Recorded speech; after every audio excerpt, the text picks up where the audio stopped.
If you ever feel like it's also Jover, just come over, hop into the stream at twitch.tv/HassanAbi. Live almost every day from sunny West LA. I'll cover daily news, so tune in now, see what I have to say. Blast off, blast off. If you're unhinged, prepare to take a week off. Hassan, Hassan. I swear to God, Allah, please end this long pause.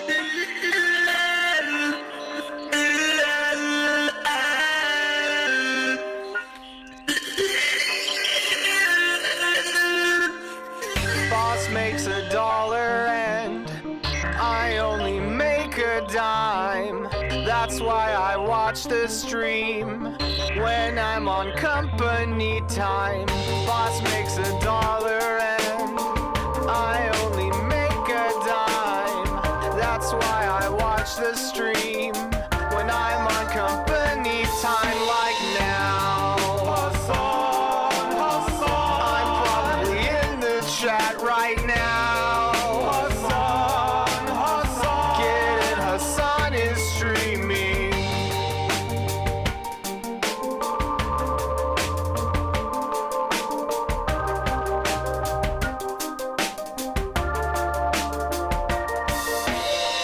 I'm just a gamer frog, of course I hate myself.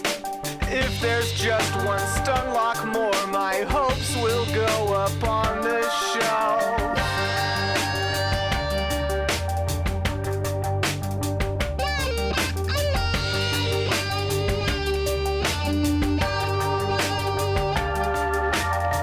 You're just a debate perv, of course you hate yourself. Every thought to justify your own self-worth to someone else.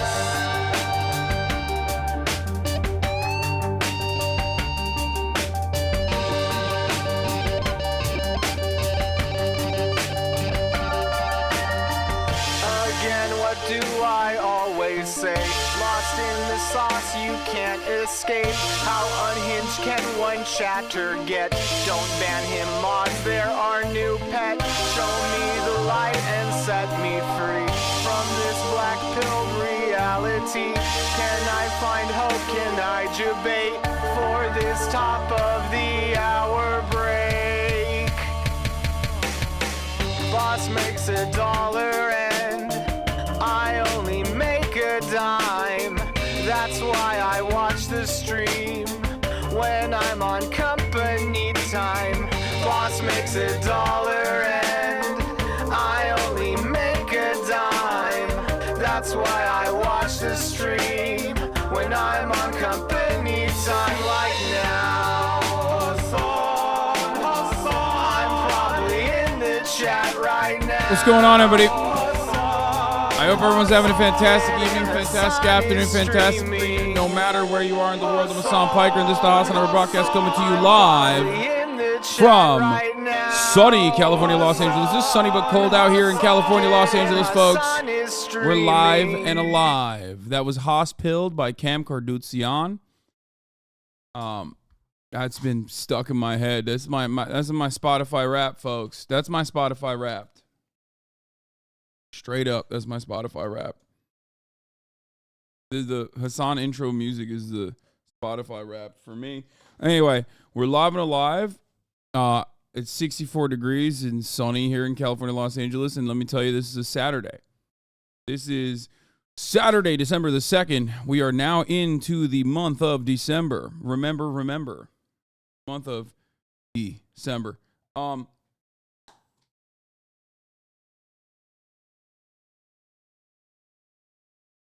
Someone made this, and I think it might be disrespectful. I need your input. I may be dead, but HassanAbi is live. That's not disrespectful at all. It's factually accurate. I have no issues with this.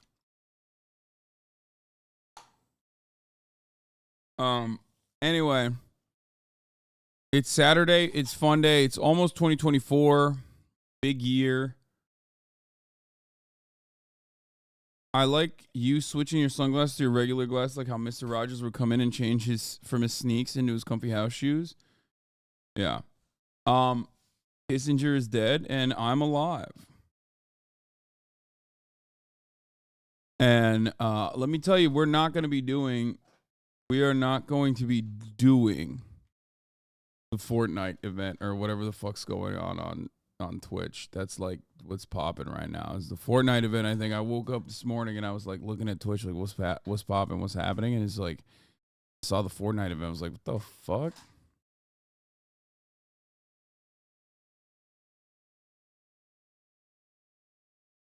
But you are a Fortnite streamer. That's true.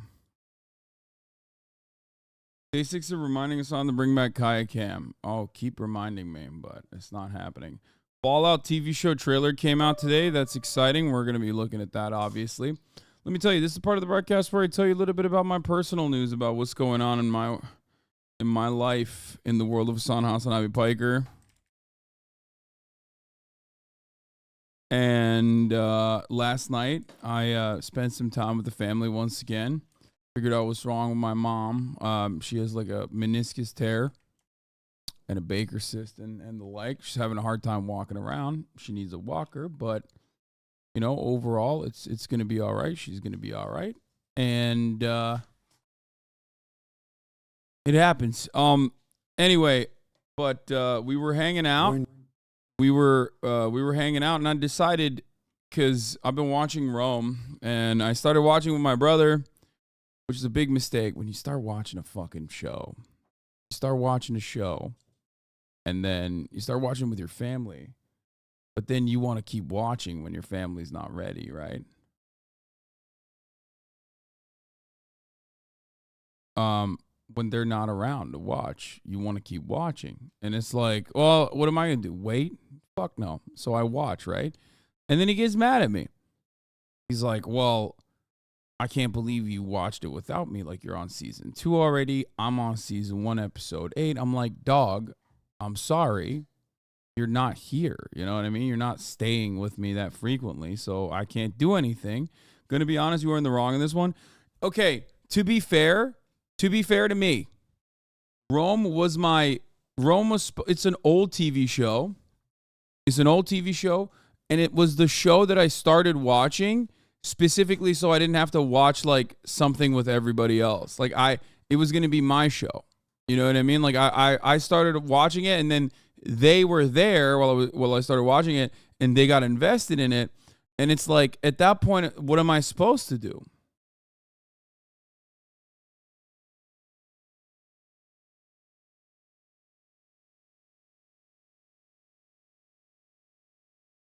Yeah, One Dime's video on the Cultural Revolution came out, and he wants me to watch it, I believe.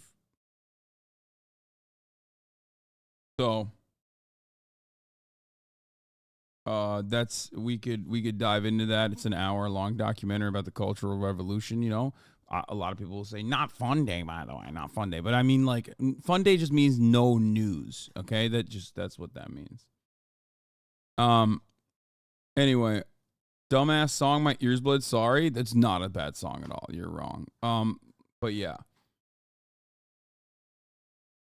There's a new GDF on Henry Kissinger as well.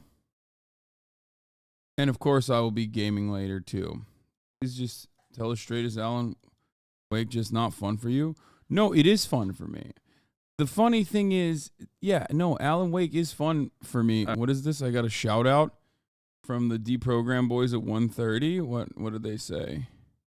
You want to talk about anything Latin America involved, you can call. Oh, I didn't have time to talk about my collective, but it's all right. It's all right. I didn't have time to talk about the fourth military junta that ruled. Yeah. But yeah, aside from this though, please everybody do check out Historia Publica. Do check out Ian Neves' work. It is absolutely fantastic. All the links will be in the description and information boxes. Please, Ian, shout out anything you'd like. Let people know where they can find you, where they can watch. Oh, it's the Toyota Wars. Stuff. Yeah, I wish I could talk about this more, because we in Brazil, as we observed, people like Hakim, people like I have to give credit to Hassan Abi too, because he inspired me in his format. we in Brazil decided not only to create a Marxist-inspired content in the internet, but we decided to found a collective, a Marxist-Leninist collective, to do it in an organized form. That's why we can have a 50,000 member Discord, because we have a collective that is organized. This is a Historia Publica Oficial. He's, I think, talking about Brazil on this episode of the That is centralized, that has militancy, which can make this type of thing possible. João Carvalho, which is I believe the next Brazilian guest, is part of this movement, is part of our collective, and we. The Gym to Fascism pipeline from natural hypertrophy. What the fuck is this? I do love the Gym to Fascism pipeline. I am very familiar with the PHF, Popular House on Abbey Front. Yeah, no, this is they did a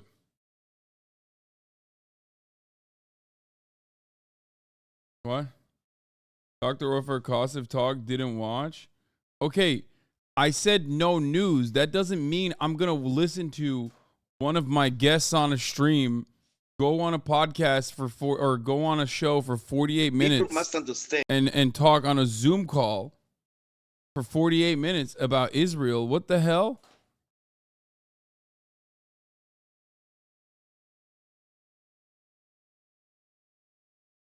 I mean, this is long too.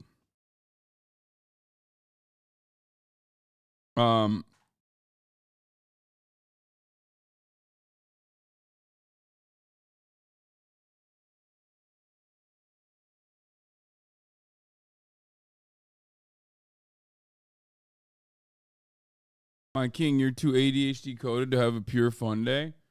Yeah. Can you instead talk about good lat workouts? Yeah, I mean, I do good lat workouts. Are you gonna play Lethal Company tomorrow with Ray, Lud, Todd, and the rest? Yeah, I'm planning on doing that. Problem is, like, it's later, so I would be starting my stream much later than I normally do. But I'll figure it out.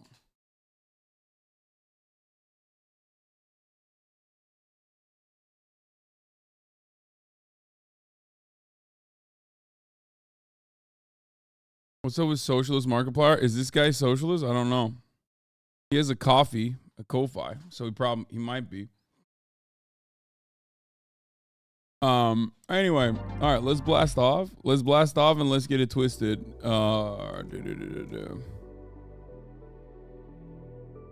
Saturday.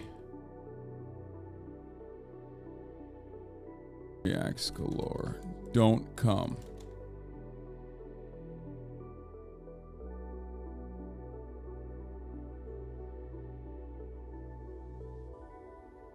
Does have a One Piece poster in the back. So I don't know.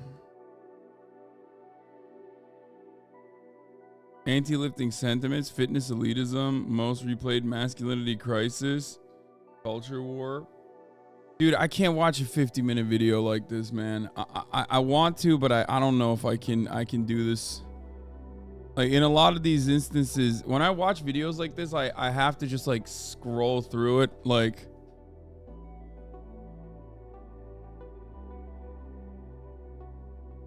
No B-roll too.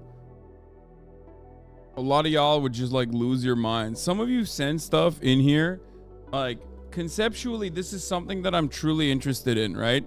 The Gym to Fascism pipeline is 100% a concept that I'm interested in. It's a concept that I've talked about briefly.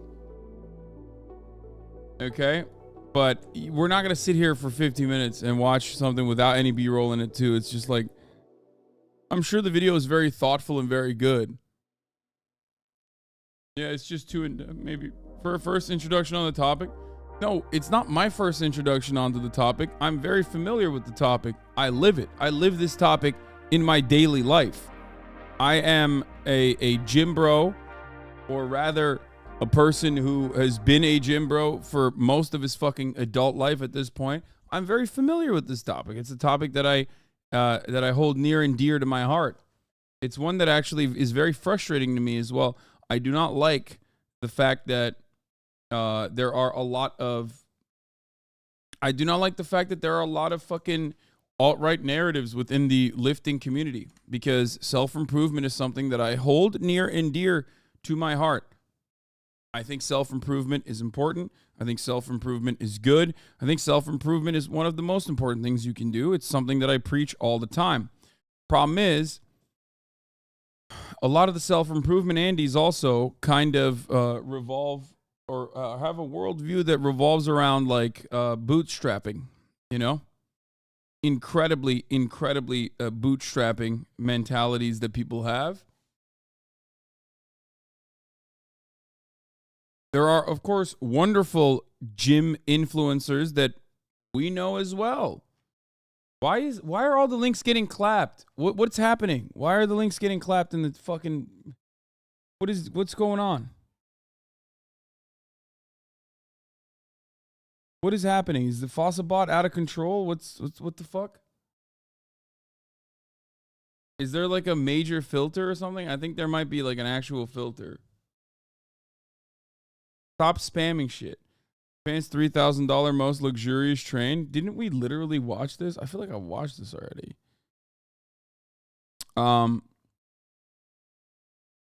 There's some incel stuff in there too, like that they got buff, but they still have horrible personalities, so they still don't get laid.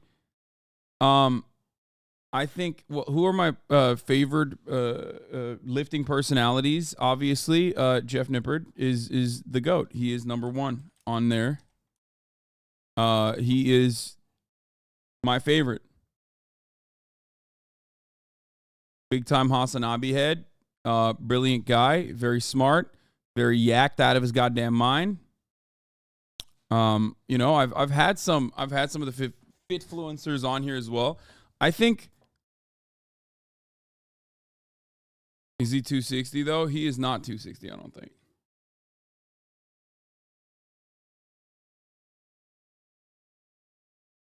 I feel like Tate just fucked shit up so much, especially in that community. Irreparable damage? No.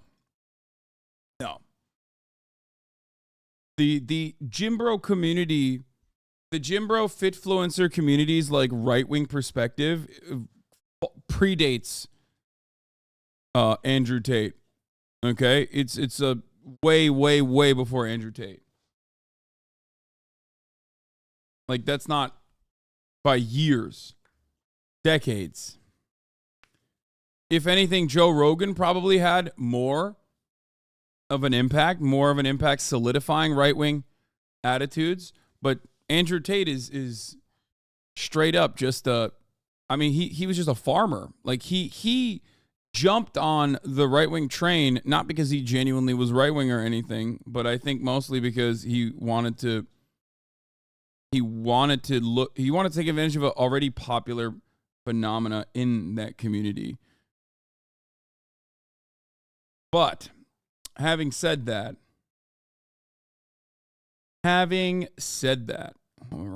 was I talking about? Overall, I think the reason why there is a lot of right-wing sentiment within the gym community, within like self-improvement, is because it lends itself so perfectly to like individualism and bootstrapping, like hyper-capitalism, bootstrapping mentality. It's not the masculinity focus. I think masculinity plays a role too. Masculinity certainly plays a role in it. Like the presentation of masculinity plays a role in it. But I don't know. I think insecurity plays a role in it as well, for sure. It's just very shitty. It just sucks because I myself am a gym bro who works out every fucking day pretty much. And I think that it's really important. I want everyone to work out. So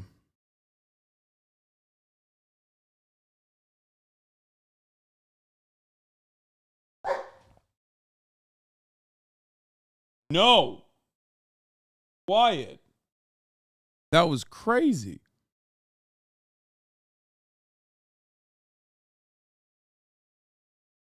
Have you done any of Jeff's programs in the past? No. I saw the vid that talked about the what? Jim wrote a fascist pipeline, and it was okay, but it was really reductionist about the left and its ideology. Here it is if you want.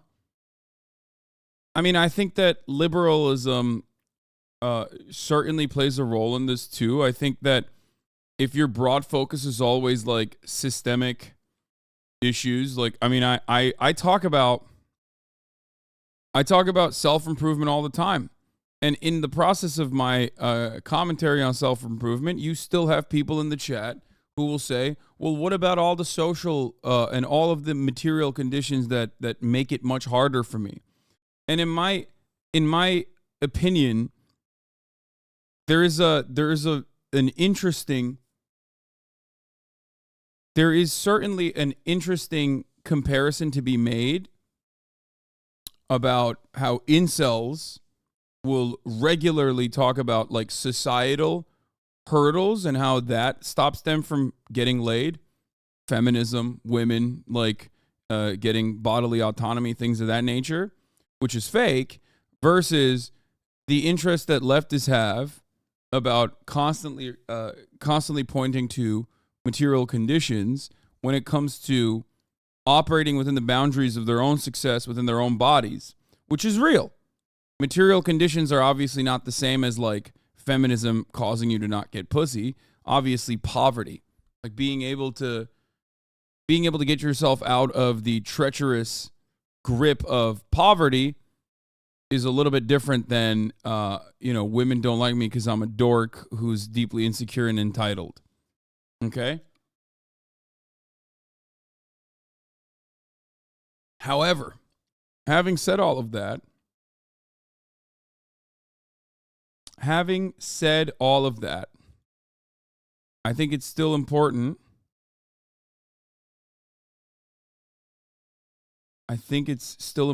That it's a mixture of both. I think that like your material conditions will set you back, but you should not allow your material conditions to be the sole singular reason as to why you can't achieve anything. You always should be able to work beyond them, no matter what.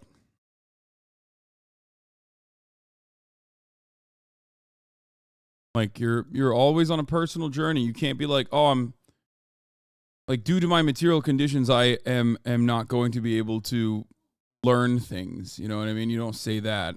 And that's just another form of improvement. Okay. Having said that, I'm going to run this Prime Video ad for The Boys Season 4 2024. I'm excited to watch it. I think like the last season wasn't that good. I'm going to go grab my coffee outside. Hold on. I got myself and my mom coffee, and I got to grab it real quick. Rome. Greece. All democracies fail. Because people are fucking stupid.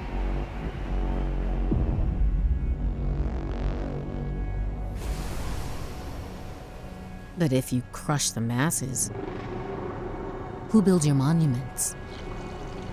Who tongues your taint? The people will tear it apart themselves. You just gotta nudge them a little. Then you get to swoop in, be the one saving it. Like Caesar. Like Caesar. Don't worry. If there's hell below,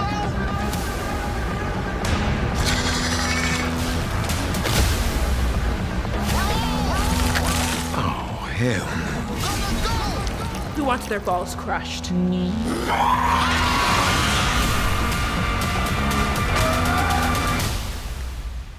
Your team. What's your code name again? The Boys. Oof. Who came up with that shit?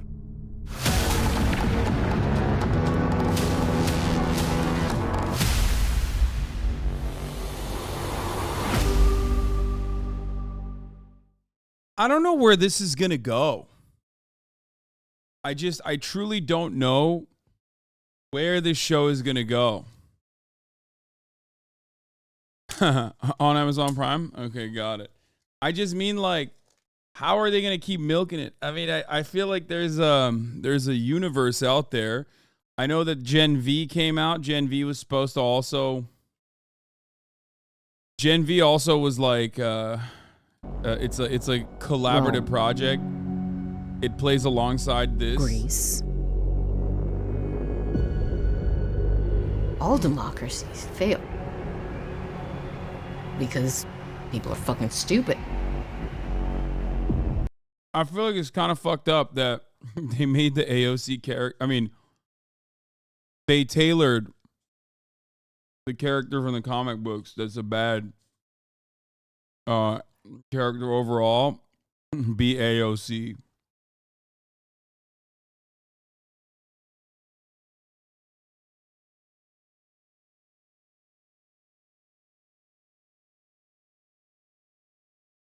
They're using the real world as source material. They can technically milk it to no end.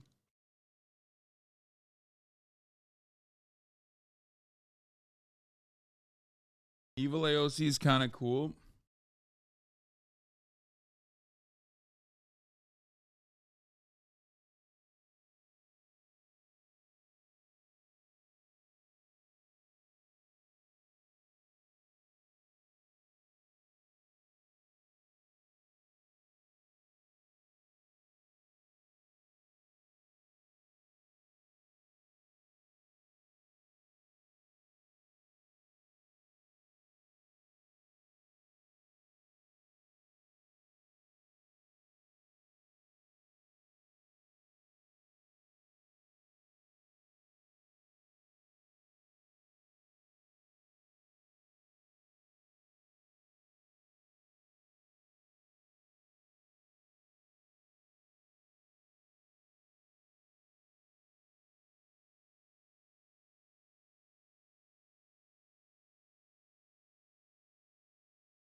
It looks like a YouTube series, Smosh type shit.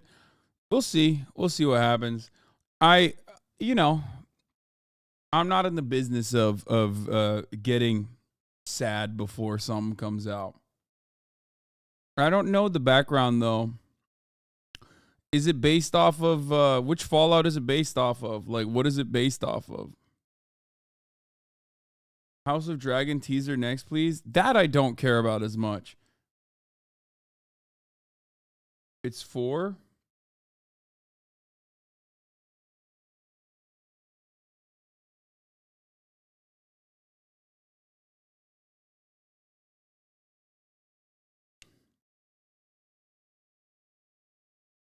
I've never played the games, but I'm watching the show purely based on the hyper-realistic portrayal of bombs hitting cities, nuclear bombs hitting cities. Yeah. Fallout is great. It's a great story. Apparently, it will take things out of New Vegas in 4, but it'll be an original story. If it takes things out of New Vegas, it's probably one of the best. That's one of the best stories to take things out of. But yeah. There's a really good unofficial Fallout series made by fans on YouTube, by the way. What? This is 12 years ago, man. That's crazy. Track and return the slave known as Scarlet to her respective owners in New Vegas. Should you encounter the ghoul... Chatters will literally be like, dude, oh my god, this Amazon Prime Studio show fucking is ass cheeks and it looks fucking fake and shitty and cheap. And then we'll be like, here, watch this YouTube fan-made content from 12 years ago. Okay, wait. What if we give you the additional bonus to not kill us? That sounds pretty good. Would you just shoot him, please? Is that Steven Crowder? I don't want to sound... Is that Steven Crowder? Okay, wait. Oh, it's not. Good. Would you just shoot him? Like when he goes, that sounds pretty good. Like right here, I'm like, that's Steven Crowder. Pretty good. Would you just shoot him, please? I don't want to set the world on That's so funny. They, like CGI was not even. I just want to start a flame. What the hell was that? You guys missed. Sounds dangerous. We probably should have shot him when they went for their weapons. That's what we opened with. That was our thing. This is from 2010, man. Like, they're doing their fucking best, okay? I'm surprised they haven't said the N-word yet. All right? Chill out. It's just like, this is a YouTube video from 2010, okay? Yeah, F-slur incoming, okay? Straight up.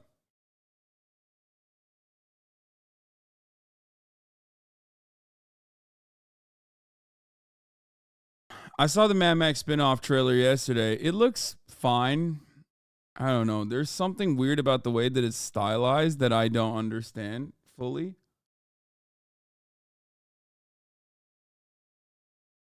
Well, the channel was awesome. They taught at home SFX for film.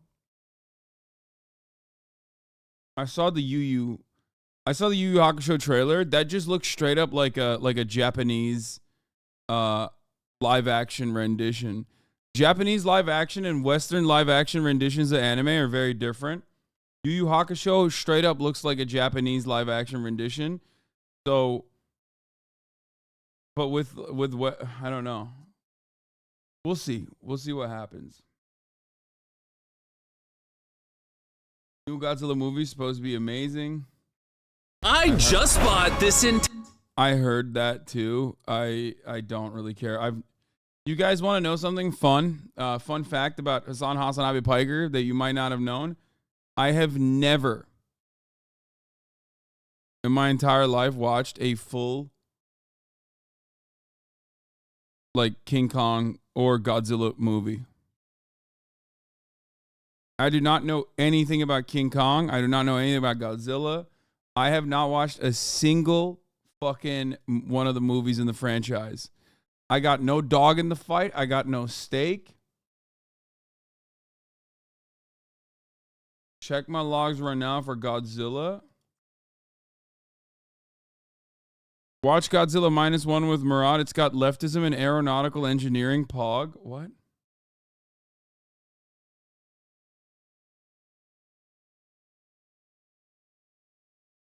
Look into American propaganda. The U.S. government's not-so-secret propaganda In American department. films, there's a sequence that satirizes World War II era propaganda. Captain America becomes the face of an American propaganda campaign. During this sequence, he's in a pro-American stage show with dancing girls. He punches Hitler. He appears on propaganda posters.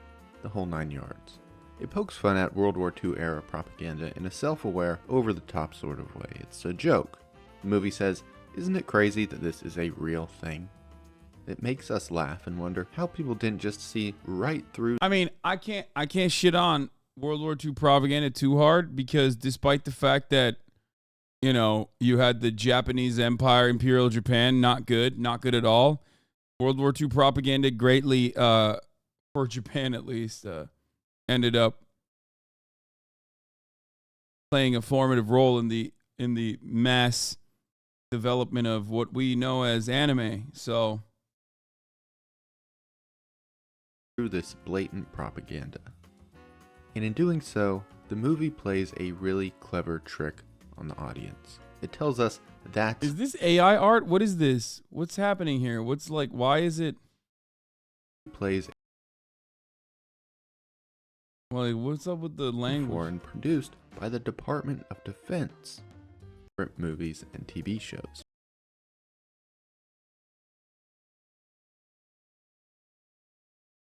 Shin Godzilla is good. It's a satire about Japanese political bureaucracy made by the creator of Evangelion. All right, let's watch Stalker 2 trailer as well.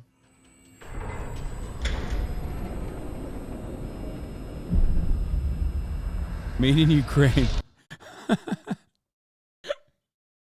Why did they? Oh, man. I feel like that's partially because they're like, you know, we're Ukrainian, obviously, you know, help us. Okay. But also, I think part of the reason why they fucking say that is to separate themselves from being Russian. Like, they literally don't want the product to be fucking tainted with the Russian stink.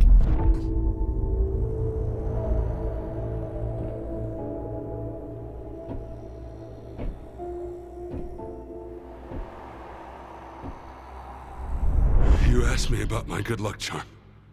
Remember? It's an empty shell. Decided to play soldier with me?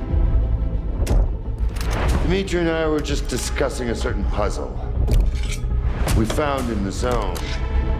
No, this is literally, it's also a flex making the game while getting invaded. No, I think Stalker originally is a Russian product. It's a Russian. Am I crazy? Wasn't Stalker originally a literal fucking, it's a Russian movie. It's a Russian,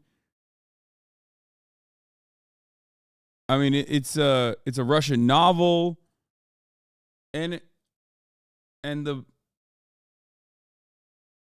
you're thinking of Metro?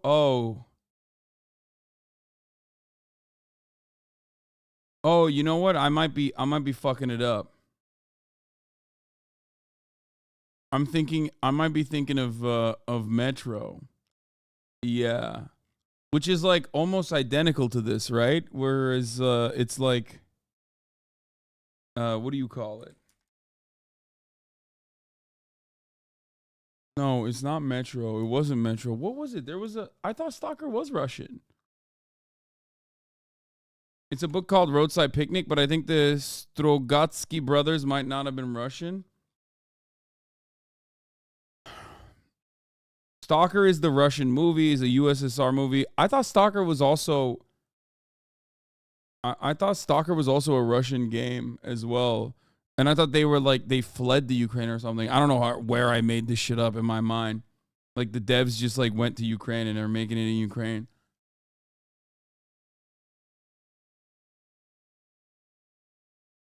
No, Metro is in Moscow. Metro Stalker is in Chernobyl. One of the devs spoke about the war and the game and what the game now means to Ukraine when they premiered this trailer a few days ago.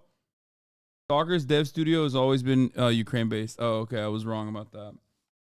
I was thinking, yeah, I mean, Stalker, the Russian movie, is the Soviet science fiction art film directed by Andrei Tarkovsky with a screenplay written by Arkady and Boris Strugatsky, loosely based on their 1972 novel Roadside Picnic.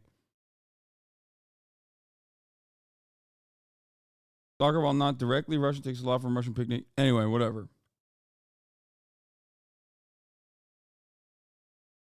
I mean, the joke I was gonna make is it's to separate themselves, despite like all of the Russian aesthetics. It's to separate themselves from Russia for a Western audience. Is the joke I was going to make. That's the reason why they're like, this is made in Ukraine. Like, I know everybody looks Russian from your perspective because you don't know anything and you think they're all, you know, everyone is Russian, but this is different. But we can't quite seem to get all the pieces to fit. Maybe you can figure it out.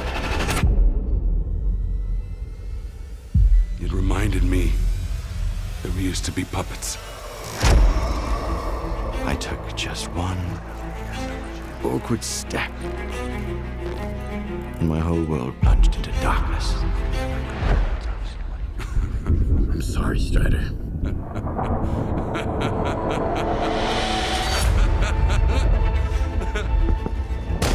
The average Westoid can't tell a Russian apart from a Ukrainian. I literally, there's no shot I would be able to. Bro, if you use that alphabet, like, I'm not, for me, it's like the same person. Get mad at me all day, every day.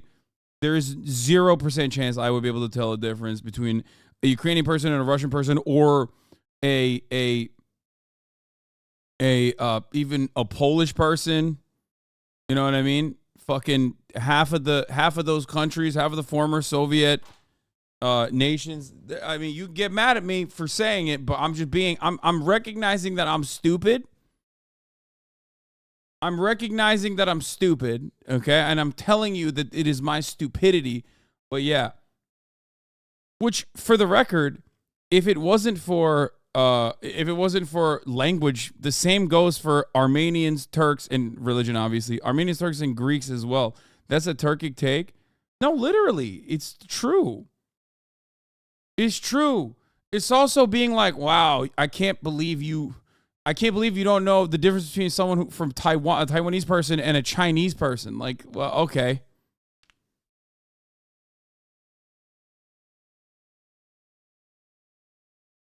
Okay, man. Sure. How the fuck am I supposed to figure this shit out? The day the psi fields were turned off, suddenly the voice of Monolith was gone. I felt as if I was awakening from a years-long coma. And through this, For the record, before people get mad at me, I didn't say like Korean and Japanese person. I said Taiwanese and Chinese person.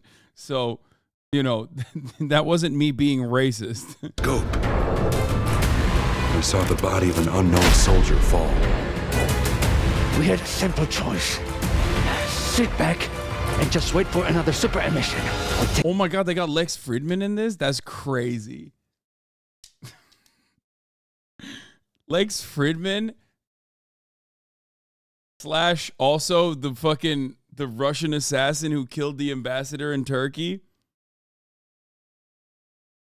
Is that Zelensky? No, he doesn't look like Zelensky. Take a chance and get control of the anomalous energy. This Only looks I bomb, dude. This looks fire as didn't fuck. choose that path. Unlike you.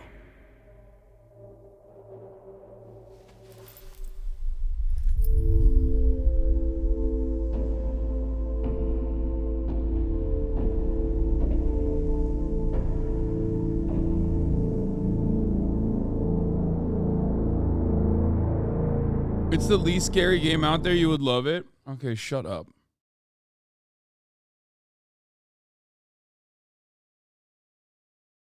Have you played the Metro series? I played it a little bit.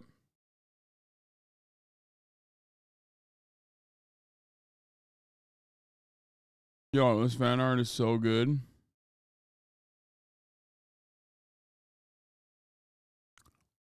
I saw it this morning.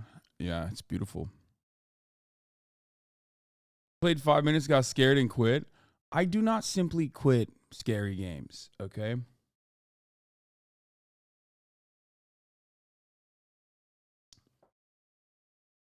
Contrary to popular opinion, I don't quit scary games. That's not a real thing. That's not a real thing that I do. I don't know what you're talking about. We watched the Fallout series trailer. Please watch the latest deprogrammed podcast with Historia Publica. I will not be watching that on stream. Subnautica, I gave it my fucking full-throated support, dude. Y'all are crazy. I played it all the way to the end. You and President then I didn't Nixon finish it. conceived of the bombing of Cambodia. You did it in order to interdict. Come on. We have been bombing with drones and all kinds of weapons every guerrilla unit that we were opposing. It's been the same in every administration of either party. The consequences in Cambodia were particular. Come on now. No. We're particular. He has such a good voice. It's a Not Henry program you're Kissinger. doing because I'm going to be 100 years old. Right. And you're picking a topic of something that happened 60 years ago. You have to know that it was a necessary. Bro said bygones, dude. He said let bygones be bygones. Like, what do you mean? Yeah, sure. I personally almost single-handedly facilitated a genocide on a neutral country that kickstarted events that actually led to a much larger genocide in my wake. But we blow up everybody. And also, it was a long time ago. Stop living in the past. I'm 100 years old. Come on, dog. What the fuck? Necessary step. Now the younger generation feels that if they can raise their emotions, they don't have to think. If they think, they won't ask that question. On March 18th, 1969, during the Vietnam War, the U.S. secretly began what would become a long and relentless bombing campaign in neighboring Cambodia. Had there been an international criminal tribunal for Cambodia, prosecutors would have had a field day with U.S. President Richard Nixon and his national security advisor and later Secretary of State, Henry Kissinger. Establishing genocidal intent with these two would be a cakewalk.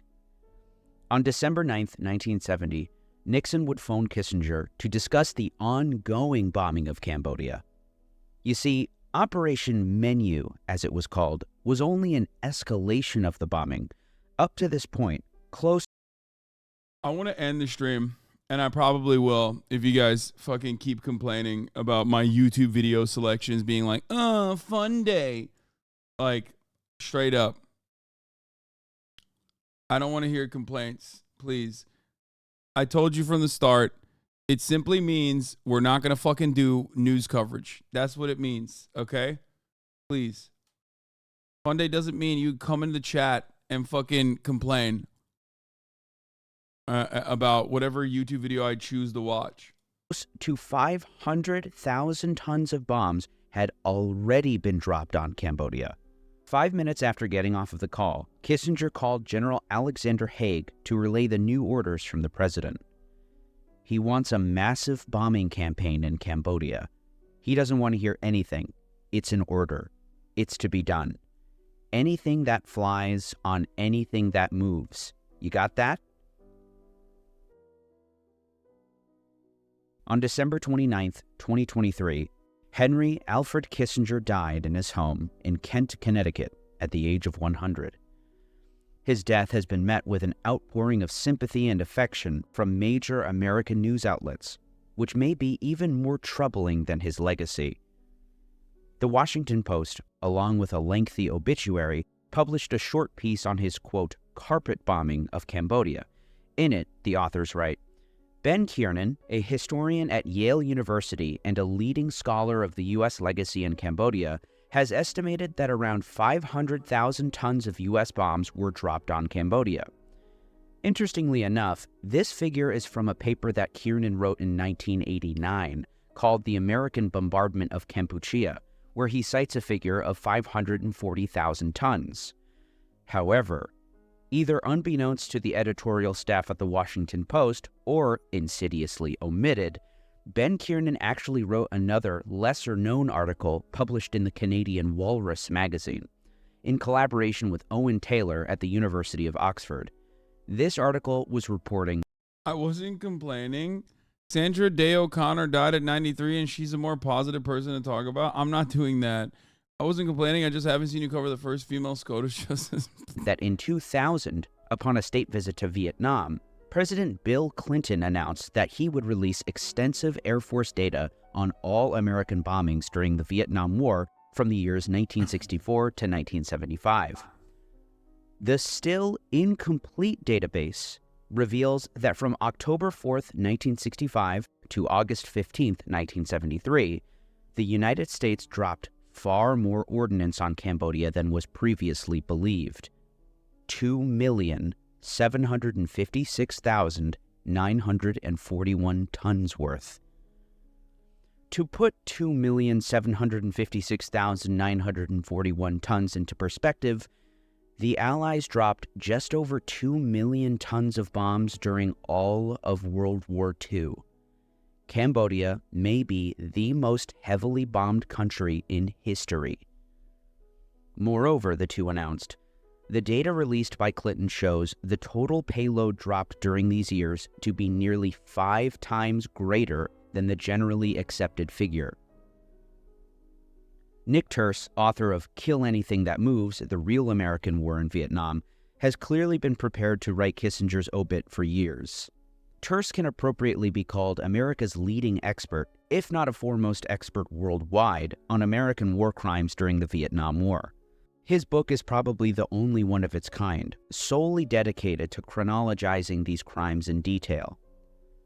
Kissinger helped to prolong the Vietnam War and expand the conflict into neutral Cambodia, facilitated genocides in Cambodia, East Timor, and Bangladesh, accelerated civil wars in southern Africa, and supported coups and death squads throughout Latin America. He had the blood of at least 3 million people on his hands, according to his biographer Greg Grandin. He quotes Reed Brody, who worked on the Pinochet case in the UK. Few people have had a hand in as much death and destruction, as much human suffering in so many places around the world as Henry Kissinger. Kissinger was born in Germany, born in the reason why I like talking about Henry Kissinger regularly is because it's like the one guy that even liberals know is bad, except for that one fucking random liberal, the what is his name? He's like the election Twitter Destiny fan who was posting about like how he personally didn't know about Henry Kissinger and therefore no one must know. Except for that fucking one guy, most people know who the fuck Henry Kissinger is, right? This is perhaps the most unintentionally revealing thing anybody's ever said on this website. This fucking guy, I had no idea who Henry Kissinger was before today, to be honest, and I'm pretty sure it's the same for most people currently giving strong opinions about him. It's like the guy that everyone knows. The reason why I like talking about Henry Kissinger is because he is unironically like the singular evil that every single person knows is bad. So even liberals will say he's bad. But like his legacy is not all that different from the rest of the American foreign policy apparatus. Like they've done a truly unimaginable amount of evil. You became really sad lately. You on drugs? Are you proud of yourself lately? You became really sad lately. Are you on drugs? Yeah, I wonder if I'm really sad for reasons that I've been, openly mentioning over and over again, which is the fact that I've been covering so much death and destruction nonstop for the past 2 months.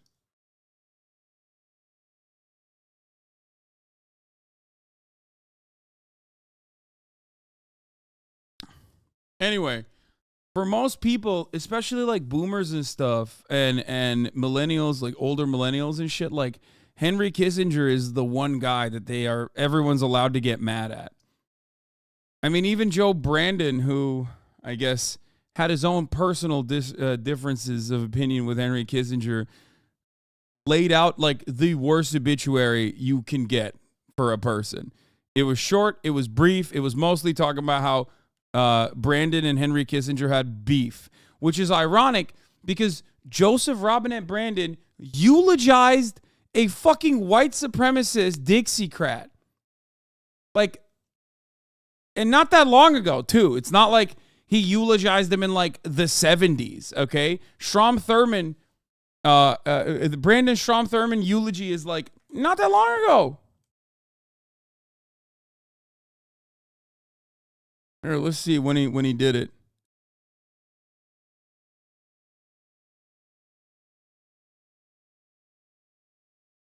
At the funeral, Joe Biden once spoke at Strom Thurmond's memorial service. How do people feel about that now? When was it? Nearly 20 years ago. Okay, I mean, still, it's not fucking in 1970. It's in 2003. You know what I mean? We at that point, we were well aware. You know, not a good guy. Not a good guy. It's still entirely too recent for Brandon to fucking eulogize a white supremacist. So it wasn't that long ago. I know, I'm a fucking boomer. Shut up.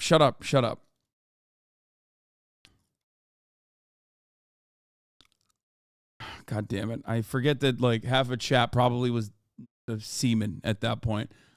Regardless, the reason why I'm bringing that up is because he straight up, a guy who despite the fact that he had eulogized Strom Thurmond and spoke at his memorial service, like even he didn't have such nice things to say about Henry Kissinger, despite the fact that his foreign policy is relatively aligned with Henry Kissinger's foreign policy. Because American foreign policy is bipartisan. The reason why I like to talk about Henry Kissinger is because he is a very popular figure and a sole evil, like a singular evil that many liberals understand is like a bad guy, even though what he did was no different than all of the foreign policy apparatus decisions that predate him and came after him as well, with some exceptions. Okay?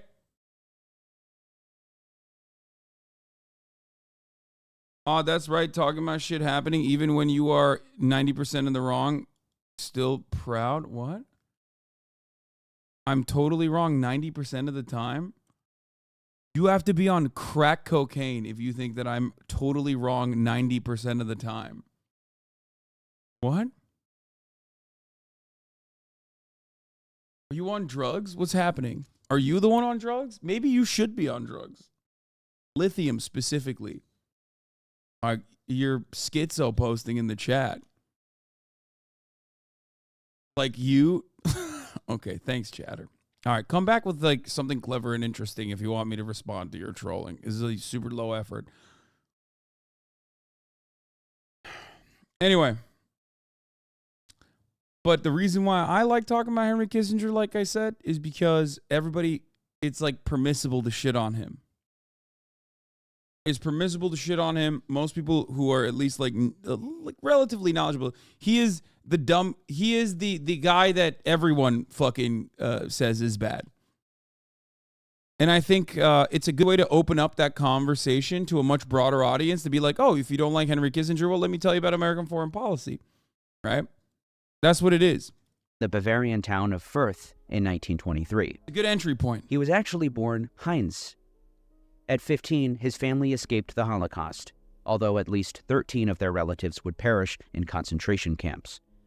In the U.S., he became Henry. Henry was withdrawn and bookish. In 1943, he was drafted into the army and went on to lead raids in Gestapo houses, earning himself a Bronze Star. He attended Harvard University, where he wrote a lengthy doctoral dissertation called A World Restored about European diplomacy following the fall of Napoleon. From Harvard, he was placed in an elite study group at the Council on Foreign Relations studying nuclear policy. He's also like the perfect representation of just like Harvard not being this supposed liberal institution that everybody fucking champions, and instead a hotbed of some of the worst minds, some of the most evil minds and their evil designs. Okay? Yeah, the Ivy League to war criminal pipeline. Certainly, I wouldn't say it began with Henry Kissinger, but definitely was solidified. His work, Nuclear Weapons and Foreign Policy, gave him cachet at Harvard and in foreign policy circles. He naturally became a consultant to the Kennedy and later the Johnson administrations. Naturally. In 1968, he was offered a job in the Nixon administration. To his admirers, he was the brilliant architect of Pax Americana, the chess grandmaster. To his detractors, and even some friends and former employees, he was vain, conspiratorial, arrogant, and short-tempered. Yeah, he was a relentless ass kisser who would not be able to do a fraction of the fucking political machinations that he wanted to do for any other country. Okay, talk to me when you're a brilliant fucking networker, when you are I don't know, not in the United States of America, but like any other fucking country. Okay, the Filipino Henry Kissinger doesn't make it out the goddamn little leagues. Okay, like motherfuckers act like. Yeah, like, can you imagine doing this for North Korea? Like, you don't do anything at that point. Like, it doesn't matter who you are. It doesn't matter what your mentality is. You're doing it for America. Of course you're going to be able to fucking get away with whatever kind of wheeling and dealing you want to do. A man capable of praising a top aide as indispensable while ordering the FBI to illegally tap his home phones to see if he was leaking to the press. He was lauded for foreign policy successes. As the impresario of Nixon's... Yeah, the only people who can fucking applaud Henry Kissinger, who are allowed to, despite the fact that he was a warmongering monster, awful piece of shit, war criminal, all that good stuff, is the Chinese. Okay? If you're Chinese, then, you know, whatever. You can have that one. But other than that, it's just ridiculous. Historic opening to China, and as the theoretician of détente with the Soviet Union. Also, Henry Kissinger, the first 30 seconds of this video has a 9/11 joke. What is this? What? Why would I fucking... Just because there's a 9/11 joke, dude. Dr. Kissinger earned much of the credit for seismic policy shifts that redirected the course of world affairs. With his German accent, incisive wit, owlish looks, and zest for socializing in Hollywood and dating movie stars, he was instantly recognized all over the world. If God thinks Kissinger's bad, why'd he let him live to 100? Dude, there is no God. There is no fucking justice in this world. There is no karma, okay? Henry Kissinger dying at the age of 100 and, like, after having a long life of having sex with a super hot wife and a bunch of fucking Hollywood celebrities before then even, proves this point while literally doing a shit ton of war crimes. Okay? That's it. There is no fucking karmic justice. There's nothing good that happens in the world. Do not rest your hopes on some sort of karmic punishment coming for those who do awful things. Dick Cheney is still very much alive as well and has a fat cock. So think about those two things whenever you are like, oh, well, what if there is some sort of karma? No, there isn't. Okay? This motherfucker literally piped it up. And also his wife, super fucking hot. Literally straight up GILF status even to this goddamn day at the age of like 89. Don't give me that shit at all. His much taller wife. Yeah. Only things that are fucking certain in this life is that evil never dies. They never get punished. And the top of the hour ad break comes and goes. Unless you subscribe for $5 or for free. In which case you won't see the top of the hour ad break and you'll think it doesn't even exist. Here's the 3-minute ad break now. In stark contrast to most of his understated predecessors. Foreign policy expert Alfred W. McCoy of the University of Wisconsin-Madison has long been unimpressed by his record, writing in 2017, Henry Kissinger was as inept as he was ruthless. extending the Vietnam War by 7 bloody years to mask his diplomatic failure, turning East Timor over to Indonesia for decades of slaughter until its inevitable independence, cratering U.S. credibility in Latin America by backing a murderous military dictatorship in Chile, and mismanaging Moscow in ways that helped extend the Cold War by 15 years. Kissinger's career, as international law specialist Richard Falk observed, has been marked by his extraordinary capacity to be repeatedly wrong about almost every major foreign policy decision made by the U.S. government over the course of the last half-century. It appears Kissinger's record in Bangladesh was too grave for the New York Times to ignore, as the Washington Post did. Perhaps the most egregious episode came in the signals to Pakistan that it was free to deal with Bengalis in East Pakistan as it saw fit. Indeed, when Pakistan's US-backed military was waging a genocidal war in East Pakistan, now Bangladesh, in 1971, he and Nixon not only ignored pleas from the American consulate in East Pakistan to stop the massacre, but they approved weapon shipments to Pakistan, including the apparent illegal transfer of 10 fighter bombers from Jordan. The human cost was horrific. At least 300,000 people were killed in East Pakistan, and 10 million refugees were driven into India. They also add East Timor to his list of dastardly deeds, a country the Washington Post did not even name a single time. He and President Ford approved Indonesia's invasion of East Timor in December 1975. Leading to a disastrous 24-year occupation by a U.S.-backed military. Declassified documents released in 2001 by the National Security Archive indicate that Ford and Mr. Kissinger knew of the invasion plans months in advance and were aware that the use of American arms would violate U.S. law. "I know what the law is," he said. They reported that more than 100,000 East Timorese were killed or starved to death. What they don't say is that that is a conservative estimate. And Dude, also, like, East Timor, only a continuation of what happened in Indonesia even before Henry Kissinger, which is why I think it's important to talk about from the framework of, like, how absolutely devastating American foreign policy on Indonesia has been. Like, 3 million people suspected of being communist. 3 million people absolutely fucking destroyed, getting pulled out of their homes, being tortured, being murdered. Just unimaginable amounts of evil directed by the United States of America. Make no mistake.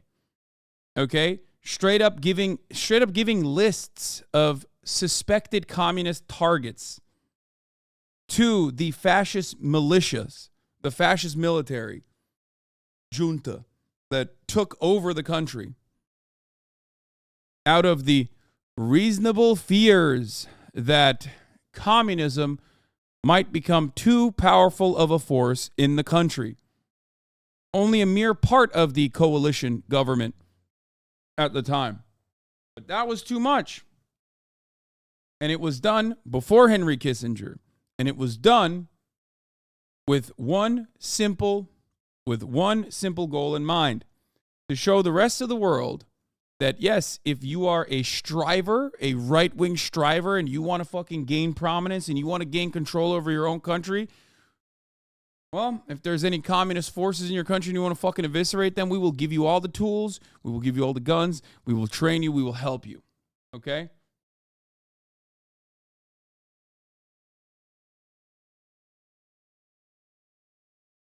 Always. And the number could be as high as 180,000, or up to a quarter of the entire population. They also don't mention that, according to the UN's Truth Commission set up after the Indonesian withdrawal, that mass starvation was used as a weapon of war. Of course, one has to mention the notorious Operation Condor, unmentioned by the New York Times or the Washington Post, but like I said, Nick Turse was prepared. "You did a great service to the West in overthrowing Allende," Kissinger later told General Augusto Pinochet, the leader of the military junta that went on to kill thousands of Chileans. In Argentina, Kissinger gave another green light. this time to a terror campaign of torture, forced disappearances, and murder by a military junta that overthrew President Isabel Perón. During a June 1976 meeting, Kissinger told the junta's foreign minister, "If there are things that have to be done, you should do them quickly." The so-called dirty war that followed would claim the lives of an estimated 30,000 Argentine civilians. 3,000 of which were straight up Jewish, by the way. The largest pogrom since World War II was not actually, or the largest like anti-Semitic attack, the largest number of Jewish people being killed or vanished was not actually October 7. October 7 death count is 1,200. Okay? The largest one was in Argentina.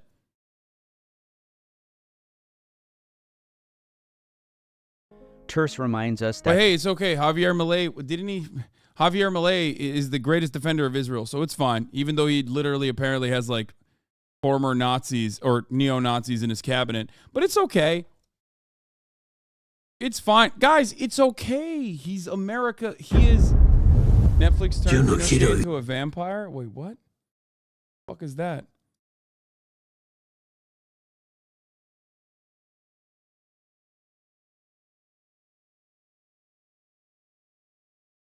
Yeah.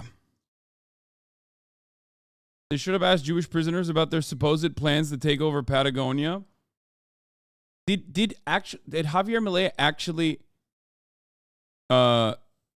say he's going to convert to Judaism too, or is that like a meme? Because I saw that and I was like, it seemed like one of those things that's just like no shot. But Javier Milei is like such a fucking... I don't believe that. I don't believe that that's real. Because like it seems to be one of those things where it's just like so fucking stupid. But then it's like Javier Milei, so I can't put it past him. He is like a meme candidate. Or not a candidate. He's the meme leader. Kissinger stoked a war in Angola and prolonged apartheid in South Africa. In the Middle East, he sold out the Kurds in Iraq. After Washington, Kissinger became wealthy through founding a consulting firm, Kissinger Associates. Terse writes, the firm leveraged Kissinger's reputation and contacts to help huge multinational corporations, banks, and financial institutions, including American Express, Anheuser-Busch, Coca-Cola, Heinz, Fiat, Volvo, Ericsson, and Daewoo, broker deals with governments. The New York Times put it like so. When Disney sought to navigate the Chinese leadership to build a... Wait, is that for real?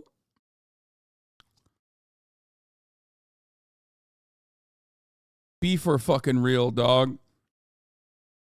He headed straight to the tomb of famous Orthodox Jewish rabbi in Queens, donning a kippah in all-black outfit. He visited Menachem Mendel Schneerson's grave to pay respects.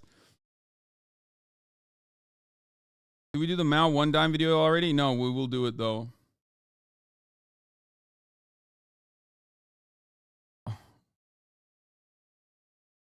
I'll box Hasanabi for fun. Dude is huge. I know his dumbass out, though.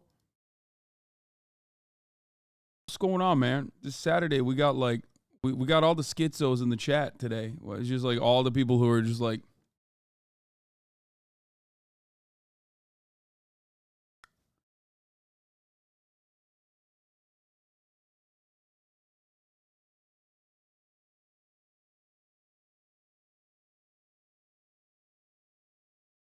this is especially because... Oh, wait.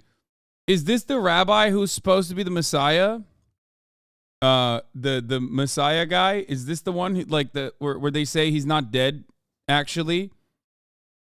Wait, let me see. I've seen photos of him in New York before, so if I see a photo of him, I can tell you if it is him or not.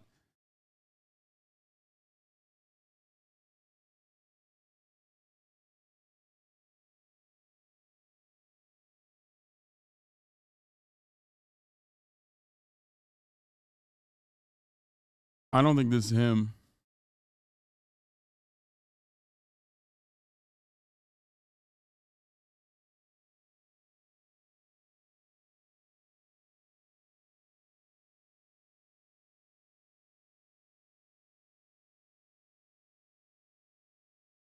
Judaism's most impactful rabbi.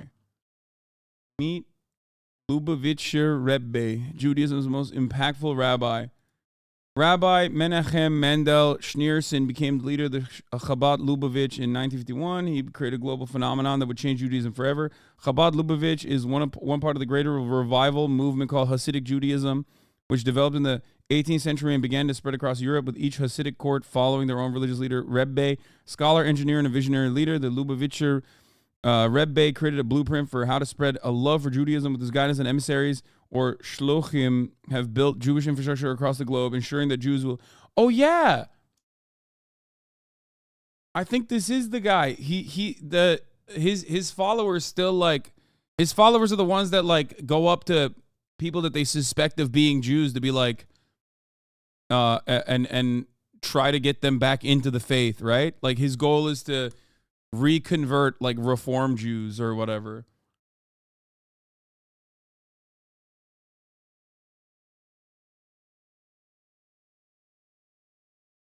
Isn't this the guy?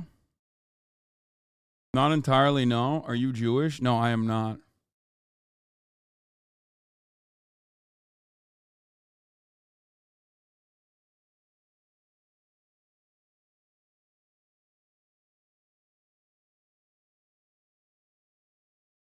Dude. Anyway.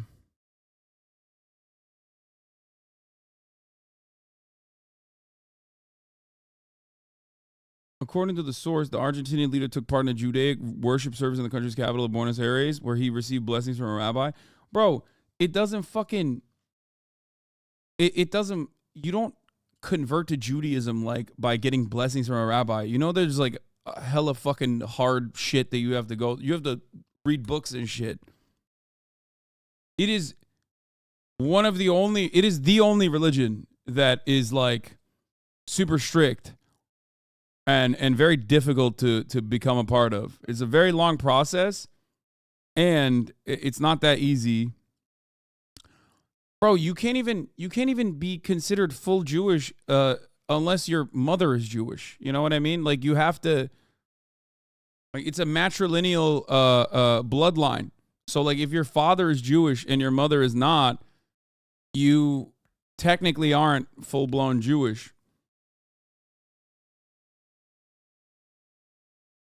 No, you can convert. It's just very hard, and you will get rejected. It's the only religion that doesn't... That's not true? Wait, what? What do you mean that's not true?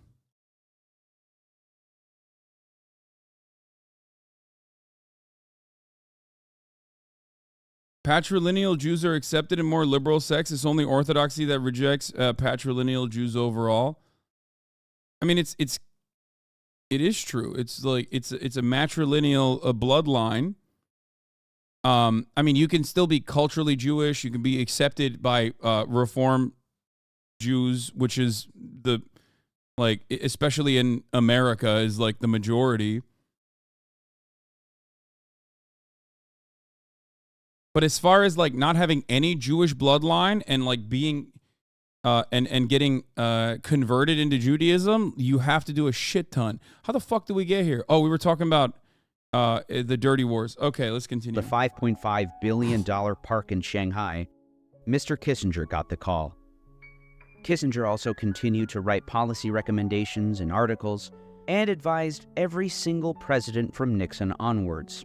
Indeed, current Secretary of State Anthony Blinken said upon Kissinger's death that he had sought counsel from the former diplomatic chief many times, including most recently about a month ago.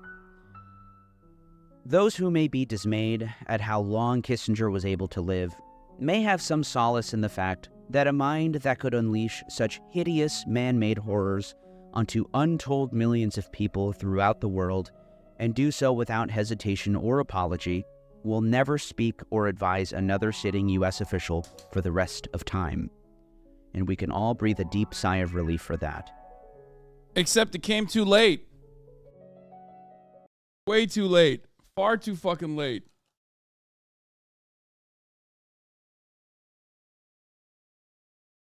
Hey, at least now that Kissinger's created the world's second most powerful gender neutral bathroom, U.S. policy might get better.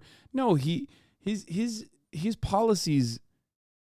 I need to reiterate this quite a bit. Policies are not unique to him. They're not like individual at all. That's why Spencer Ackerman said he is not unique but exemplary of U.S. foreign policy. Like he is. That's why I like using him as an entry point, as a launch-off point to talk about all matter of different things. And it's not realpolitik either. It's not. I don't even consider what he. It's a school of political thought now. Like realpolitik, like as far as Mersheimer goes, for example, I'm fairly certain that Mersheimer would have a shit ton of disagreements, and I know that he had a shit ton of disagreements with Kissinger. He didn't innovate anything. I would not say he's the architect of the military-industrial complex at all. Absolutely not. This is why I use the Indonesian example when I talk about how little Henry Kissinger deviated from American exceptionalism. He's just simply the one guy that everybody knows is bad because there's like a human face to all the violence. You know what I mean? And he never, ever, ever would have been able to achieve anything if he wasn't working inside of the American military machine. Indecipherable politics that are incredibly self-serving only work when you are the guy that is on the American empire throne.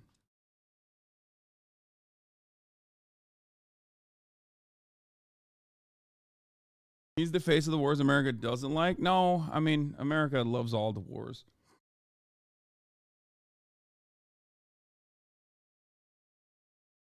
The Great Proletarian Cultural Revolution, typically just referred to as the Chinese Cultural Revolution, is one of the most politically contentious events of the 20th century. It took place 17 years after the creation of the People's Republic of China, which was officially established in 1949 after the Communists achieved victory over the KMT nationalists in the Chinese Civil War, who then fled to the island of Taiwan. The Chinese Cultural Revolution did not officially begin until 1966, and it officially lasted until 1976. While the Cultural Revolution technically lasted about 10 years, most scholars agree that it really only lasted about 2 years, as its mass phase, known as the Radical Period, only lasted between 1966 to 1968. From there, it basically devolved into a period of factional warfare, resembling a civil war, when it was finally put down by the People's Liberation Army, the PLA. The Cultural Revolution is an extremely bewildering period of history that is deeply misunderstood, and almost all videos about it on YouTube are very poorly researched and very oversimplified. The purpose of this video is to explain what the Cultural Revolution actually was, how it unraveled, what Mao's intentions were with it, and what lessons can be learned from it, what was awful about it, and what was good about it. So watch until the end of the video to get the full picture. This is a story of a revolution within a revolution, an unprecedented event that handed an enormous amount of power to the masses and led a plurality of short-lived egalitarian organizations and fascinating experiments in communist projects. The story is also, however, a tragedy of mass hysteria, mob violence, psychological trauma, self-sabotage, cannibalization, paranoia, resentment, and leftist infighting like you have never seen before. It is an extremely contradictory event, characterized simultaneously by anti-authoritarianism and authoritarianism, freedom of speech and self-censorship, creativity and destruction, naive utopianism and cynical opportunism, hyper-politicization and, surprisingly, depoliticization. This video is, above all, the fascinating story of what is a deeply misunderstood period of history that presents us with many crucial lessons, sobering lessons. This is the story of the Chinese Cultural Revolution.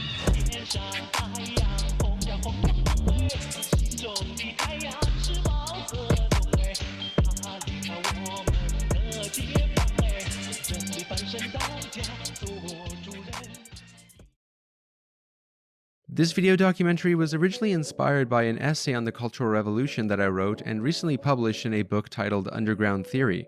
This book features some very famous authors, such as Slavoj Žižek, and some small up-and-coming underground authors, like myself. Though this video documentary is quite different from the essay and is made to be much more accessible to a broader audience.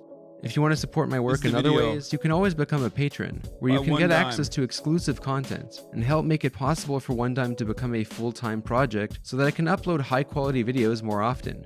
How do I pin this?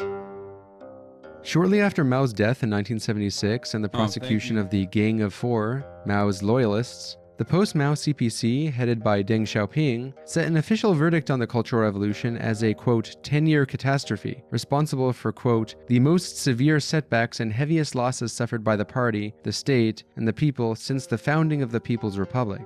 The CPC has enforced this official narrative and foreclosed any inquiry or discourse regarding alternative interpretations of it through vigorous state censorship on the subject, along with a dissemination of state-sanctioned propaganda. Of course, the ruling elite of the CPC and China's new ruling class have a vested financial and political interest in doing this. Yet the Communist Party of China still proclaims to be socialist and avoids condemning Mao directly, still co-opting Mao Zedong iconography, and largely portraying Mao as a national hero who just made a few mistakes. This is all part of their effort to restore the legitimacy of the party state, which was greatly damaged by the mass rebellions of the Cultural Revolution. This is why Chinese state authorities have prohibited the publishing of books on the Cultural Revolution that depict it in ways that are not approved by party departments. Although clearly one-sided, the official Chinese state narrative of the Cultural Revolution being a time of anarchic chaos is comparatively more accurate and less convoluted than most Western narratives of the Cultural Revolution, which insist on depicting it as totalitarian to fit the general anti-communist theme of painting all communist experiments with one broad brush. The dominant Western account of the Chinese Cultural Revolution generally goes as follows. After the failure of the infamous Great Leap Forward, Mao lost a lot of political legitimacy within the CPC. The Great Leap Forward was an ambitious plan that attempted to industrialize the productive forces of China while simultaneously building egalitarian social relations that ended in a catastrophic famine leading to the starvation of millions. Reported numbers of this famine claimed by many Western scholars tends to be greatly exaggerated, and there are many multifaceted reasons for why this famine occurred. But also, don't forget that when this happens under Mao's regime, it's directly the fault of communism, greatly transcends beyond him, directly the fault of the economic structure. I mean, it is his fault for sure, but also, dog, I ain't ever listening to Soviet agriculturalists again. There were some L's that Soviet agriculturalists took, partially as a consequence of a lack of technological improvement.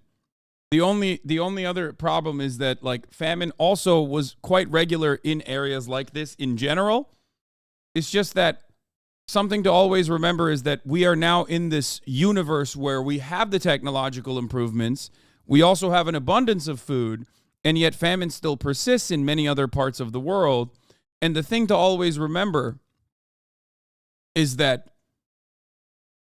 everyone that dies to famine or famine-related diseases in 2023 and 2022 and 2021 did not get their money up and instead got their funny up. They took an L. That was absolutely not a consequence of unequal exchange with the third world, the global south, but instead a consequence of them not working hard enough, okay? That was not the design. That is not the design of capitalism, constantly extracting all of the labor and the natural resources of the third world without giving them anything back in return. That is a consequence of those guys not working hard enough, okay? I just need you to understand, do not blame capitalism for the famines. Do not blame capitalism for the famines, even though we have an abundance. We have an abundance now. We've completely eviscerated these issues, these problems with scientific achievements and all that. But now it's just they're not bootstrapping hard enough. It was nonetheless You're starting to sound like a Maoist third worlder. I mean, failure. I'm not. And Mao had a lot of responsibility for this because he was the one who really pushed for this policy, despite it not being very popular among a lot of the people in his party. So after the failure of the Great Leap Forward, Mao was able to keep his symbolic status as the party chairman, but he withdrew from the head of state in favor of Liu Shaoqi, veteran leader of the Communist Underground during the Chinese Civil War. But he supported more moderate mixed economy policies in the transition, which Mao opposed. Even though Mao's real political power was significantly reduced, Mao was still symbolically the top guy. This was due to his massive public prestige. To give you an idea as to just how much prestige Mao had in China at the time, he was basically like Lenin or Che Guevara if they never died. Mao had the legendary status as the founder of the People's Republic of China, and the great leader who fought against the Japanese and the nationalists. He had been both a military strategist and an intellectual theoretician. Not so good with economics though. But he had very little actual political power in terms of decision-making, as daily administration was now in the hands of President Liu Shaoqi and the party Secretary General Deng Xiaoping, who were seen as more competent managers of the economy. Mao was supposed to be consulted on major decisions, but his ideas were no longer usually followed, and he complained that he felt, quote, like a corpse at a funeral. From here, most Western historical accounts of the Cultural Revolution assert that Mao began plotting a Machiavellian strategy to restore absolute power, and many argue that Mao's motives behind this were provoked by events that occurred in the Soviet Union. Mao's paranoia allegedly started with Nikita Khrushchev's secret speech, which denounced Stalin's crimes and the cult of personality after his death. Mao was afraid that the same thing would happen to his legacy, and he became even more paranoid about 10 years after when Nikita Khrushchev was later displaced by Brezhnev in a soft coup. And this culminated in the Sino-Soviet split, which occurred for a wide variety of reasons, but it was presented as a conflict over revisionism. The accusation was that the Communist Party of the Soviet Union under Khrushchev abandoned class struggle. From here, most popular narratives suggest that Mao used revisionism and the paranoia that capitalism would be restored as excuses to mobilize his supporters, aka the Red Guards, against his political rivals so that he could ascend back to power. As is often the case with many historical narratives, these narratives contain a kernel of truth. However, they don't tell you the full story, and they end up portraying a quite inaccurate picture of the Cultural Revolution, which tries to pin everything on Mao's personality and not the masses themselves. Such one-dimensional narratives, often believed by both the right and the left, completely ignore the agency of the masses themselves in advancing the most remarkable achievements of the Cultural Revolution, as well as its most destructive elements. Before uncovering the true story of how the Cultural Revolution began, how it transpired, and its aftermath, it is helpful to first highlight some overlooked aspects of Communist China under Mao before the Cultural Revolution, and how it differed from the USSR under Stalin.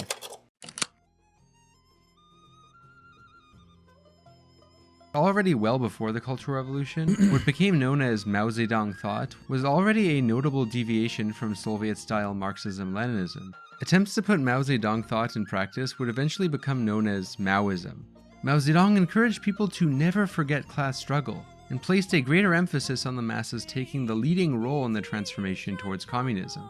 Mao also placed a far greater emphasis on the peasantry, which had been long neglected throughout Chinese history. Mao stressed that peasants, workers, students, and party leaders must all learn from each other. He believed that the party must learn from the masses so that they would not become out of touch with them. The method of putting this into practice would become known as the mass line, in which party leaders are to spend time with the masses in different areas, such as factories and farms, to take note of their sentiments, and then consider them when reformulating their policy programs, which they would then present to the masses again accordingly, after having made the adjustments. Aside from Mao's differences from Stalin, China was structured quite differently from the USSR. It was structured a bit less dictatorially, with the functions of the head of state being divided among different powerful figures. Mao simply did not wield the kind of dictatorial power that Stalin did. Like, you can point this and say, and many are doing it in the chat, like, that's exactly what Topji did, right? But then you can also literally, depending on your outlook, you can also cut this in an identical fashion to, like, even under a capitalist organization of the economy, like the notion that like you need a diverse diverse corporate leadership structure, or like they even do similar versions of this in fucking Silicon Valley, where they'll have like all of the they'll have all of the fucking managers play roles inside of the corporation, and like, what was it? What was the fucking thing that they were doing? Like they would have the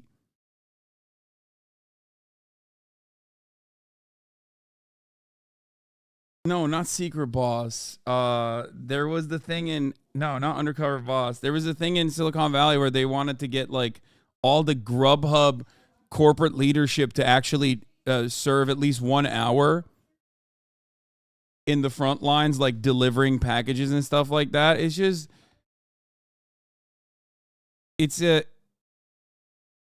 only when you slap the socialism sticker on it where people go, or it was DoorDash, yeah.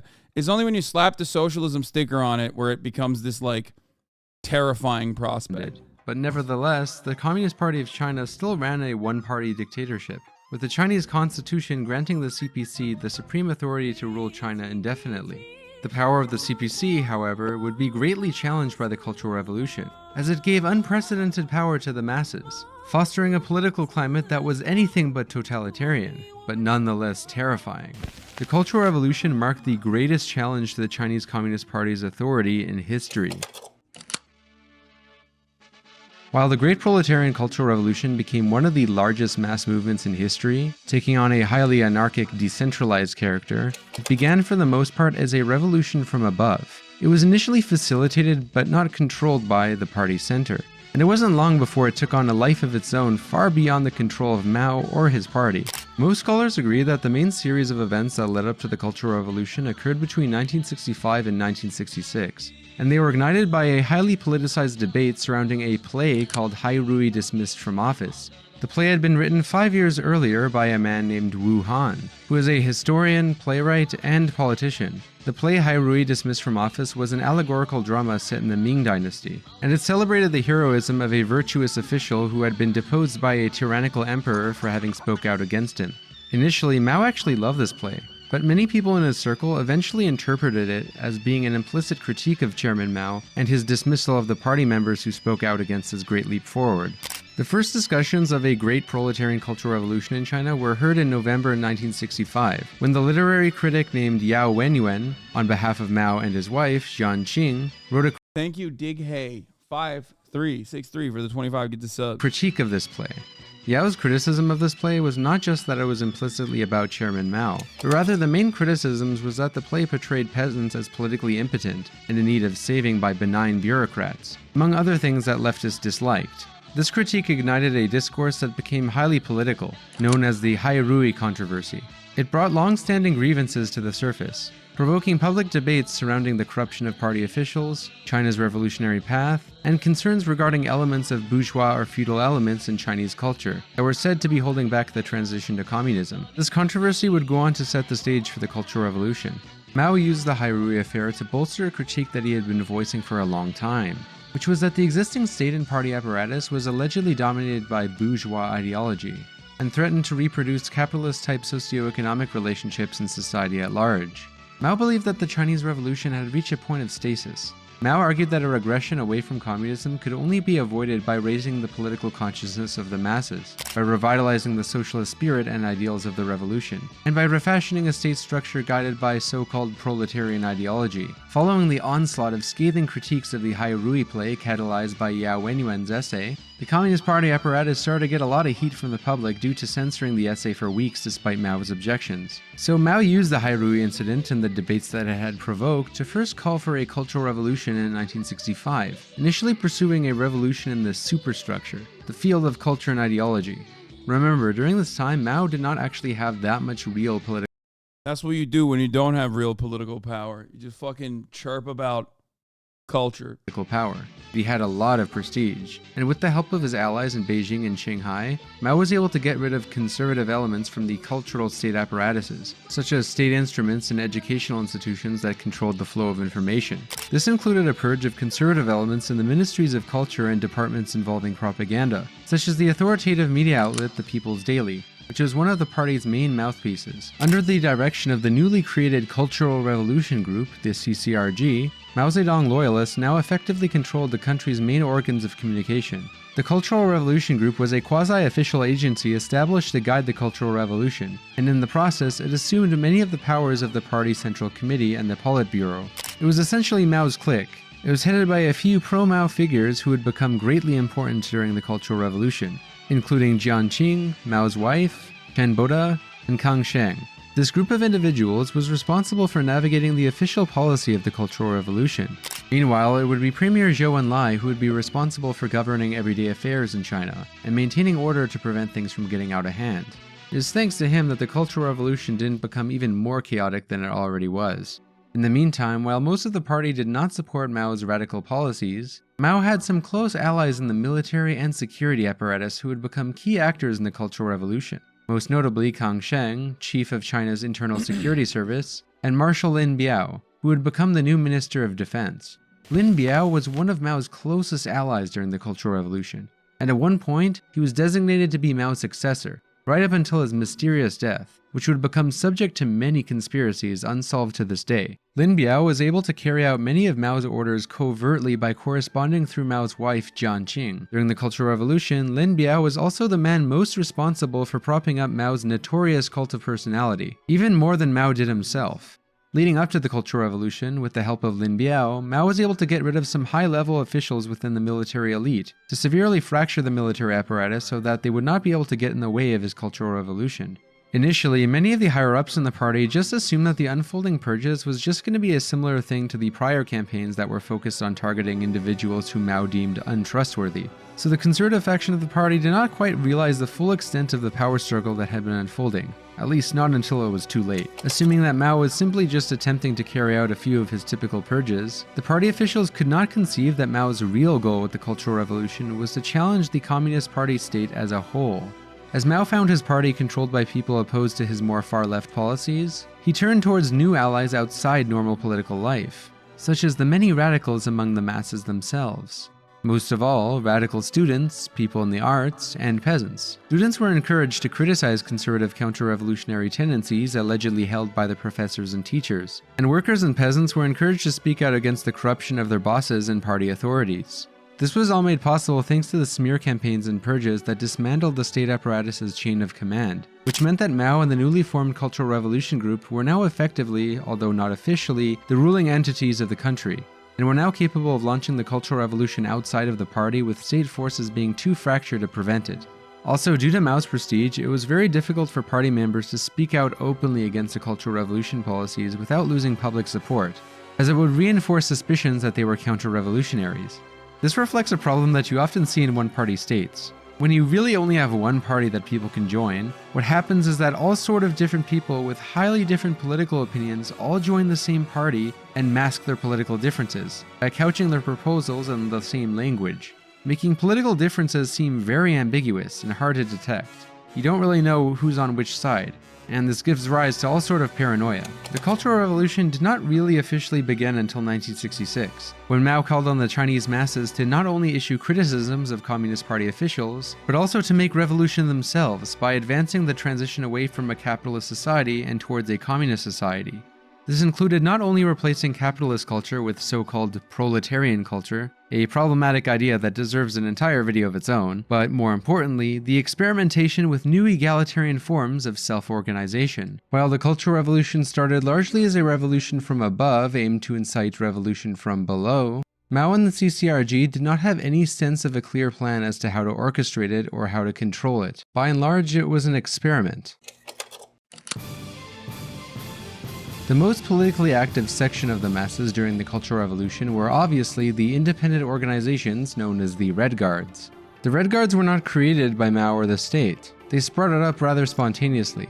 The great majority of them were high school students and university students, as the Red Guard movement originally started in secondary schools, then spread to universities, and then spread rapidly to include factory workers and employees in all sorts of sectors.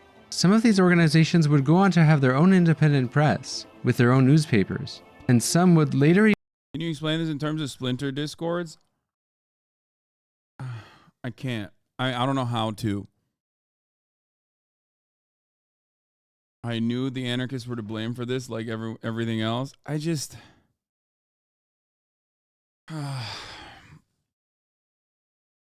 The only way to analyze this sort of thing is from the framework of how it manifests itself, like how this kind of violence is always going to be a part of a sometimes necessary part of any kind of political movement, but not even necessary, but instead just a normal part of any political movement.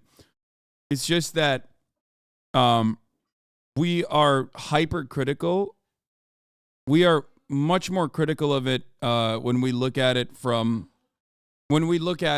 as not an inevitability, but instead something that exclusively happens under revolutions, communist revolutions, not bourgeois revolutions, which we look towards as like good and necessary. And in some ways, in order for history to continue and get to a post-feudalist structure, that was a necessity. However, it's like if you gave your leftist haters guns and told them to do a revolution. It's just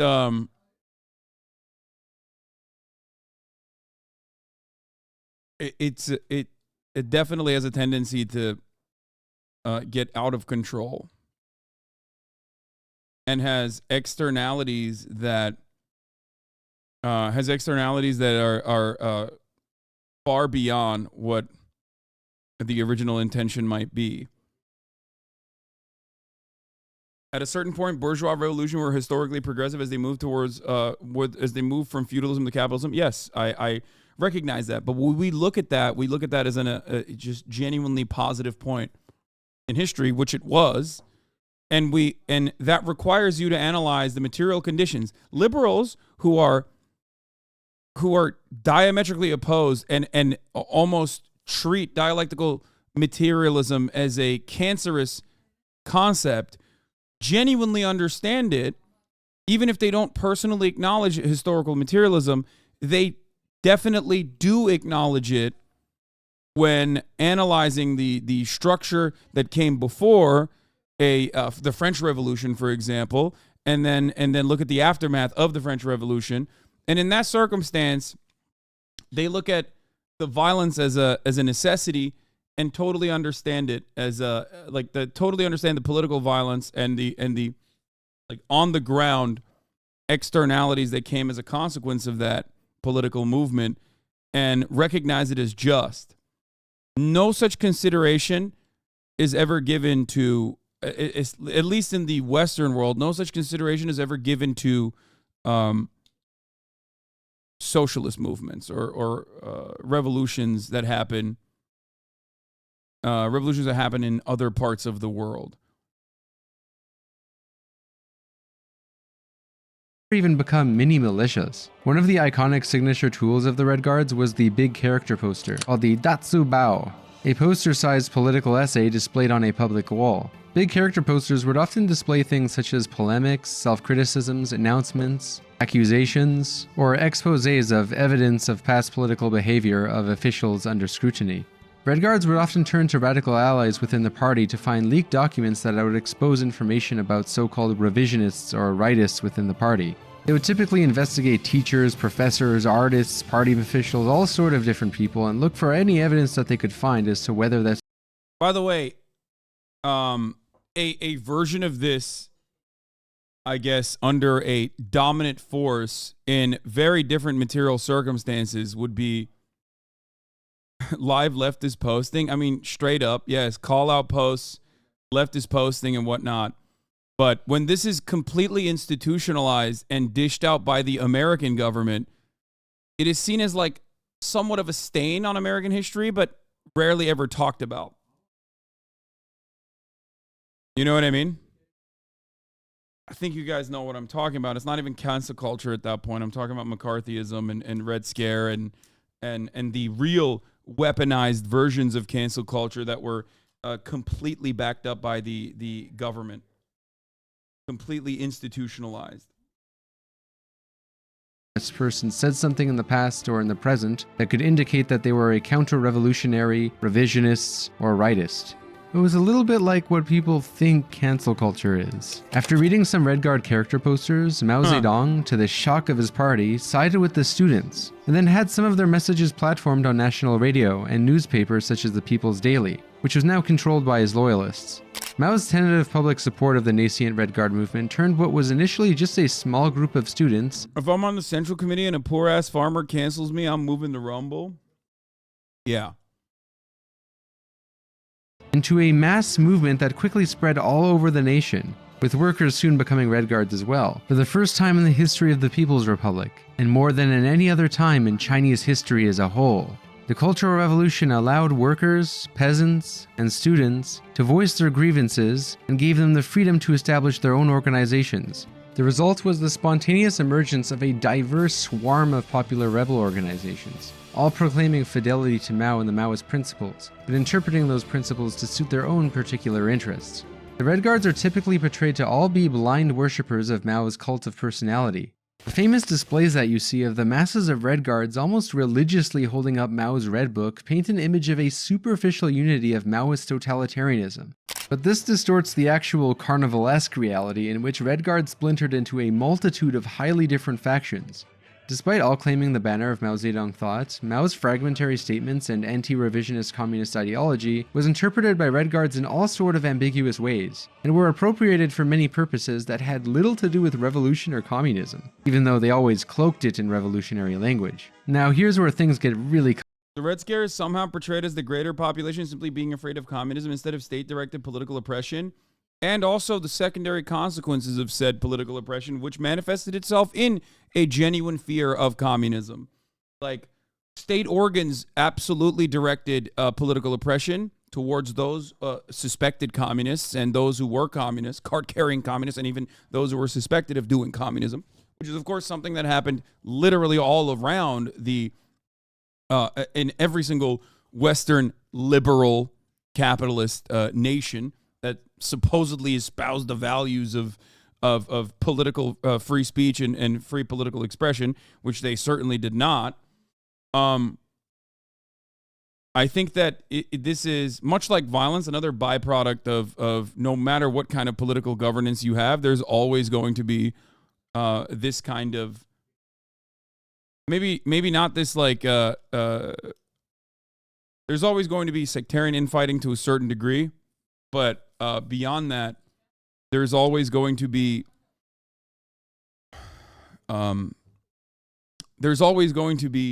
this, like, there's always going to be suppression of sorts, whether it is spontaneous or not. There always will be a suppression of opposing viewpoints that are, as long as they're seen as a danger, to the interests of the political body, the major political body, there will always be a suppression of whatever political forces go against the structures, the government, the governance. complicated. Initially, skeptical party officials such as Liu Shaoxi were reluctant to stop the Cultural Revolution but wanted to contain it before it spiraled into anything dangerous. And more importantly, they wanted to prevent the rebellion from threatening their own power. So they sent out what were officially called work teams to lead the Cultural Revolution, but whose real aim was to contain the mass activity that Mao was trying to encourage. But they veiled their intentions in revolutionary political language, so it wasn't immediately obvious. These work teams organized student rebel groups led primarily by the sons and daughters of ruling party officials, and these groups made up much of the early Red Guard organizations. These work teams were formed by personnel from various party organs in schools and universities. I would say that this is one of the major things that I would say that this is one of the things that I kind of hail about a neoliberal, quote-unquote, democratic governance, is that as long as, and this can only be done, obviously, under a global capitalist structure by extracting wealth and also labor from the third world by like constantly suppressing the third world and engaging in unequal exchange. However, the only way that you can maintain a supposedly working system, despite the internal contradictions, despite the obvious glaring contradictions under capitalism, by constantly ensuring that there is not a lot of economic instability, economic volatility. So if you look at a situation like China in the 60s and into the 70s, obviously the situation is very different. And it's a breeding ground for hostility. It's a breeding ground for militancy, because This is a massive nation trying to restore order and trying to basically maintain some form of governance at a time when like people are hungry and people are angry. I'm oversimplifying it, but if they had been able to get if they had, let's say, material support from outside forces, like if there was a world in which there was a Marshall Plan of communism that was genuinely just a fountain of wealth that you could dump in to ensure stability, then this level of hostility would not have occurred. And only admitted students from families of workers and peasants, and of course the offspring of revolutionaries in the party. Many workers and peasants became part of these Red Guard groups and took the train to Beijing and Shanghai. Their transportation and housing accommodations were paid for by the party. These early Red Guard groups organized by the work teams would be in opposition to the grassroots Red Guards, who sprung up more organically. The Red Guard organizations originally set up by the work teams would go on to be labeled as the conservative Red Guards, due to their role in protecting the party establishment and diverting people's attention away from attacking it. At the same time, more new grassroots rebel groups started to sprout up, which became known as the Radical Red Guard factions. And they would come into open conflict with both the conservative Red Guards and, more importantly... By the way, one of the best parts about Chinese propaganda at the time is that they literally perfected the Giga Chad. Like, literally everything.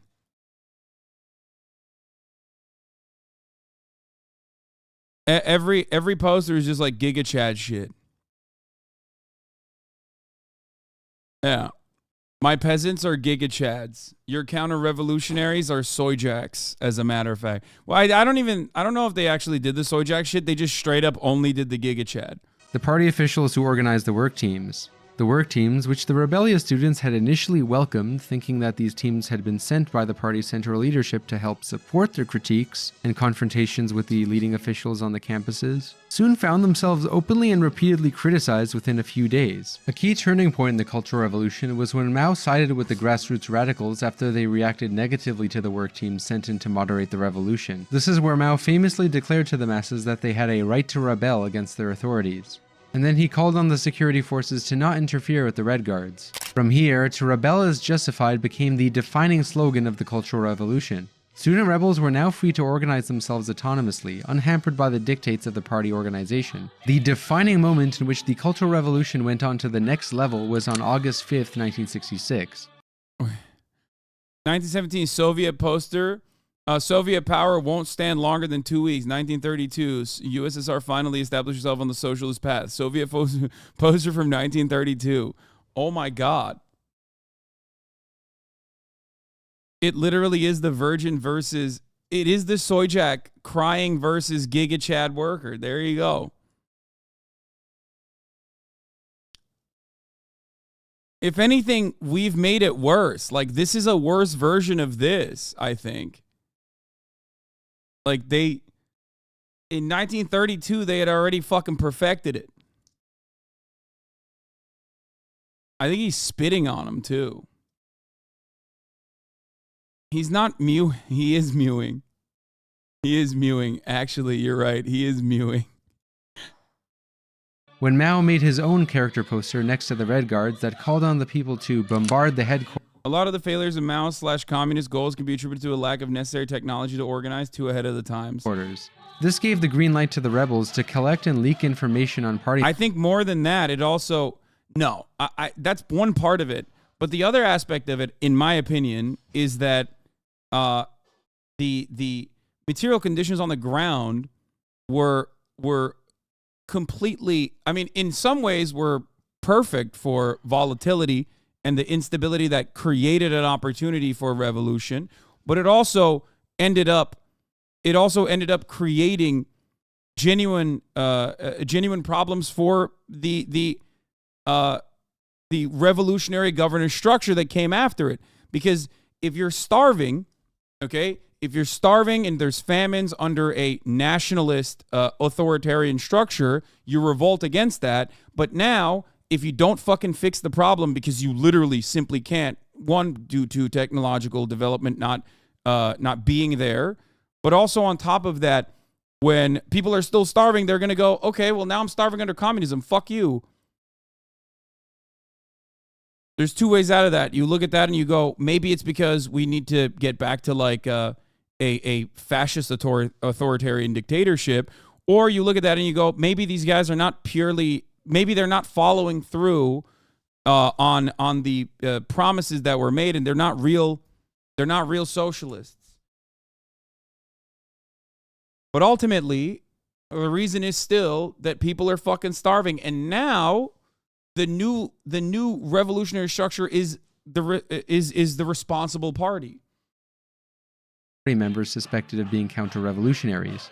Contrary to popular belief, the eradication of bourgeois culture was not the main goal of Mao's Cultural Revolution, even though he did call for a revolution in culture.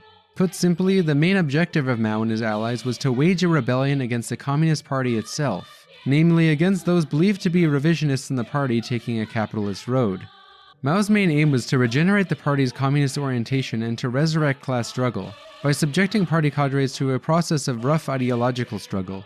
And he did this by giving power to the masses to hold them accountable. As a result, even though you could argue that this was for Mao's own authoritarian purposes, what he had in effect... I think it's important to understand this within the context of like modern day China as well, because a lot of people always go, oh, it's so authoritarian, that's why people are fucking unable to like revolt against their leadership, when like Chinese governance has always had to deal with revolts in general due to the material conditions, and the major reason as to why they do not have to any longer is because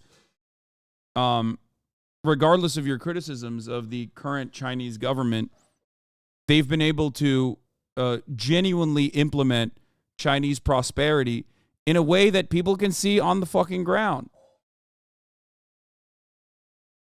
That's it. It's always the same. If people are if their bellies are full and they feel like their conditions are improving all the time, they're not going to be interested in revolting.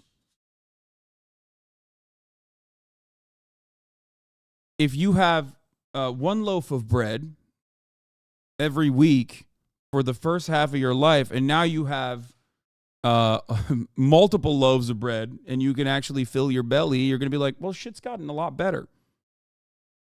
Unleashed, and knowingly so, was a period of radical decentralization and mob rule, a sort of anti-authoritarian politics. The quasi-anti-authoritarian character of Mao's Cultural Revolution is even acknowledged by some anti-communist scholars, who are at least honest enough to admit the paradox that a supposed totalitarian dictator would encourage his people to think for themselves and give them the means to rebel against his own party state. The whole stereotype of totalitarianism is that the government concentrates all power and gives none to its population. What kind of totalitarian dictator takes power away from the government and gives it to his people? Mao's intentions to redirect power away from the bureaucracy and enhance the power of the masses were matched by his actions. Mao encouraged... If Mao offered every single person a 3-minute ad break avoidance subscription, people would not have revolted. Everyone would be like, my belly is full. I'm properly satiated. I no longer see the ads at the top of the hour. And now, of course, as a consequence of that, I no longer have any fears. I have all of my needs met. I am happy. Dig Hey 5363, thank you for the 25 get the subs. Yeah, your belly's full and your balls are empty now as a consequence of Dig Hey giving 25 people a way to avoid the top of the hour ad break. Here's the 3-minute ad break now. Popular rebellion by allowing levels of freedom and transparency that were unprecedented for China. Independent Red Guard organizations were allowed to create their own press, newspapers, publish articles against various politicians, and holding the government accountable by investigating party leaders and finding and distributing their speeches and transcripts from their meetings. information that was typically considered to be highly classified, but could be used as evidence to see if bureaucrats were guilty of corruption, or just things that Maoists think are bad, like revisionism. Far from totalitarianism, the Cultural Revolution was actually more about the delegitimization of authority. Throw the emperor off his horse was a popular slogan among Cultural Revolution rebels. Hell, even the CCP under Deng Xiaoping admitted that the greatest danger of the Cultural Revolution was that it destroyed the authority of the CCP. With the Cultural Revolution, Mao wanted to reverse a pattern in Chinese political culture where independent thinking and honest opinions were discouraged, due to state authorities behaving like what Chinese peasants called local emperors, which was heavily encouraged by the Confucian tradition of sacralizing authority. One of the reasons why proponents of the Cultural Revolution opposed Confucianism was that they wanted to debase authority and subject these local emperors to mass criticism. While this might be quite the pill to swallow, the Cultural Revolution was actually when freedom of speech and freedom of the press was most widespread in Chinese history. That being said, the right to rebel during the Cultural Revolution was not a right inherent to the people, but one granted to them by Mao and his allies, and thus it could just as easily be revoked by him. It's easy to argue that Mao just championed free speech solely because it was convenient for his anti-revisionist motives at the time, rather than upholding free speech as a right in and of itself. However, even though there is some truth to this, it does not change the reality that China during the Cultural Revolution gave far more freedom and power to the masses than they had been given at any time in history, even if this freedom turned into anarchic chaos quite fast. But let's not get too ahead of ourselves and get back to the timeline as to how the Cultural Revolution unraveled. It's still year 1966. The conservative Red Guards that sprung out of the work teams which we were talking about were not able to curb the students' activism.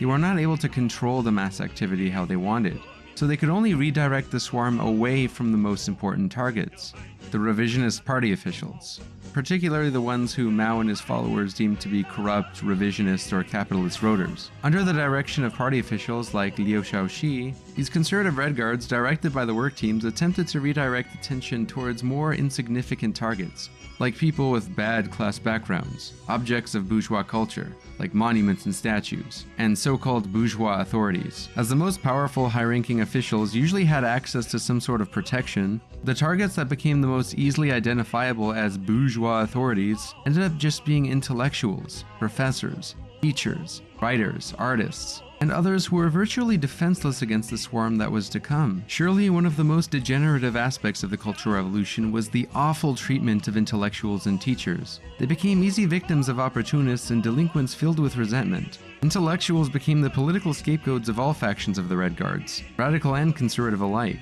They were hounded by Red Guards, zealously seeking out the bourgeoisie in a country that... That's why MAGA communists are right, baby. MAGA communists are simply Maoists, but in the different direction, okay? In the opposite direction, where they're also attacking CRT and the bourgeois grad school students. Ah! Yeah, the hogs are the real peasants in this dynamic, okay? They're like, I'm sick and tired of CRT being taught in schools, brother. What the fuck? Yeah.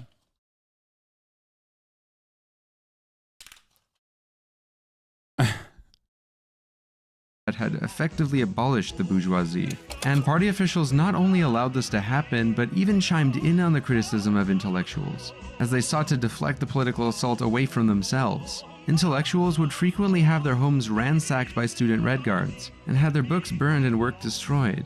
The alleged political sins of these intellectuals would often have consequences for their own family members, who would often find themselves subjected to what were called struggle sessions, which were quite psychologically and sometimes physically antagonizing.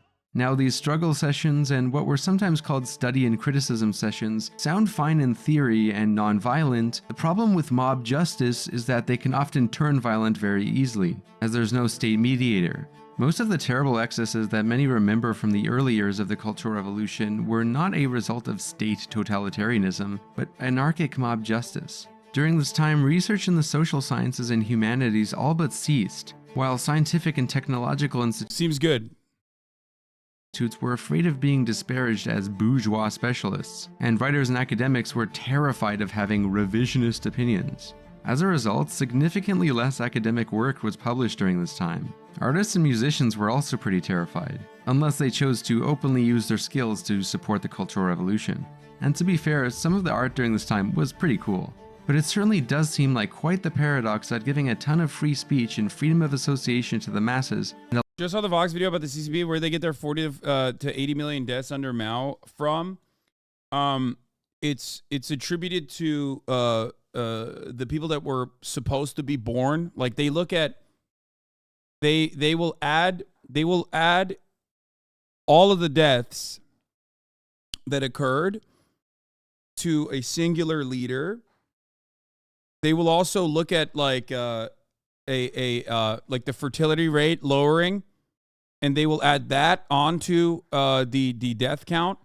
Like they'll look at birth rate projections. This is done in the Black Book for USSR as well. They'll look at birth rate projections, and they will add the birth rate projections as though they died as well. And they will also say that like every single person directly died as though like they were put to fucking death by the state rather than as a consequence of famine. Yeah, they'll look at the excess death rate and attribute it all to direct, attribute it all to like a Holocaust style direct mass death machine, basically. Which is interesting because it's like a very reactionary way to look at it. One time did a video about this and did the same thing to capitalism. Yeah, capitalism's numbers, due to its power and due to it being the current mode of existence, current economic organization of society at the global level, would mean that the capitalist deaths under a Black Book style math would be far greater,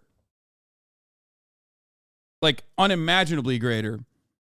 However, that's a silly way to go about it, in my opinion. It's like looking at the excess deaths of COVID and being like, it happened because it happened as a direct consequence it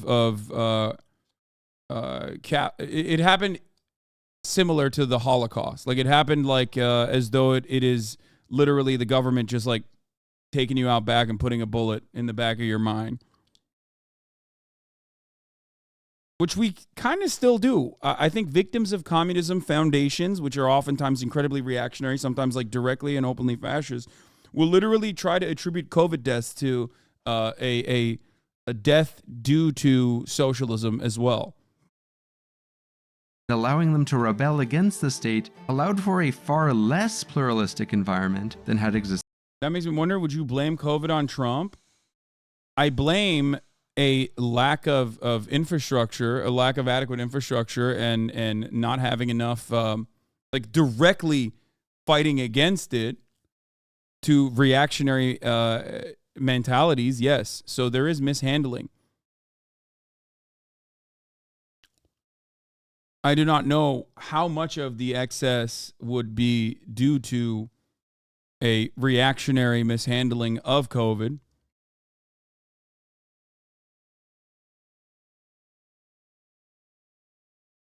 It is pretty funny to point the finger of blame at socialism under a global capitalist structure, though. That is, not lost on me. Before. How could more freedom lead to less freedom? Well, as we'll see repeatedly throughout this video, authoritarianism is not limited to state authorities. A certain anti-authoritarian authoritarianism also exists. Student Red Guards would ransack bookstores to purge any Chinese or foreign literature that they saw as revisionist or bourgeois, which is especially ironic considering that Mao and especially his wife Jiang Qing were huge connoisseurs of Western literature and art themselves. To say the least, if Jiang Qing was not Mao's wife, she would be heavily persecuted. And this, of course, brings us to the famous campaign to break the four olds. Old ideas, old customs, old culture, and old habits. Peasantry turning against the educated, labeled as elite, is not exclusive to China because the poor used to associate education with capitalist wealth and benefit. Yeah, I mean, it's also very commonplace in pretty much every single socialist, communist movement all around the world, even under capitalist governance. It's something that you will see in literal Discord servers that fancy themselves to be of a Marxist variety or a socialist variety. It's just, it is literally sectarian infighting. But it also happens under a capitalist organization of the economy as well all the time. More or less the conservative remnants of Chinese culture that were deemed to be oppressive. Student Red Guards would also chastise their fellow citizens for what they deemed to be little bourgeois tendencies like certain hairstyles, shoes, tight pants, perfume, pets, gambling, jewelry, dirty jokes, or bourgeois Western habits. The Red Guards would waste their time on other symbolic nonsense such as changing street names and destroying statues. Like, for example, changing one of the streets to Anti-Revisionist Road. During this time, the Beijing Red Guards raided more than 100,000 homes in search of reactionary materials, forcing intellectuals and artists and journalists and all sorts to conduct self-criticisms or face the struggle sessions. Damn, seems like you need some cops, dog. I'm just saying. Much of the mindless violence that occurred during this early period of the Cultural Revolution stemmed from the fact that the country had been essentially turned over to gangs of high school students. Literal teenagers. I mean, just think... Put these goddamn teenagers in prison for a little bit. About it. It's like every boomer's worst nightmare. A lot of delinquents would just use Mao Zedong thought and revisionism as excuses to get back at teachers they didn't like. Again, one crucial angle that is almost always missed in the mainstream accounts of these events. Motherfuckers were out there being like, nap time is an unjustifiable hierarchy and a byproduct of bourgeois revisionism. Don't ever fucking enforce this unjustifiable hierarchy on me. I will not be doing nap time. Is that the persecution of intellectuals and artists, anarchists being literal children, is so perfect. During the start of the Cultural Revolution was not just the doing by Maoist radicals, but also by the party-organized rebels. You know, those conservative Red Guards organized by the work teams, whose intent was to redirect attention away from the party bureaucrats. This might seem a little confusing at first. Although it was Chen Boda of the Cultural Revolution group who officially launched the Four Olds campaign, as the scholar Alessandro Russo puts it in his book Cultural Revolution and Revolutionary Culture, the conservative Red Guard organizations were responsible in the summer of 1966 for perpetrating some of the most gratuitous acts of violence against bourgeois elements. Most of the latter came from families that had been well off before 1949, but that often carried no political weight at the time. Some were artists and writers who became easy targets for the demagogy of petty politicians. Frequently, police commissariats even provided the students with the addresses of bourgeois elements. Most of the current images of blind destructiveness wreaked by the Red Guards hark back to these episodes. On the whole, destroying the Four Old Things was an ambiguous campaign, seemingly supported at the highest levels of the party, whose aim was to direct the attention of student movements toward irrelevant objectives and deflect it from the real issues. By orienting student activism towards a series of obvious class enemies, it would be easier for those who were assigned to counteract pluralization to keep the situation under control. Now, this all might be a little surprising to hear. However, just as Mao Zedong did not have total control over the more radical Red Guards whom he preferred, Liu Shaoxi and the party members trying to protect themselves also lost control over the conservative Red Guards. And it would all soon backfire on Liu Shaoxi, who would eventually meet his tragic demise due to the radical Red Guards. Now, none of this is to say that the radical grassroots factions of the Red Guards did not also perpetrate a lot of violence, or that Mao Zedong himself was not responsible for inciting the revolt in the first place. The point is that the conservative old guard of the Communist Party who organized the work teams are just as much responsible for this, and this is rarely ever acknowledged by most mainstream portrayals of the Cultural Revolution. It was actually the conservative Red Guard. If only like those who fancy me to be a leader in a movement like this understood my opinions on decentralized violence directed by people with no genuine ideological foundational backbone, and how much I like order, would recognize that. Dude, you are literally Mao. You know what's really ironic about that? I straight up am authoritarian in the way that I deal with my chat, apparently, right? Like, they both simultaneously say I rule my chat with an iron fist, but also say I'm on board with like decentralized violence. And I'm too afraid of my own community to like genuinely say what my real feelings are on the matter. Hassan must secretly hate the fact that he has to constantly defend China from the perspective that they believe I defend China. of course, or all of these authoritarian countries that he loves, supposedly. You know?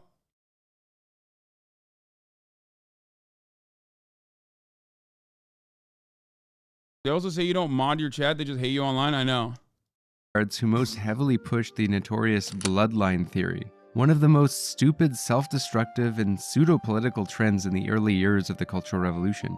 It was kind of like a class identity politics. According to bloodline theory, children of workers, poor peasants, and revolutionary cadres were assumed to be more likely to be natural revolutionaries, while the children of capitalists and he skipped the Great Leap Forward for the most part. Landlords were assumed to be political agents of counter-revolution, and many Red Guards would waste their time bullying these people with bad class backgrounds. No doubt this absurd biological classism was a degeneration that had nothing to do with Marxist theory. And by deflecting attention to these imagined enemies of the revolution, this bloodline theory conveniently distracted people from these so-called capitalist rotors within the party and Mao's call to experiment with new communist forms of organization. While Mao Zedong did not start this bloodline theory, he is still partially to blame for this type of class identity politics. Mao and his followers had a tendency to loosely use terms like revisionist, capitalist, and bourgeois as quasi-moral identitarian categories that consequently became meaningless buzzwords. So it only makes sense that the Red Guards would parrot this tendency in practice. While not controlled by Mao, the behavior of the Red Guards cannot be separated from the anti-intellectual and anti-urban impulses seen in Mao Zedong thought at the time. It was also Mao who placed such a big emphasis on the 5 black categories, considered enemies of the revolution, which were landlords, rich farmers, counter-revolutionaries, bad influences / bad elements, and rightists. Those last 2 categories are especially vague. Even though Mao did believe that individuals whose parents came from such class backgrounds could be reformed and redeemed, they were still viewed with suspicion. See, this is the problem with understanding the transition towards communism solely in terms of the abolition of class antagonisms, rather than the creation of alternative modes of organization. In a movement defined by such an extreme obsession with class identity and the elimination of a bourgeoisie, the revival of class struggle in a society that barely had any class distinctions left, as China no longer really had a bourgeoisie. It's also ironic because, like, one of the foundational abolitionist principles is supposed to be that, like, justice is not based on revenge, but instead on justice, like on creating a structure where everyone has everyone has their material issues solved. You know? Meanwhile, everything I see online, which, you know, is not indicative of I guess the Peasants' Revolution or anything like that, or the Peasants' Rebellion or anything like that, but still, everything I see online unironically revolves around fucking revenge. Big capitalists and big landlords had all been virtually eliminated, led to a lot of this class struggle being very insignificant with very little meaningful political content. In the following quote, Richard Krauss brilliantly illustrates the superfluousness of much of what's called class struggle during this time. The villages, for all their diversity, reenacted a revival of class struggle, in which the classes were essentially historical rather than ongoing. Members of local poor and lower middle peasants associations provided the basis for local Communist Party power. This majority scrutinized a small minority who belonged to the 5 black categories. Few villages had any rightists, but if so, they were intellectuals. But all villages had family members of former landlords and rich peasants, few of whom constituted any threat to the revolution. Most were victimized until after the end of the Cultural Revolution, in both significant and petty ways. A landlord's daughter could not join the party or militia and would be unlikely to find recommendations for educational opportunities. A rich peasant's son would find few brides willing to assume the stigma of his class. Before 1949, the poorest male peasants could not marry, so many peasants probably were. It's like a understandable fear of a bourgeois counter-revolutionary movement caused by decentralized forces, or pushed by decentralized forces, led to this like ridiculous oppression of those who were declared counter-revolutionary. Defending certain aspects of this also, in my opinion, is silly because like looking at it and saying, oh, it's happening as because they were actually all the Chinese version of kulaks is silly.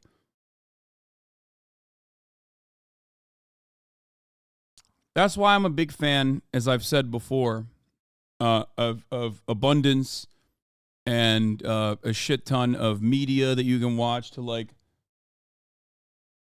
dull yourselves and not revolt. Regarded the new order as rough justice. Sometimes the class language of the Cultural Revolution simply masked persistent older forms of village politics, such as lineage rivalries. In broad terms, the rural class relations had mutated into something akin to a caste system, where barriers to social relations and intermarriage became deeper than actual property distinctions. The main point here is that a lot of this pseudo-class struggle distracted people from what was the real problem that Mao had identified, being the leadership of the Communist Party itself, which Mao believed was becoming a new bourgeoisie. Mao genuinely believed that the centralization of state power unaccountable to the masses would lead to the formation of a new bureaucratic elite, with class interests at odds with the working class and oppressed masses. He believed that many within the bureaucracy would develop bourgeois inclinations, giving them the incentive to abandon class struggle and quietly take a capitalist road, instead of maintaining fidelity to the communist goal of a stateless, classless society. Mao famously declared that, quote, "The representatives of the bourgeoisie who have infiltrated the party, the government, the army, and various cultural sectors are a group of counter-revolutionary revisionists. Once the conditions are ripe, they will seize power and transform the proletarian dictatorship into a bourgeois dictatorship. Some of them we have already identified, but not others.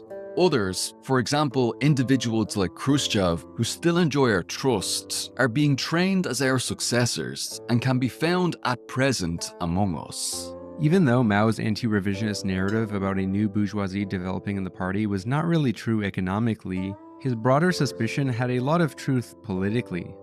While the party bureaucracy was not yet an actual class in an economic sense, much of the party's old guard were starting to shift away from the revolutionary political goals of actually. Communism is when you do consistently purges, and the more purges you do, the more communism it gets.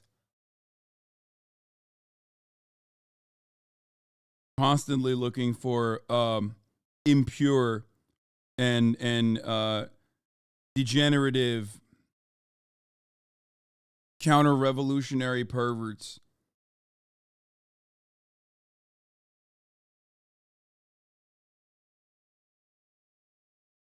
Everywhere in America, KKK, you can find them. A blue scare, if you will. I mean, kind of, yeah, I guess. They might believe you, yeah.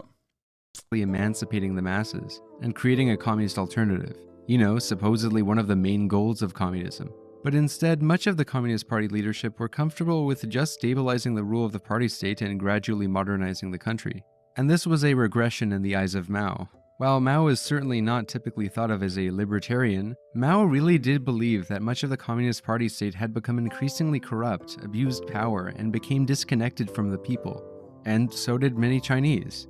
It was not just Maoist radical fanatics who participated in the Cultural Revolution. The Cultural Revolution movement empowered many workers, students, and peasants who harbored bitter resentments against party cadres, and much of these resentments were against their local party officials, not merely just a specific handful of anti-socialist rightists.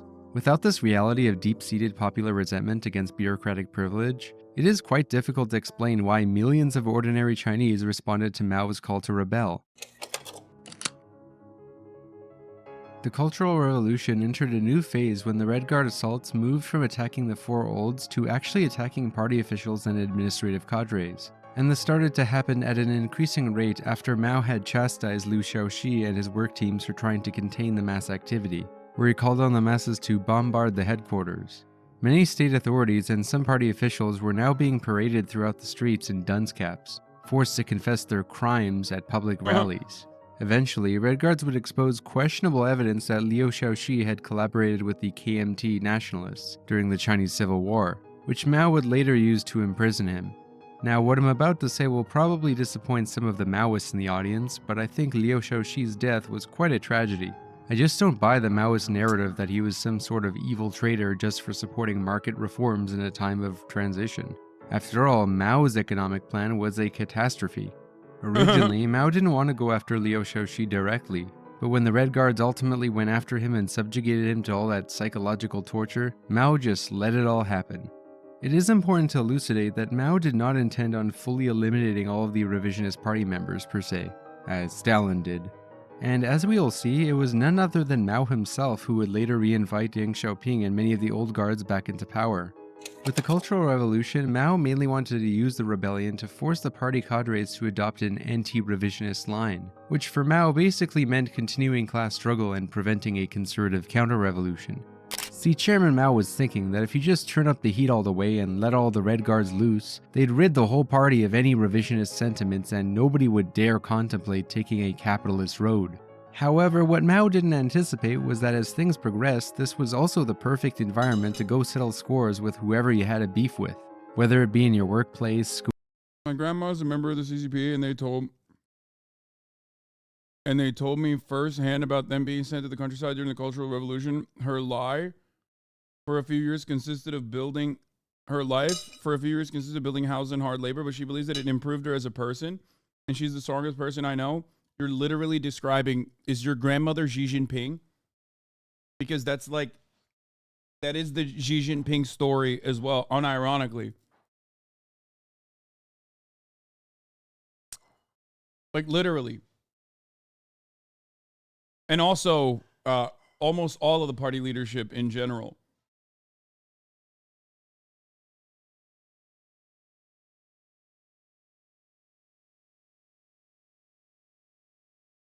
Schools administration, university, neighborhoods, local party communities, or friend circles. So basically, the language of Mao's ideas ended up being co-opted to rationalize things like hollow rivalries and petty interpersonal conflicts. Young people especially used the Cultural Revolution as an excuse to just get revenge on whoever they disliked, and rebel against their parents and teachers. We really don't need to dwell on all of the endless examples of Red Guard violence and psychological humiliation that the Cultural Revolution produced.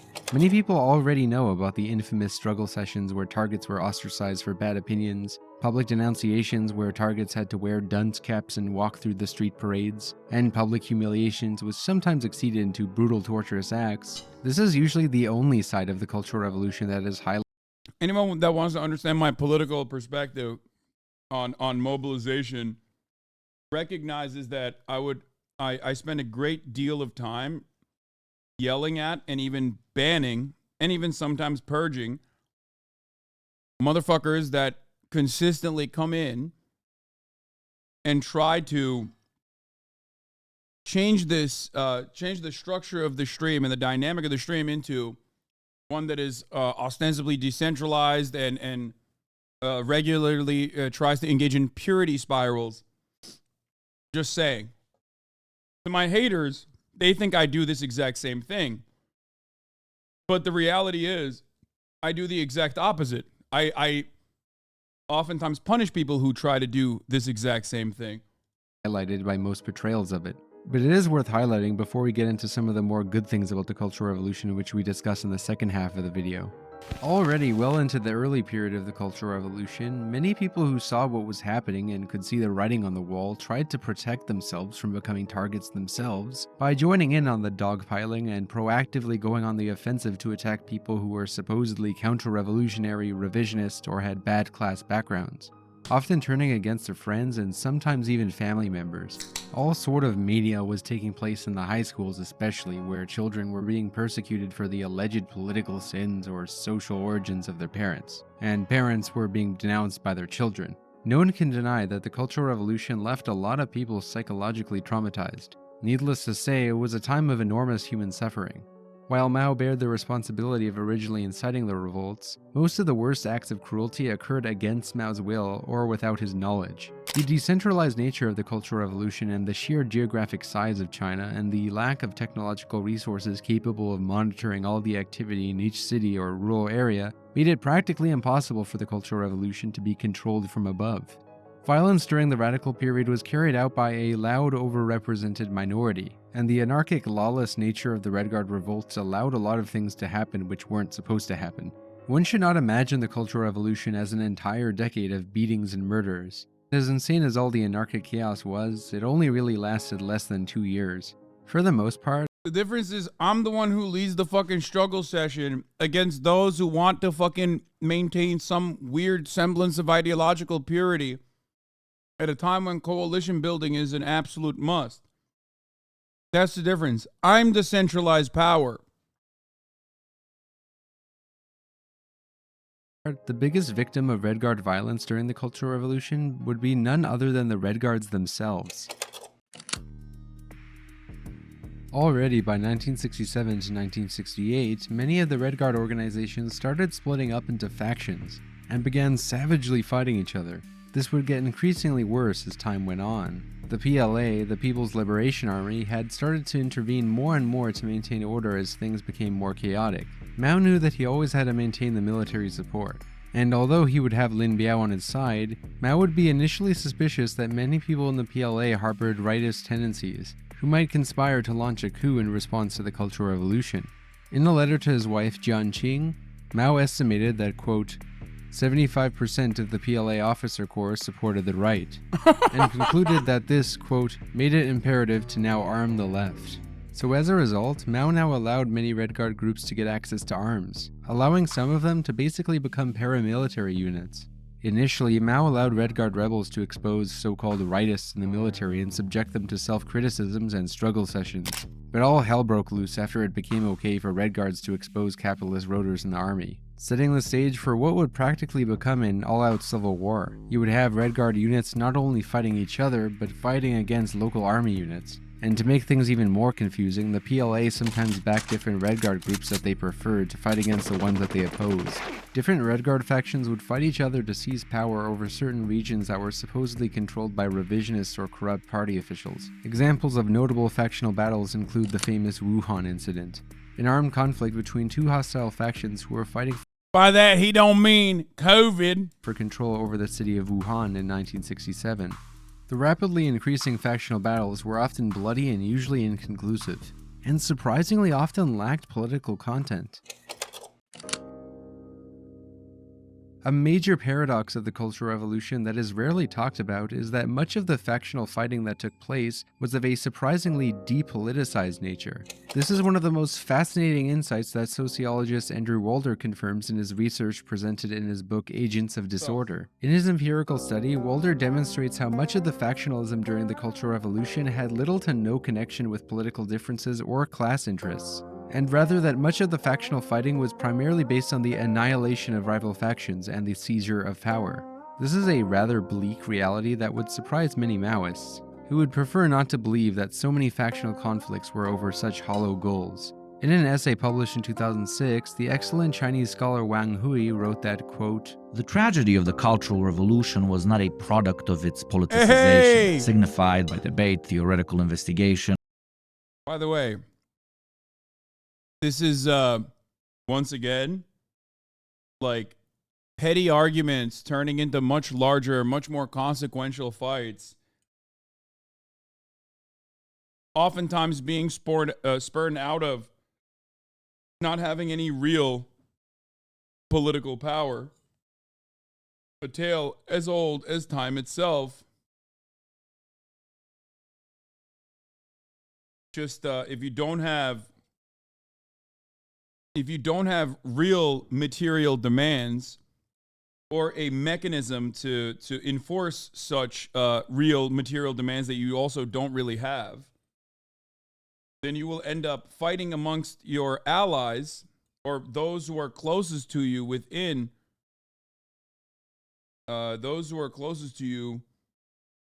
your political struggle, within your political movement, and you'll end up fighting over the most idiotic shit and it's oftentimes just self-defeating, a tendency which reactionary forces do consistently take advantage of.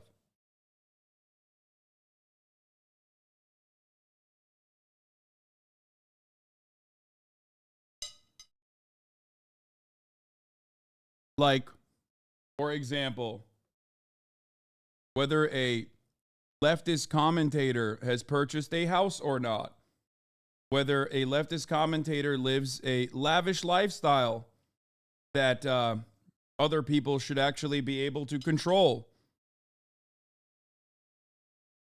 despite the fact that he is simply a fucking Twitch streamer.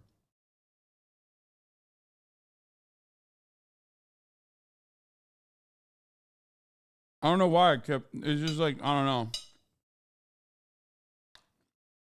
How many YouTube videos can we make? Oftentimes very self-serving, as a matter of fact. Not necessarily for some other broader, well-defined goal, but instead for self-serving purposes. Self-serving purposes such as, maybe we can get more Substack subscribers, or maybe I can get more people to follow my OnlyFans. The more you say just a Twitch streamer, the more I think there's some bribes going on. What do you mean? What bribes?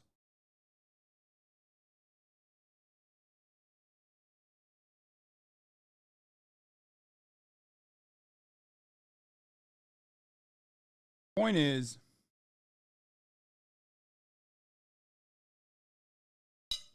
you got to have well-defined goals,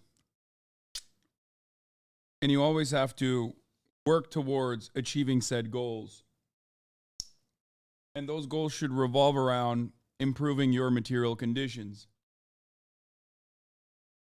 No, I don't have an OnlyFans, man. What are you talking about? I'm saying people that people that had self-serving interest in promoting their OnlyFans or promoting their Ko-Fis or promoting their Substacks will often make hay out of really silly, petty grievances that have no ideological basis or no reason to even exist.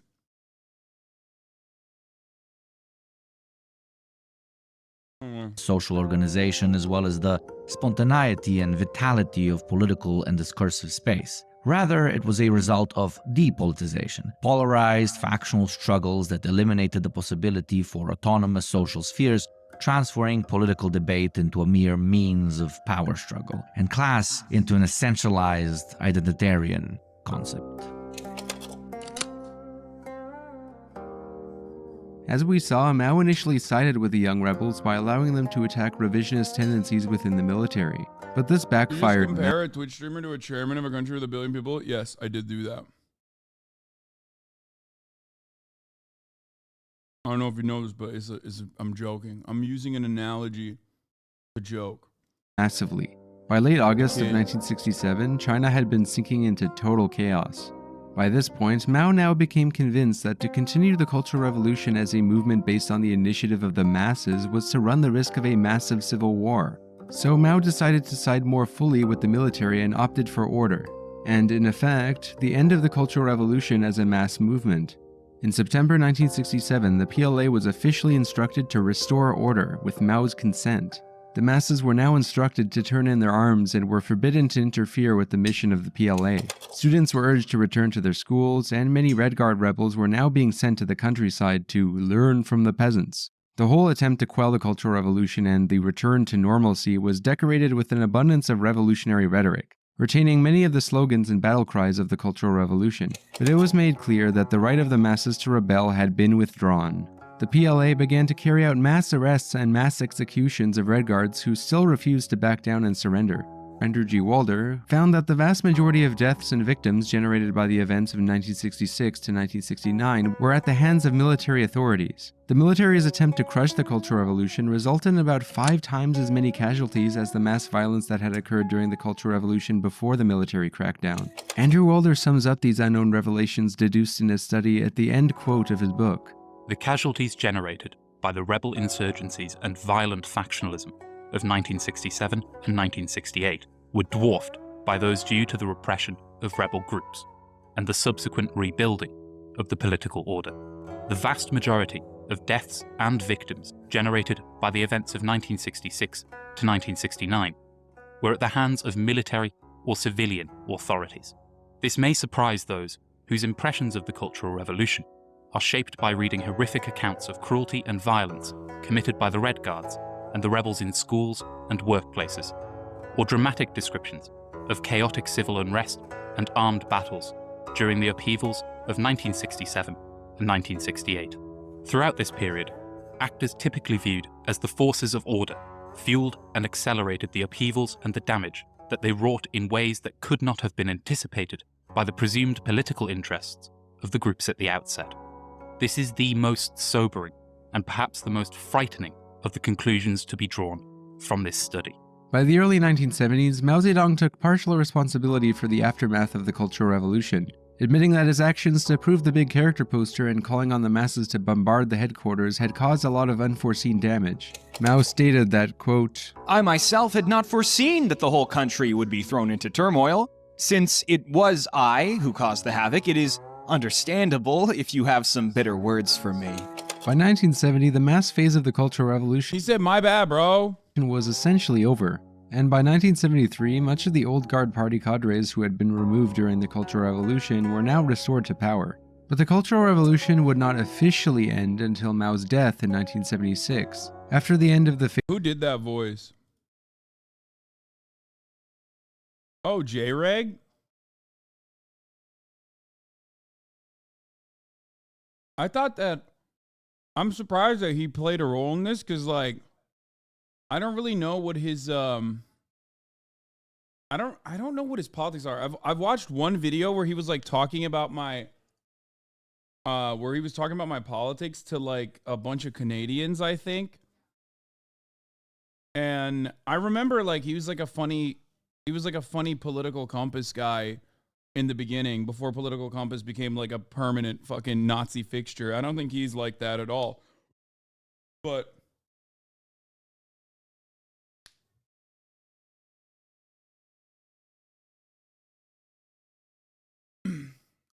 he seems like a smart dude.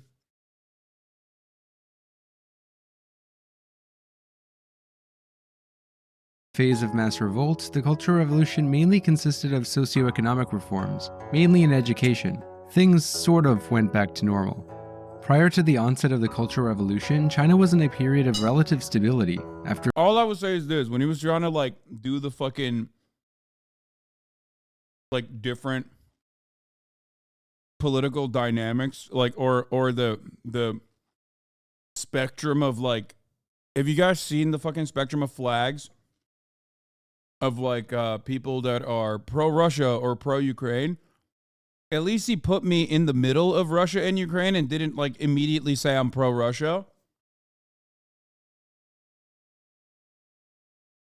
But he did say that I was in favor of like the complete destruction of Israel or something. No, he said you were pro-Russia. Did he? I thought he said I was like... No, he put me in the middle, I think. I think he put me in the middle, which is ironic, and I think anti-Turkish thought, because just because Erdogan is in the middle, smack dab in the middle, serving both sides, okay, doesn't mean that I am.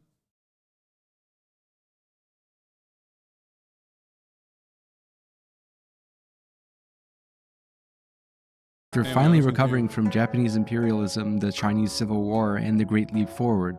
So why would Mao decide to risk throwing away this relative stability by inciting the Cultural Revolution?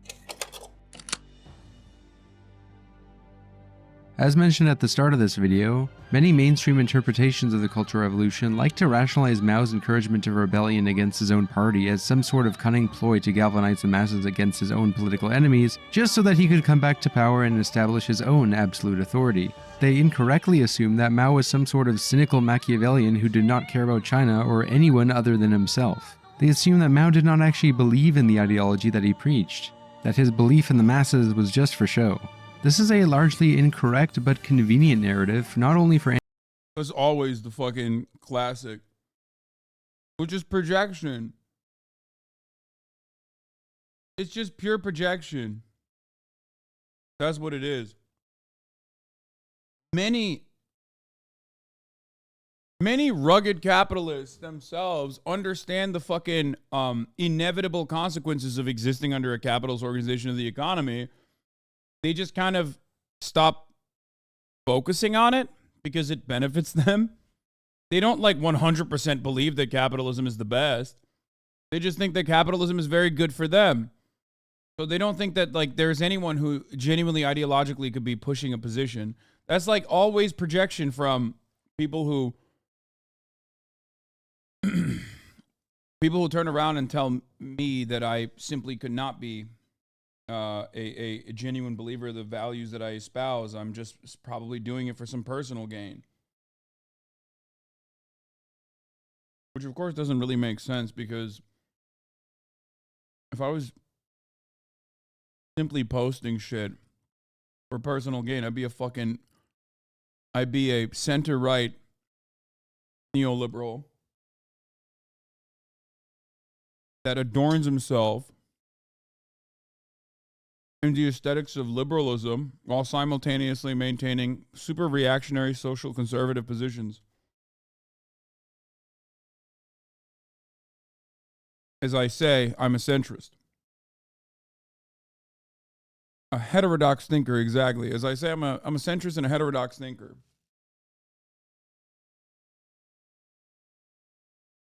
And then I would always, no matter what though, I would always align with American foreign policy. Always.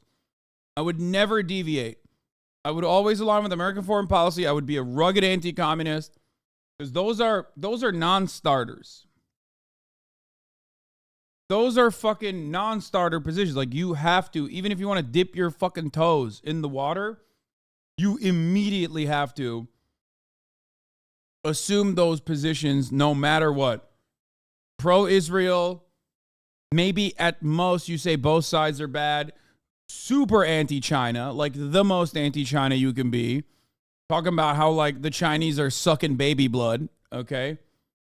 They're stealing our RP, brother. I can't believe it. They're stealing our gerbs and stealing our IP.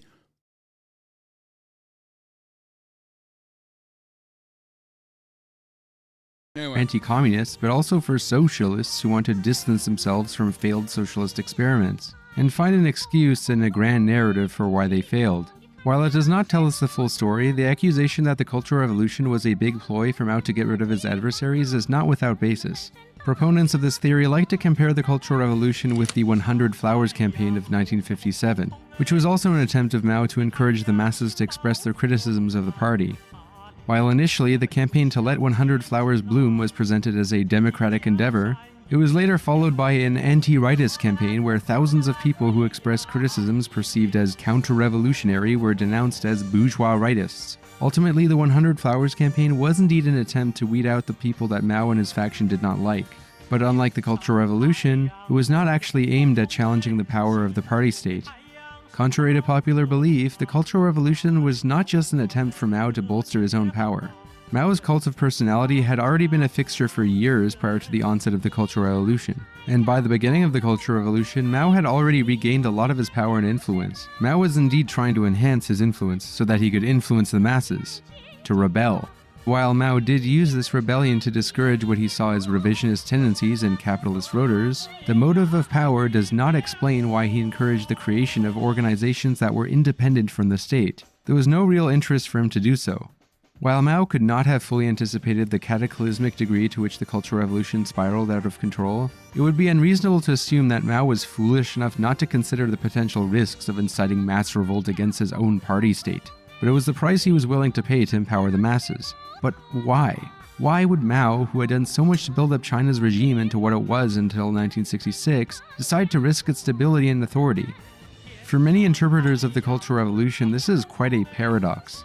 But a careful examination of the trajectory of Mao's thought and behavior shows that his decision to call for an assault against his own party state was not a paradox, but instead simply reveals that Mao, leader of the Communist Party of China, was indeed a communist who believed in communism. Say what you want about Mao, but the guy really was a believer in communism. He was so determined to build communism as fast as possible that he may have ignored Marx's original conviction that a country must go through a stage of capitalist development first before a society is wealthy and industrial. Yeah, kind of an important part. Kind of an important step to go through, you know, especially when the ironically supposedly revisionist society that you're splitting from did at least like make that happen. Although there were certainly very similar issues within the USSR as well, but you know, Industrialized enough. Mao is. I like the analysis of like Mao is like a TikTok, Tumblr, Reddit communist of being like, we're doing a general strike tomorrow. And then, but he's so influential that people do unironically go, yeah, no, we should do a general strike tomorrow, actually.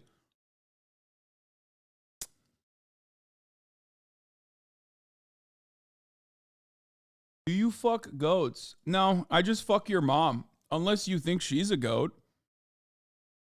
She is the goat of giving me blowjobs. Fucking got him, dude. God damn. Enough to move towards communism. That's boring. Mao famously disagreed with those who believed that communism just meant the raising of living standards. In order for the revolutionary spirit not to get lost, Mao believed that the masses need to be continually repoliticized and to experiment with new forms of egalitarian organization. Mao's decision to embrace mass revolt against his own party was not a paradox, but was consistent with a long-running theme in his thinking regarding the process of revolution.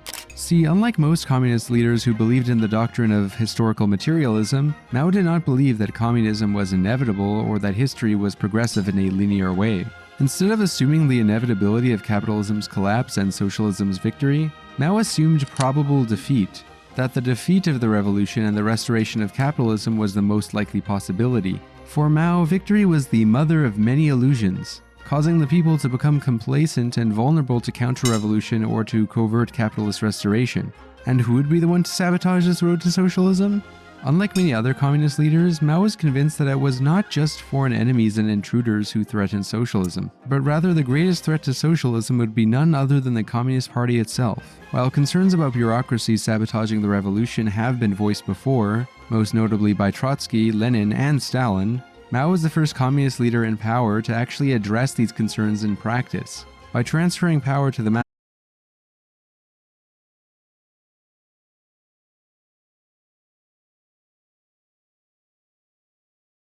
Oh, I'm here. I'm back. I'm back.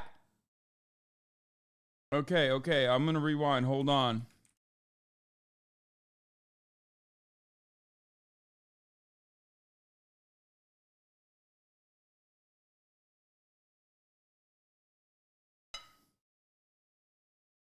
We're back. We're back.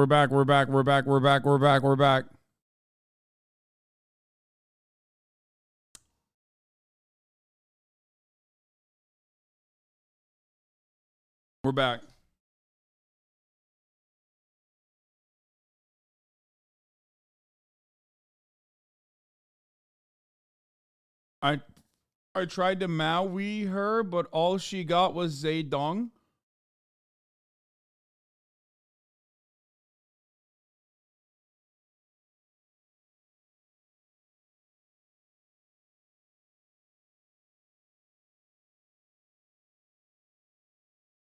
Anyway.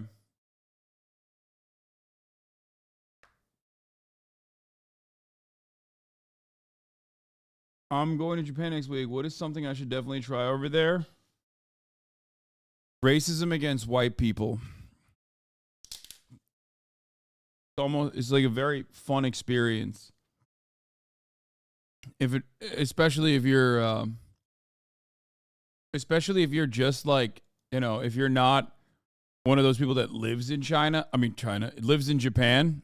Sorry, I got China on the mind. Then it's fun. It's fun to experience for like a day. For Mao, victory was the mother of many illusions, causing the people to become complacent and vulnerable to counter-revolution or to covert capitalist restoration. And who would be the one to sabotage this road to socialism?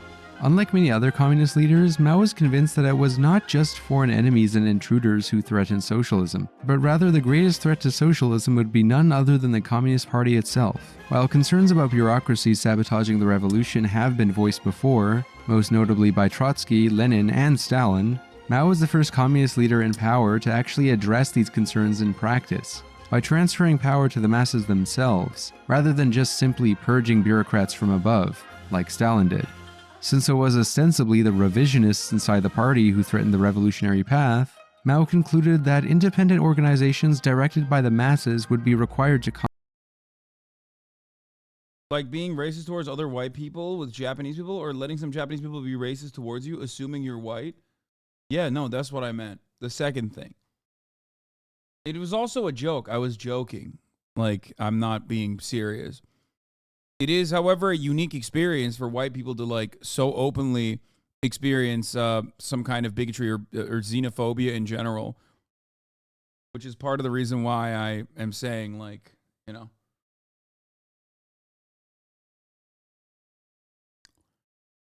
It's a thing you can experience. Like the top of the hour ad break is a thing you can experience.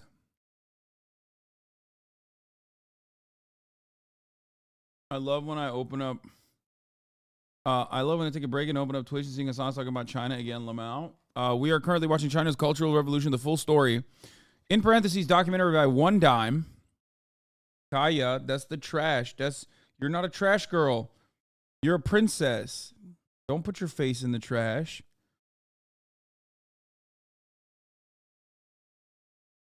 Combat a bourgeois counter-revolution.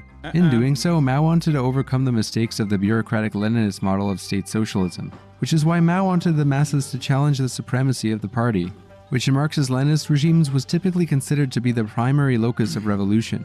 It would be ridiculous to question the party because the good thing. Good thing they did that, and then also, that certainly is not what is going on, or at least according to those who believe in such things.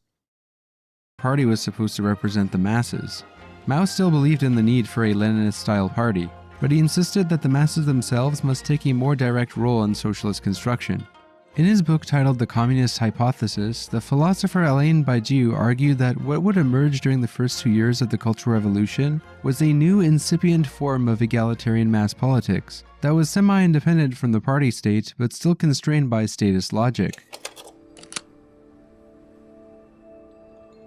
One of the most remarkable achievements of the Chinese Cultural Revolution was the expansion and democratization of education, even though some of these achievements were later reversed. Cultural Revolution-era education reforms allowed tens of thousands of young people living in rural areas to receive middle and high school educations for the first time.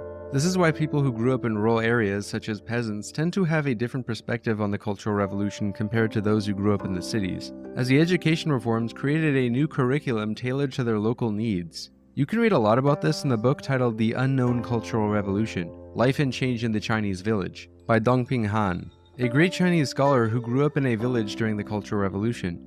Much of these reforms were expanded throughout the early 1970s, when things cooled down and became a lot more stable compared to the wild years of 1966 to 69.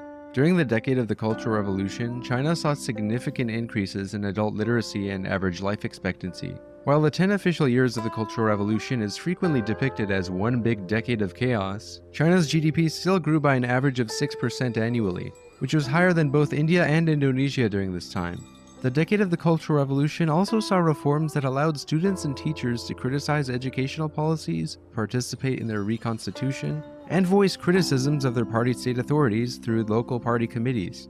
Probably the most noteworthy and novel achievement of the Cultural Revolution were the efforts made to help narrow the gap between manual and intellectual labor. The idea was to help create a more self-reliant society, where people could learn all sort of different skills, even though the division of labor can be quite efficient. Which is a foundational Marxist concept. That part is correct. For productivity, it tends to create one-dimensional individuals who don't learn a lot of things outside of their field. It tends to roboticize humanity. For a few months a year, everyone was encouraged to engage in work that they had never done before. Students had to get some experience in the trades and learn some hands-on practical skills from manual laborers. And were also Cuba and China expanded reading, but at what cost? This many Reddit debate perverts, was it worth it? Yeah, except none of those Reddit debate perverts know how to read. So ironically, and they are bourgeois trash living in the imperial core. So they are literally a byproduct of America's lack of interest in improving literacy and education and moving in the exact opposite direction, which creates perfect counter-revolutionary hogs in general that are so easy to dupe and so easy to control. The sixth black category Redditors, I agree. But overall, none of this has to happen under under this, like, why are you so dislikable? I don't know, man. If I knew the answer to that, I want to know why you think I'm dislikable. I would like to know that. Interrupting my superior at the Maoist Standard English Research Facility. Sir, you're going to want to see this. What is this? Hamas still has never been recorded throwing someone off the roof for being gay. Wrong, you Trumper, Botnik KKK, because hashtag Hamas is ISIS, liberate Gaza and the West Bank KKK from Arab SS settler KKK colonialism. Hashtag land acknowledgement, hashtag Judea, hashtag Israel, hashtag HIMARS for Israel. You dropped your KK card? Wait. No, this guy is not a liberal, dude. This guy's a Maoist. He's using... Liberals don't know Maoist standard English like this. I can't believe you just called him I can't believe you just called him a liberal. He is a Maoist first worldist, a Maoist second worldist, and a Maoist first worldist. No, he's not a MAGA communist, dude. What are you talking about? He's saying Trump is the Third Reich. He's saying T. Rumper. No, also, this guy's not a mouse. This is probably a fucking meme.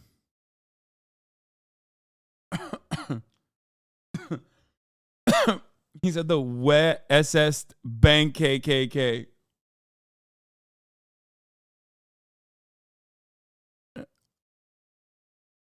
Yeah, no, this person is pro-Ukraine, anti-Trump, pro-Israel,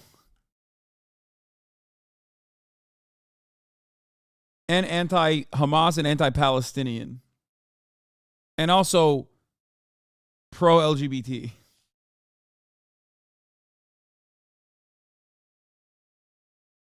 Which is ironic because when you think about it, that just means he's a liberal.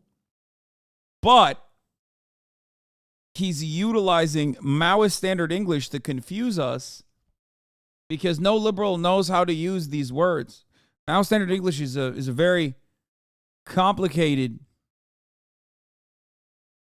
way of speaking. I mean, this is not easy. As a liberal, you can't do that. You can't speak like that. Average NAFO dumbass is a distinct and nuanced dialect. Yes.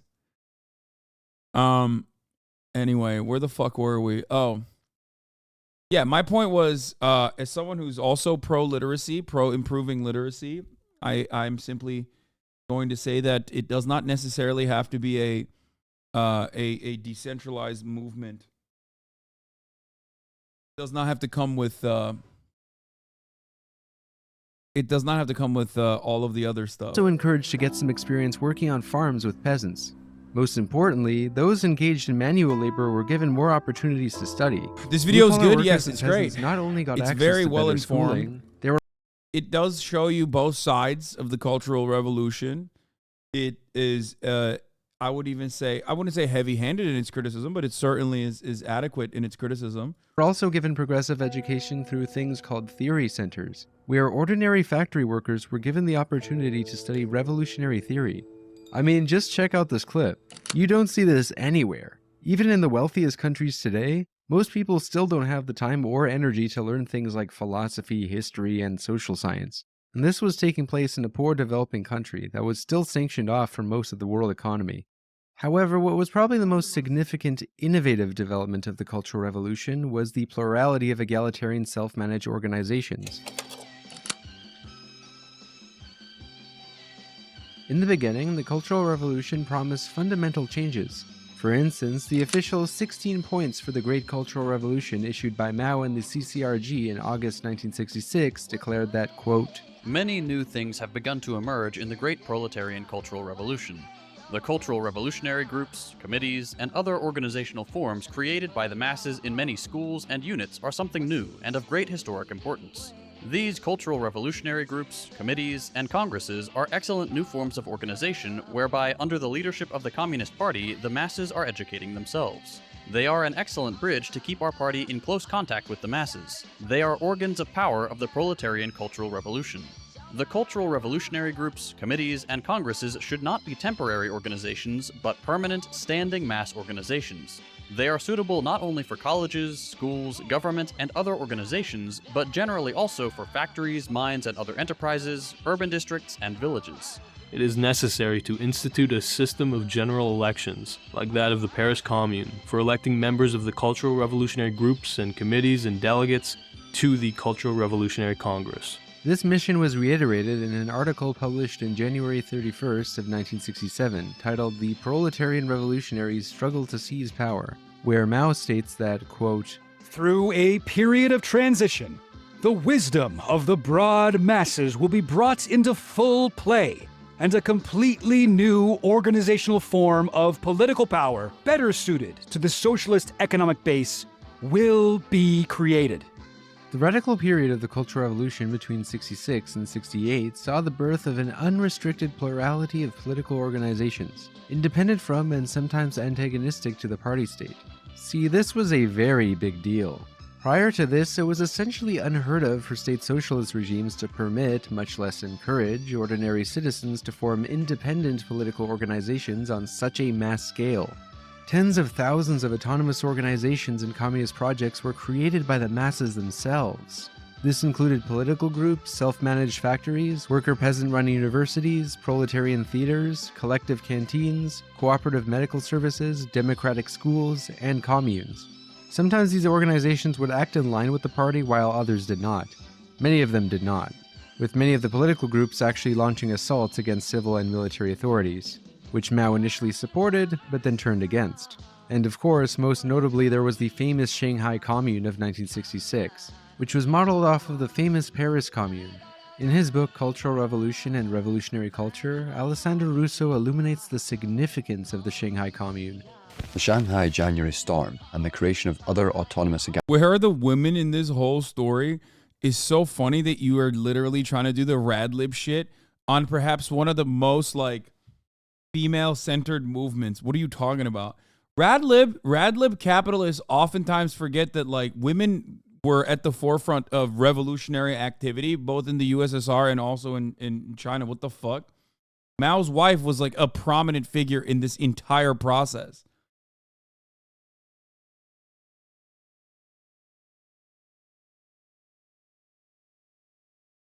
And in Cuba, too. And in Vietnam as well. It's just like... No, I'm actually curious. I'm not making any assumptions. Well, the number of question marks you slapped onto the back end of this, and also, I guess you weren't paying attention, but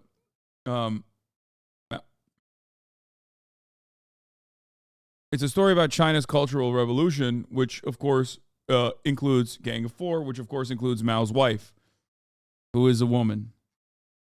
Egalitarian projects marked a dramatic face-to-face encounter between a vision of communism Not that it was as a set of experimental great thing, inventions, regardless, but... which the self-organization of the rebels brought into the political arena, and the vision of communism as a form of government, which was then hegemonic in the socialist states. However, the Shanghai Commune barely lasted a month, and as things progressed, Mao eventually had second thoughts about the Commune and rejected it in favor of a more moderate form of organization, opting instead for the military-dominated revolutionary committees. Mao justified this in the name of facilitating more unity among the Red Guards. who already by this time began imploding into rival factions competing for the seizure of power. This marked the point where Mao took a more conservative turn and began to retreat from his original mission to incite revolt against his own party, stating that, "We must believe that more than 90% of our cadres are good or comparatively good. The majority of those who have made mistakes can be reformed." Mao moved to eliminate the more anarchistic tendencies that he unleashed the year before. Radical groups who refused to abide by the rule of the Revolutionary Committee and rebelled against the CCRG's orders were all now labeled as counter-revolutionary ultra-leftists, which was quite a sudden change considering that Mao represented the more radical faction of his party and encouraged the rebellions of the more ultra-leftists.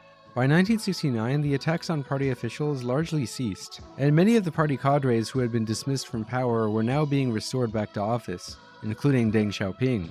One could interpret this either as Mao waking up to the need for pragmatism or as a betrayal of the revolution.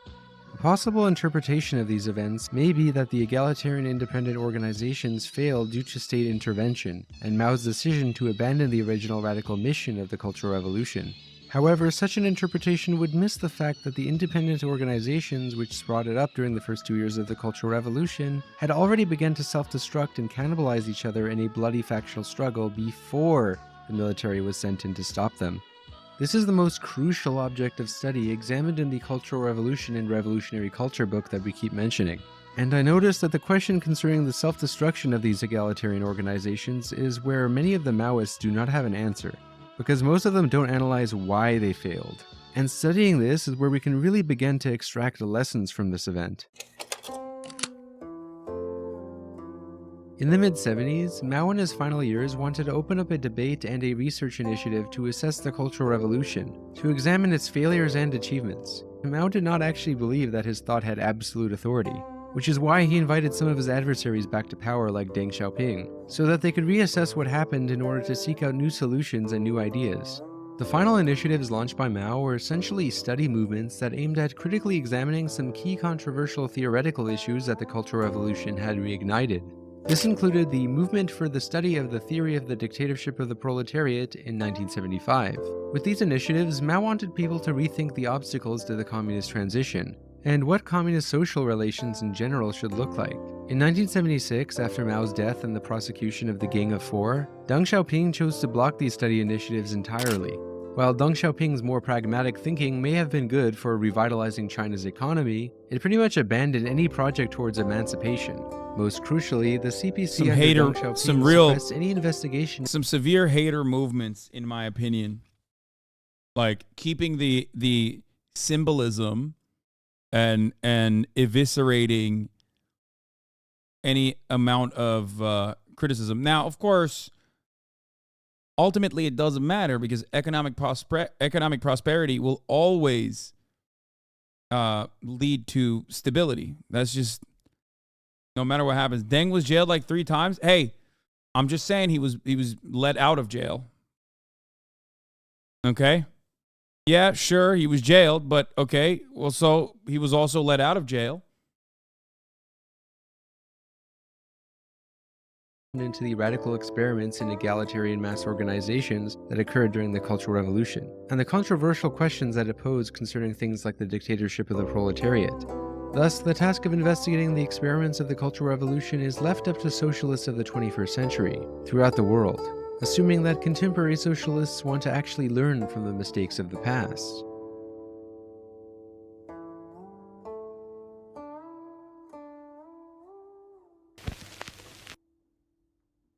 In the next video, we shall turn towards some of the key factors that led to the collapse of the Cultural Revolution and the lessons we can learn.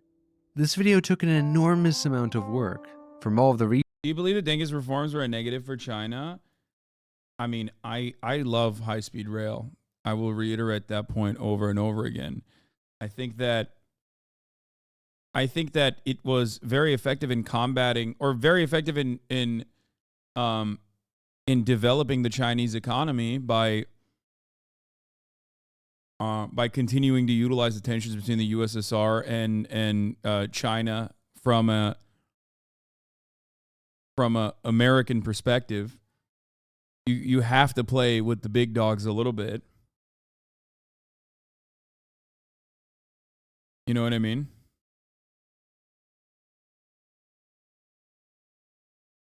which they did. Research, turning it into a script, collecting images and footage. This is a great video. Not to mention editing, which you will rarely see on YouTube when it comes to complicated events. One Dime is a fan-funded project, but unfortunately I can't guarantee if it will be sustainable in the long term. A few bucks on Patreon won't be much for one person, but if enough fans of this channel pledge your support, One Dime could certainly become a full-time project. Thank you very much to the patrons who have supported me so far. See you in the next video.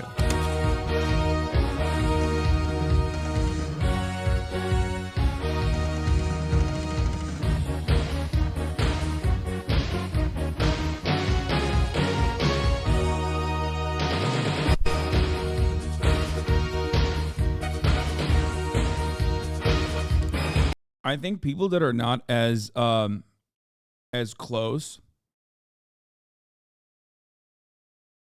and people that come from radically different material conditions, or maybe material conditions with similarities, utilized Maoist thought, especially in developed nations, to achieve to make legitimate political demands and achieve legitimate political goals. Far better than the way that it played out in that tumultuous process in China.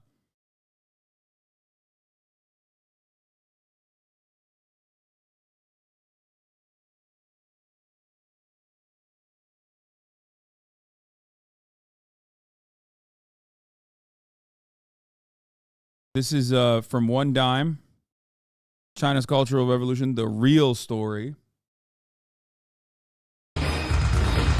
Video. Any good example? I mean, the Black Panthers is an American example. Pretty much every single revolutionary movement in the third world has in some ways been influenced by Mao.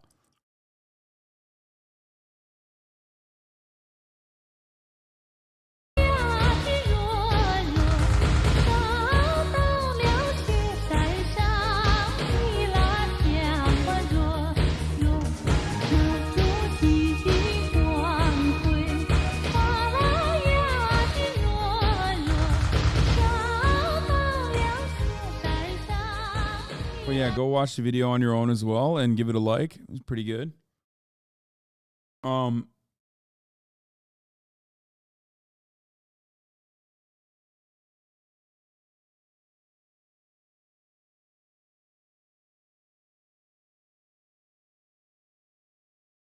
By raising the material conditions of the people, Deng prevented a bourgeois revolution from happening by the distress of the people under poverty.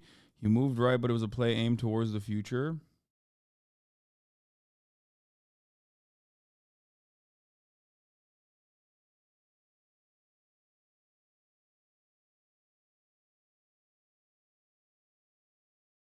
Communism failed though, right? China's economic model is pseudo-capitalist right now. No. I think China operates under a capitalist, a global capitalist structure.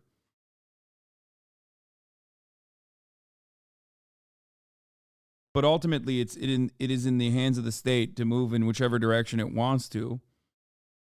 It's a matter of whether you believe that this transition will inevitably happen or not.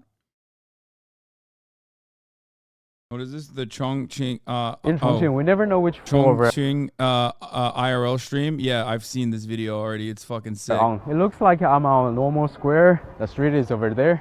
But if we go there, now we're on the 22nd floor. But if we use the elevator on the square, it says we're on the 12th floor. Then we take the elevator to the 8th floor, walk through this garage, then we will be on the street. We go inside the building on the right, it says we're on the 13th floor.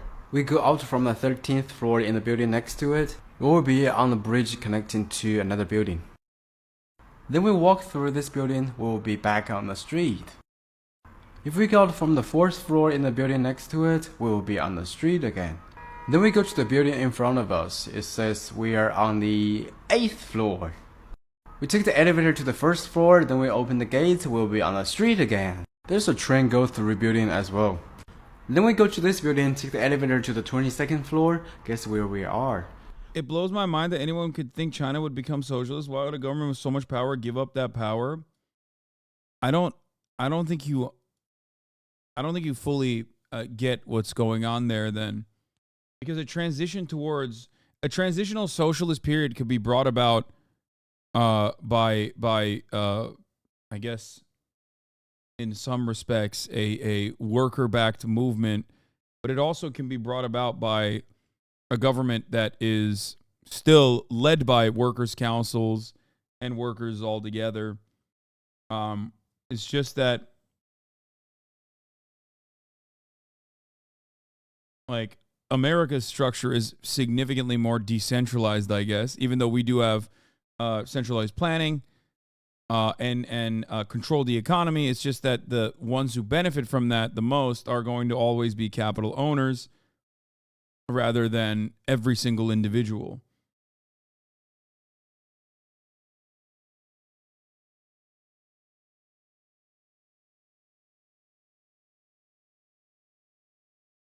Like, this is a very binary way of looking at socialism, thinking that socialism a transitional socialist stage can only come from having no government, when the closest, I guess, that anyone has ever achieved to real existing socialism has almost always been around state-backed, like, revolutionary movements against brutal dictatorships, authoritarian structures, with whether it be a monarchy, like whether it be the czars or a dictatorship like the one in Cuba, or whether it be in China as well, that inevitably is state enforced.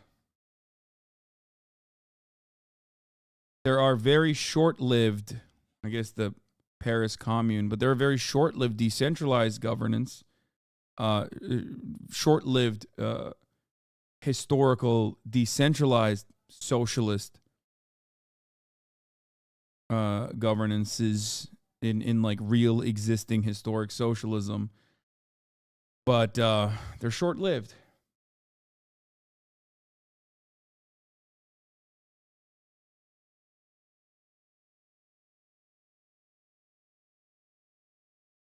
You say Zapatistas, but I think didn't the Zapatistas like literally disband recently?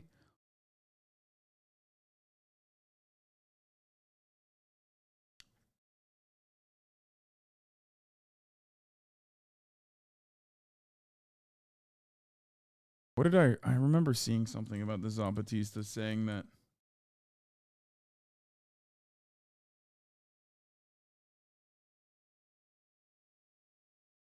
Mexico's Zapatista indigenous rebel movement says it is dissolving its autonomous municipalities. It declared in the years following the group's 1994 armed uprising, the Zapatistas led a brief rebellion to demand greater indigenous rights, and since then have remained in their autonomous townships in the southern state of Chiapas, refusing government aid programs. In the statement dated November, signed by Rebel Subcommander Moises, the group cited waves of gang violence that hit the area of Chiapas that borders Guatemala, but did not say whether that was a reason for dissolving the townships. The area held by the Zapatistas included areas near the border. There's also a possibility that changes may be related to the upcoming 2024 presidential election. The movement has run candidates in the past.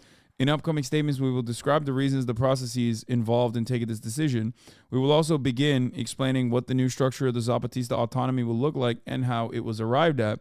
It said Zapatista community centers, known as caracoles, snails, will remain open to locals but be closed to outsiders. They serve as administrative, healthcare, and education centers, but they were also the main point of contact between the Zapatistas and the outside world. The group has been known in the past for issuing cryptic, often poetry-laden statements.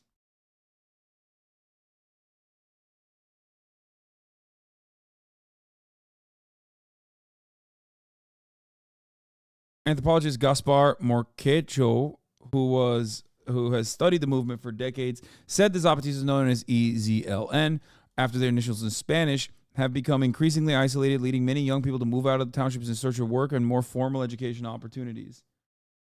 The EZLN has also closed off ties to other groups and organizations, so they've become isolated, Morquecho said. The statement also said the Zapatistas would celebrate the 30th anniversary of their uprising in late December and early January, And though it is said Chiapas is no longer safe for residents or outsiders, it invited people to come. The statement did not say whether the celebrations will be held in San Cristobal de las Casas, the colonial era city that was briefly taken over by the Zapatistas during the 1994 uprising. The southern city is popular with tourists.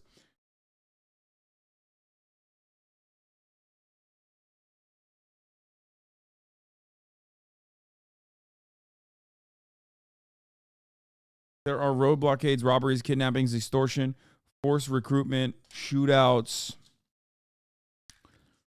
Said the Zapatista statement, which in line with the movement's ideology linked the violence to Mexico's political parties, the tourism industry, and the government. The Mexican government has sent thousands of soldiers and quasi-military National Guard troopers to Chiapas, but the Zapatistas said they had not had an effect in combating crime. The only reason they are here is to stem migration. That is the order they got from the U.S. government, the statement read. So when you say this here is far more realistic and sustainable than some state takeover and subsequent utopian reforms or some shit, that's ridiculous. Because if there wasn't a fucking narco state that has like autonomous zones, some controlled by the cartel, some controlled by the fucking federal government, then there would be no need for a movement such as this one. And also, you act like there aren't Latin American countries where like indigenous movements aren't protected or even directly a part of the governance structure. I think about Bolivia, for example.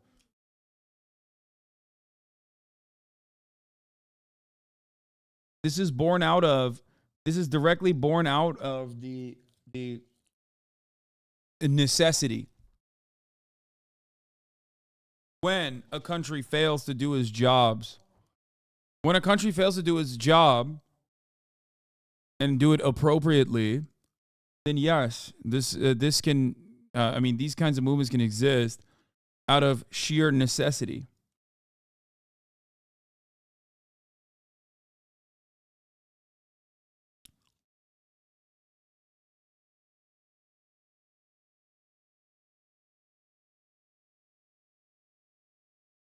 We're so Euro-brained. You know about Europe, about Latin America? What?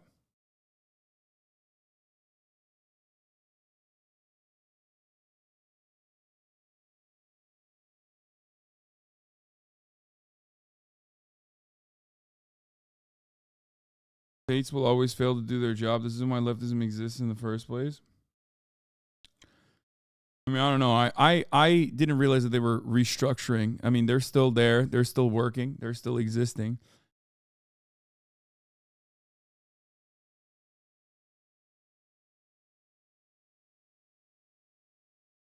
Anyway. Now let's move on from China's Cultural Revolution to the original formation of EZLN was to combat NAFTA and the exploitation of Mexican farm workers in the South by American corporations. True. Also, a imperial superpower directly eviscerating the economy of the southern country. I'm talking about the continuation of the Zapatistas and why they were able to continue their governance. But what you're saying is again, you're pointing to economic collapse. The only place where that can thrive, that kind of governance can thrive, or is a necessity, is when the federal government fails to do its job of protecting the interests of its citizens. Anyway, this is the Toyota War, how this truck took down an army. This is a Soviet T-55 main battle tank. A 40-ton, hulking, crawling mass of pure violence. Oh, God. In operation since 1958, the T-55 battle tank is designed to be efficient, easy to use. Oh, God, fucking tankies are gonna nut so hard. And capable of delivering severe devastation to its enemies, quickly and without mercy. A veteran of over 20 wars and still deployed today in over 50 countries, the T-55 has proven to its enemies across the globe that it is an effective machine of combat. Swiveling atop the T-55's chassis is a 100mm cannon, capable of firing accurately at 12 kilometers per hour. Whether it is standing still, hidden in the shadows, or bounding over yet-to-be-conquered terrain, nothing will escape its wrath. With 500... I don't understand the fascination with tanks. Why? Autism. Literally. I don't get it either. Like, I think... Like, I like trains. I think trains are sick. But I've talked about this before. Trains are sick because they do commerce. Trains are sick because they, like, provide important infrastructural support. Trains can move people from place to place. They do it efficiently. It's awesome. Tanks, on the other hand, are just like, they're guns. They're bulky. They're big. They ruin the infrastructure. They're a destruction machine. I don't like it. I personally don't like it. I find them to be lame. Straight up, I'll say it. I find them to be shitty. I find them ugly. They don't go fast. That's true. It's always just cutting edge technology. But you like mechs? No, I'm not even like a big mech guy either. Diesel-fueled horsepower at its disposal, the T-55 is capable of reaching 50 kilometers per hour when unleashed upon level terrain, getting you to the front line to change the course of war. 4 inches of welded... I mean, it literally is just a cannon, dude. They were like, instead of fucking pushing this cannon with like infantry out in open battle, why don't we strap the cannon on top of whatever the fuck you would call this, on top of tracks that literally make it so that you can just go through most terrain with a shit ton of armor, so the people that are managing the cannon don't get fucking sniped. Yeah, that's it. And cannons have obviously been very important in 1453, the end to the Byzantine Empire and the rise of the Ottoman Empire as the Fatih Sultan Mehmet took over Constantinople by utilizing cannons. So, you know, it was big. It was important. And imagine tanks as Ottoman cannons on wheels. Does that help? No, it still doesn't. Steel enclose its operators in a fully pressurized compartment, so robust that it can even survive nuclear warfare. It is brutal. It is efficient. It is reliable. It is unstoppable. I don't know if I'd say tanks are reliable. That is, unless you're... Nor would I say unstoppable. Driving this. Fucking Toyota is a Land Toyota Cruiser, Land baby. Cruiser. A 1.5-ton machine of, well, transporting little boxes around, taking you down a dirt road, and generally getting you where you need to go. The Toyota Land Cruiser was designed to be efficient, reliable, easy to drive, and most of all, never to be used as a tool of... Oh, can you stop a tank? I don't know. Ask a fucking 18-year-old orphan born in fucking Gaza. No matter how many fucking layers of armor it has or even a trophy system, turns out tanks can stop, as a matter of fact. Or at least can be rendered immobile, which all of a sudden turns it into a fucking $35 million mound of metal. So, yeah. Death and destruction. From its inception, the Toyota truck was never meant to be a veteran of war. Its frame was not built to carry weapons. It was just a simple, well-made platform for ordinary people. Its history, though, would sing a different tune. In January of 1987, atop the warm sands of the African country of Chad, an armored convoy of T-55 tanks creep through the city of Fada, their cannons vigilant, imposing the threat of their payloads to anyone who dared oppose them. Their opponents were underfunded, underarmed, and likely to lose the war before it began. But as those menacing tanks stalked slowly through the streets, the breathy roar of the Toyota 22R engine would be the last thing they would hear before total annihilation.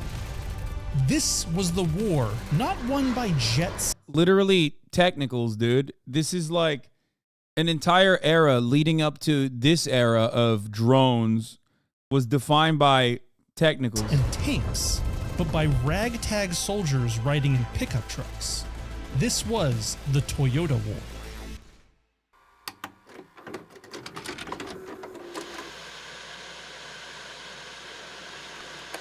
For most of human history, wars have been fought over natural resources.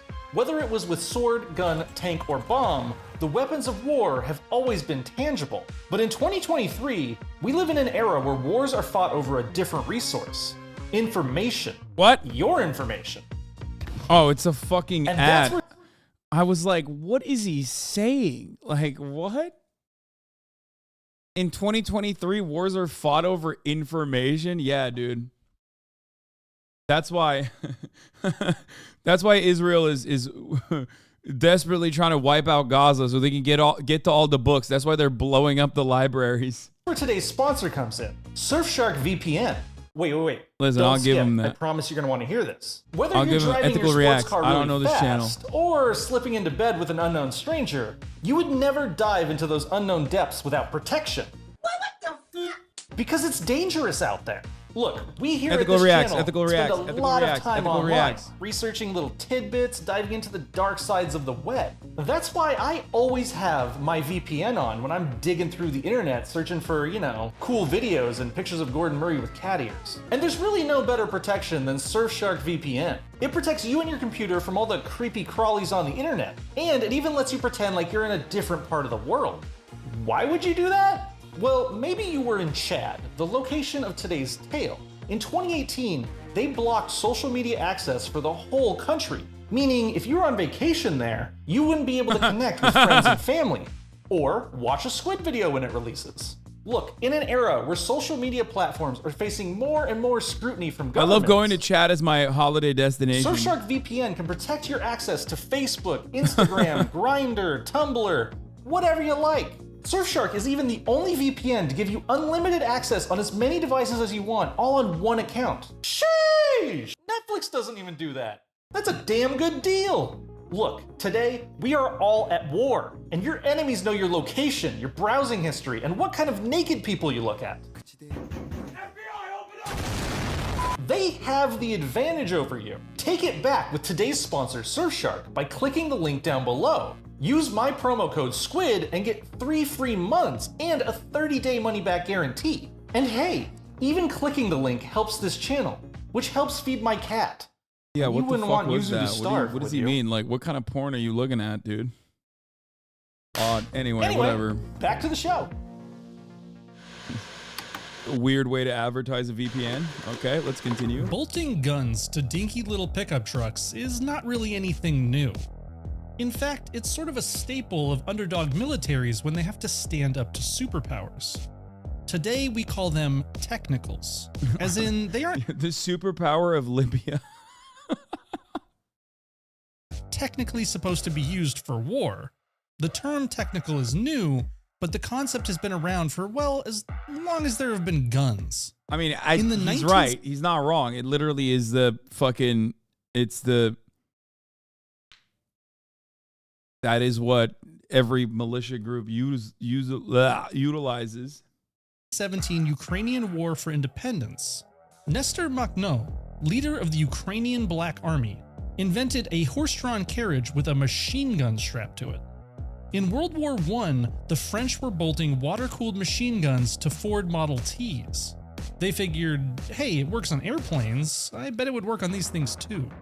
Machine guns were fired from Willys Jeeps and Chevy trucks as they bounded across the desert plains of Egypt during World War II. These makeshift, highly mobile, not quite tanks, made for the perfect light cavalry. The world after World War II changed in a lot of ways, though. War never changes. Wrong. War definitely changes.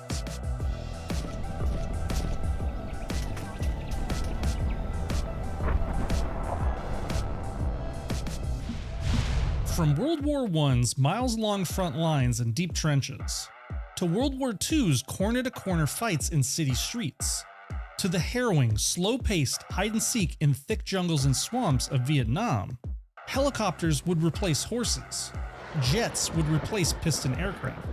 War became the place where nations would puff up their chests and show off their newest technologies. And then, shit got really scary. Supersonic fighters, machine guns, radar-guided missiles, and of course, nukes. Do you plan to talk about the genocide happening in Congo anytime soon, or is that a topic not popular enough? Yeah, I'm secretly not covering the genocide happening in Congo because it's unpopular, which is precisely the reason why I'm watching a YouTube video on a fucking Saturday about, the Toyota War, a topic that everyone considers to be the most popular. Everyone is always like, oh, dude, when will you cover the Toyota Wars? A little Jeep with a machine gun was no longer much of a threat.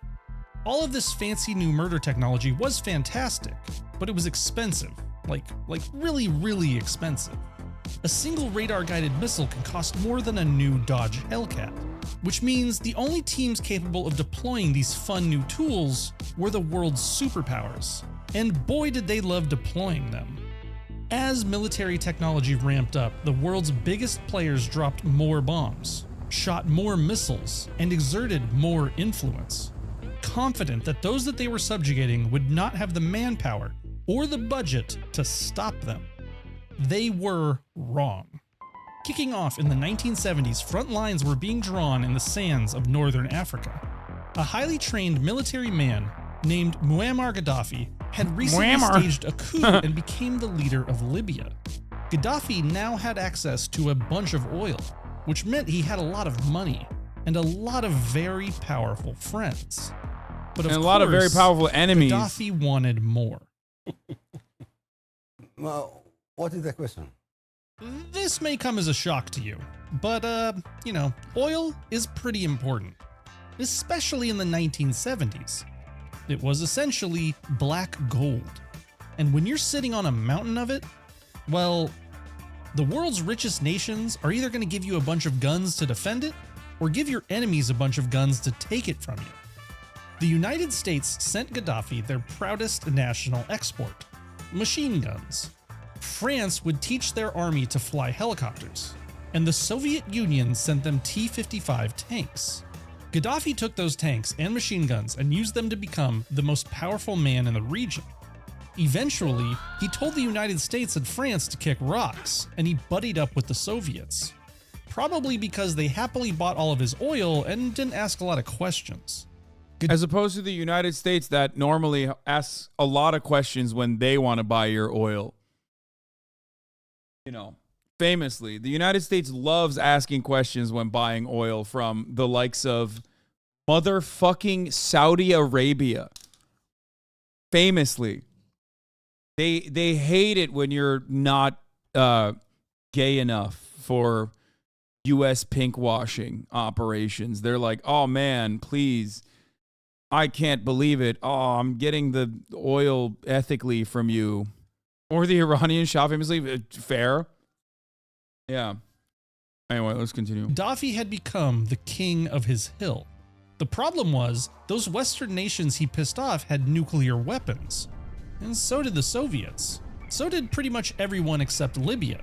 And without nukes, Gaddafi knew he was only one wrong move away from some Western nation coming in and... Oh my God, he's doing Hasanabe principle. Hasanabe principle. Hasanabe principle. His people. Libya had... Wait! No fucking shot! Wait! And liberating his people.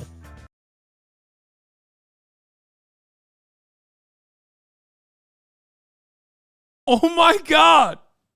What the fuck? Bro, he did not put that in there.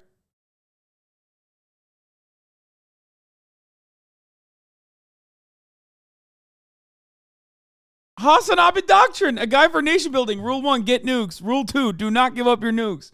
Rule 3, if you're accused of having nukes, drop everything and immediately. Drop everything immediately and find some nukes. Oh my God. Oh, he put Hustle in the subtitles. Let's go. Libya had all the money one could. I mean, he is making a video about fucking my favorite machine, so that makes sense. Ever want, but they didn't have the key ingredients for nuclearization. Luckily, the neighboring country of Chad. You should skip that fucking ad. Wait, what? No. No, Ethical Reacts, man. Ethical Reacts. Mineral rich, and at the time was going through a civil war. Gaddafi would hatch a plan that might sound familiar to some of my American listeners. I think Gaddafi was more powerful when he was hot. And when he got older, much like Leonardo DiCaprio, he became less hot. So people started going, wait a minute, why are you fucking 25-year-olds or 25 and under? It's like kind of messed up, aren't you? You kind of look like Jack Nicholson now. You shouldn't do that. And he lost all of his power as a consequence of that. That's what it is.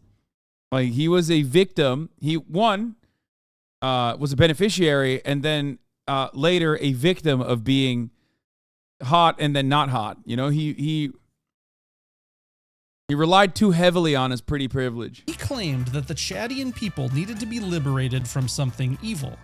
And in order to free the people of Chad, Gaddafi would order his troops to seize control. Do you think young Gaddafi would have been a Hassan Abihead? Absolutely. And has nothing to do with ideology and everything to do with how indecipherable his framework is. Like, he 100% would have been, but then also a hater at the same time, simultaneously.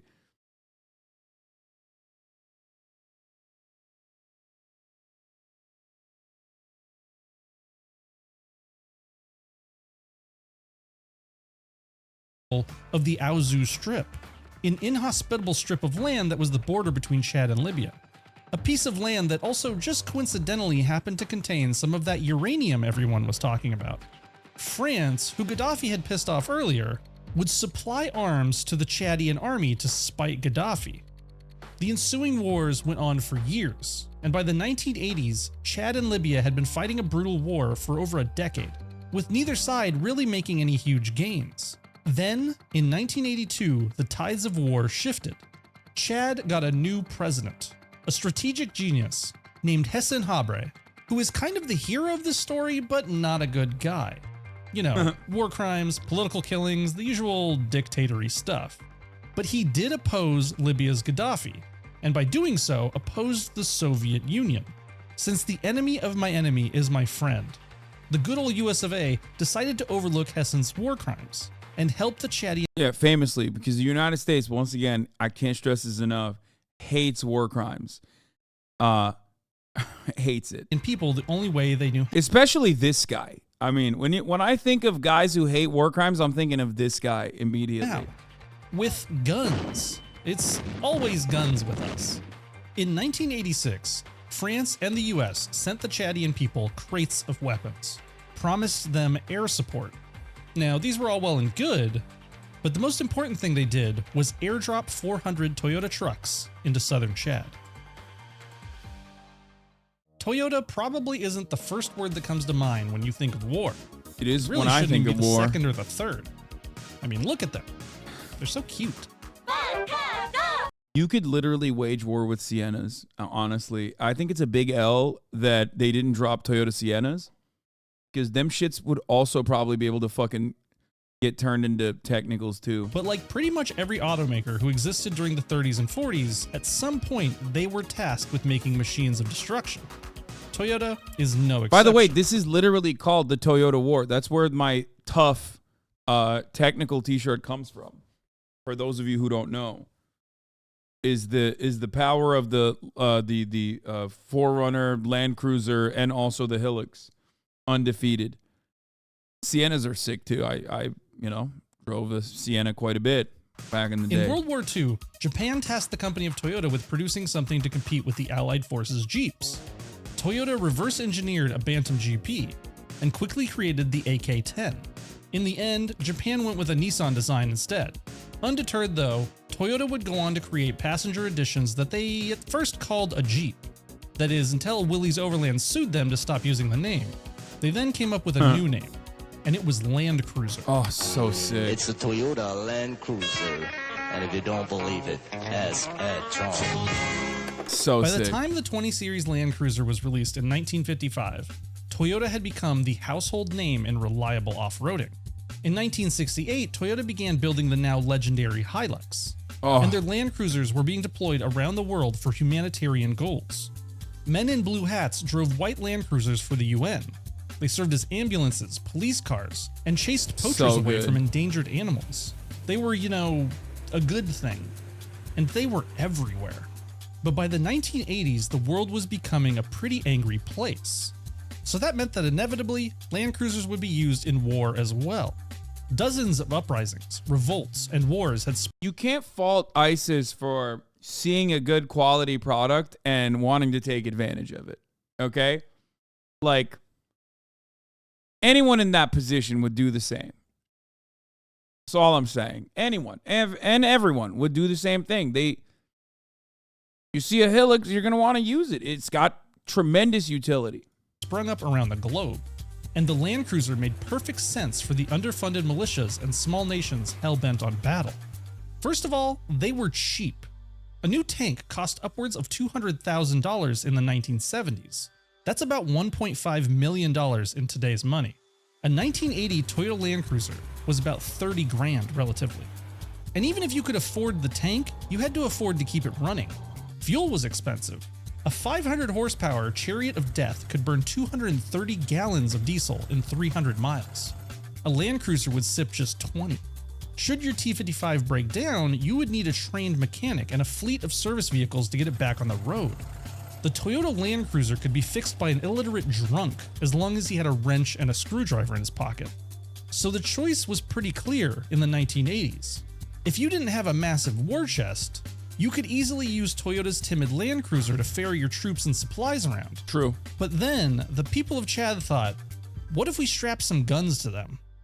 Legendary move, When France sent the Toyotas to the Chadian forces, they expected them to be used as troop transports and ambulances.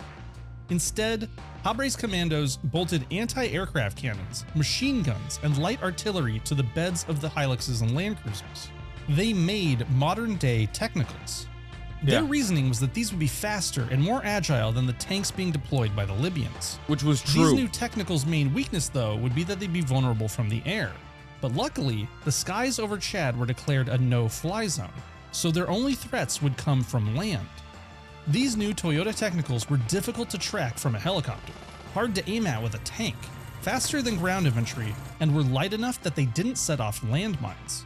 The first true How test the hell didn't they flip? Are you kidding me, dude?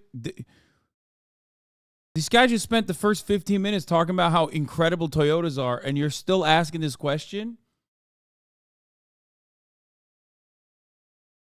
Toyota Technicals. It's a fucking Land Cruiser, Battle dog. of Fada. Libya had taken control of the city with an iron grip of tanks, BMPs, and 1,000 soldiers.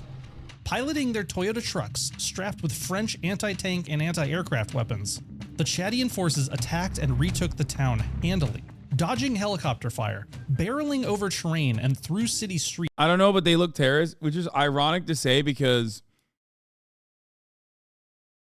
technically they're like they're backed by imperial forces in this situation. But because they're brown and black, you're like, oh, they're fucking terrorists. Which would mean that you're pro-Gaddafi in this situation.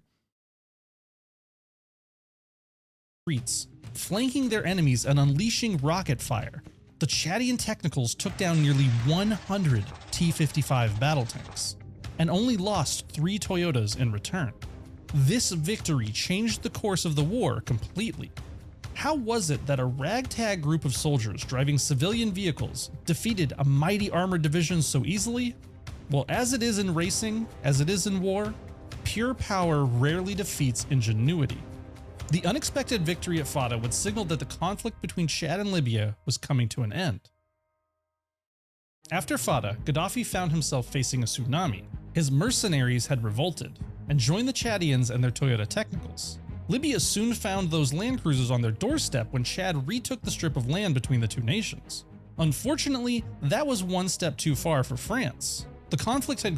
For those of you who are wondering the belligerence in this conflict, the PLO was on the side of Libya and Gaddafi, and France and the United States, to a certain degree, were on the side of the Chadian forces. The side that won, I guess, but the Chadian forces. Grown from some small uprising to a full-on war, and France wasn't that interested in picking sides. The French Air Force packed up their jets and flew home, leaving Chad's legion of Toyota trucks and troops in the rain without an umbrella. Habré, though, hatched a plan. One of Hessen's best moves through the war had been to confuse and scatter the Libyan forces, so that the lightweight Toyotas could overrun small pockets instead of facing an entire front line. He did this with misdirection. He would amass a bunch of troops at a nearby village, wait for the Libyans to move towards the village, and then hit them with a Toyota-shaped hammer from the other side. And near the end of 1987, he amassed a large force in northwest Chad. The Libyans were feeling pretty good that night. With the no-fly zone cleared, they had the green light to fuel up their jets, and knew that with that air support, they were going to eat the Chadian Toyotas for lunch. This is a MiG-23, a variable wing multi-purpose piece of Soviet ingenuity, with a full complement of missiles and guns. It was designed to deliver severe devastation to anything stupid enough to oppose it, and flying at Mach 2.4, that is, more than twice the speed of sound, it can get in, deliver unparalleled devastation, and get out before breakfast. That is, if it can get in the air. The night before, the Libyan pilots had settled in for a good night's sleep, confident that in the morning they'd be raining hell on Hassan's forces. But they were awoken in the middle of the night by the sound of sirens, explosions, and the breathy roar of the 22R. Under the cover of darkness, while all eyes were on the troops gathering in the strip, 2,000 Chadian soldiers had geared up, hopped in their Toyotas, and crossed into Libya. Their destination... They woke up because the top of the hour was upon us, and there was a 3-minute ad break.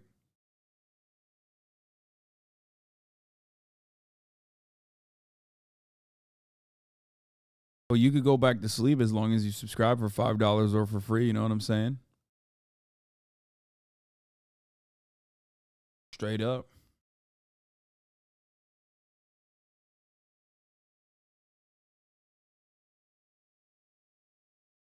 Was Libya's primary airfield, about 200 miles from the border. The Libyans were so unprepared for this offensive strike that they had initially thought that the invading army was reinforcements. Instead, Chadian artillery shells rained down on their prized MiGs, and by the time the sun rose, Libya had lost the fight. Those 2,000 troops from Chad had decimated 70 tanks, a half dozen APCs, and 30 or so aircraft that made up the backbone of Gaddafi's air force. With his prized jets in ruins, and with, gentle encouragement from France and the US, the two sides came together to sign a ceasefire agreement. The war was over. The rebels of Chad had started out with 400 little Toyotas, and went up against an army 10 times their size. An army of 300 tanks, artillery... Remember, this is more so a testament and power to Toyota, and not necessarily that, like, the anti-Libyan Chad coalition forces backed by the French were the good guys in the story. They were not. Helicopters and fighter jets, and they won handedly. Official reports disagree, but by modest accounts, the Chadians only lost 1 soldier to every 8 Libyan troop removed from combat. Years later, as if to salt the wounds left by the Toyota War, when Muammar Gaddafi was finally removed from this world in 2011, they carried his casket out in a Toyota Hilux. Years after the Toyota War in Chad, Somalian warlords would adopt machine gun-toting Toyota trucks as their weapon of choice. The media would call these machines technicals, as they were purchased with technical assistance grants, money given to communities for infrastructure that was instead used to fund an army. Technicals would not just be for third world nations either. US Special Forces in Afghanistan were struggling to navigate the tight city streets and vast open deserts of Afghanistan. So they... That is I was about to say, the disrespect of comparing the dog shit light armor soft top Humvees with the versatile Toyota Hilux is ridiculous, okay? Just saying. I mean, this is like Afghanistan, we're struggling. This straight up was a failure across the fucking board, and the other one was so good that they swapped them. Navigate the tight city streets and vast open deserts of Afghanistan. So they bought Toyota trucks in Kentucky and North Carolina and shipped them overseas to help convey their troops in their ultimately fruitless occupation. Today, Toyota trucks are still deployed around the world for humanitarian purposes. The UN still uses them to deliver aid. Safari guides still rely on them to protect from lion attacks. But sometimes, human ingenuity requires that you make do with what you have. They're so sick. They're so sick. Without a massive budget or you know, both sides, dude. Both sides. Everybody appreciates it. Colonial powers appreciate it.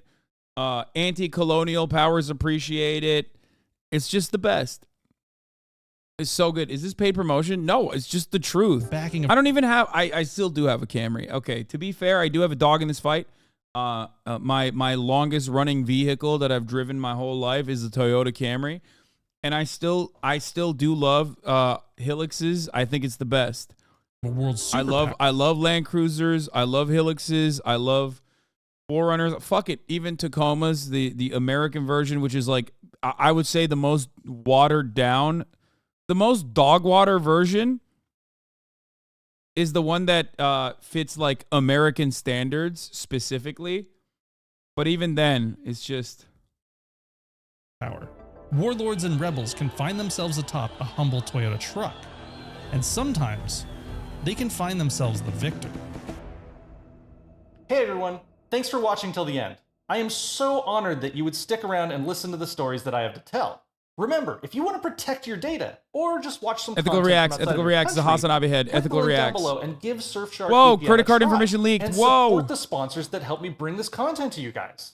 Bunlar Gaddafi'nin cesedi iğrenç şeyler yapmışlardı. Evet. Anyway, thanks for watching and I'll see you in the next one.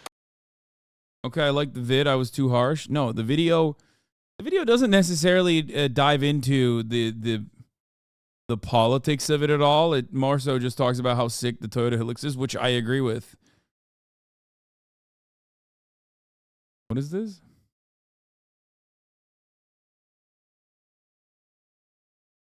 What is this, bro? Why don't you fucking get one? It's literally like 35K. I don't want another car. I already have two. I don't have space because my brother takes my driveway and my garage usually at the same time. Balenciaga fall collection? What the fuck am I supposed to do with this information? Billie Eilish talks about coming out at the Variety Hitmakers event. I kind of thought, wasn't it obvious? Story, because you mentioned that you felt like for a long time women didn't like you, and when that came out, all the women were like, we love her. I know. How did that reception feel? Has your mind changed a little bit? I'm still scared of them, but I think they're pretty. Oh my God. I can't believe Billie Eilish is gay. What? Billie, did you mean to come out in the story? Girl. No, I didn't, but I kind of thought, wasn't it obvious? Like, it's kind of been, I didn't realize people didn't know, so. We need to get to a point where you don't even have to come out, so. I just don't really believe in it. I'm just like, why can't we just exist? I've been doing this for a long time, and I just didn't talk about it. Whoops. Same. I literally was like to my mom, I'm dating women now. But I was like, I saw all the articles. I was like, oh, I guess I came out today. I was like, oh, I guess, okay, cool. But it's exciting to me because, you know, I guess people didn't know, so it's cool that they know. But ooh, I'm nervous talking about it. I'm a gay. You're safe. Okay, cool. Yeah, but no, it's. I'm a gay. You're safe. So annoying. Yeah, because you hate gay people. That's why. You fucking anti-queer Hassan Abi head. That's how it works. So I am for the girls. Yeah, I mean, I don't really care about this at all. I think it's really funny. Imagine getting upset at this or her. Yeah, who gives a shit? Let's look at the Balenciaga Fall 24 collection. I am not in the fucking crowd here, okay?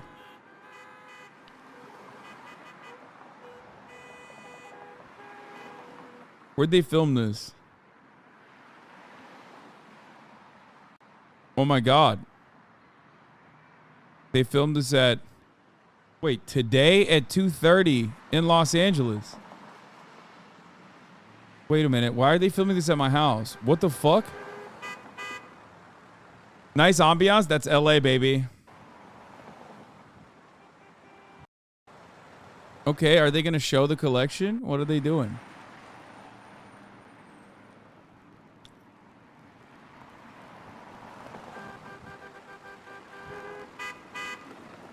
My invite must have gotten lost in the mail. It's awkward. It happens all the time. It's not a big deal. Whatever. Needs the music.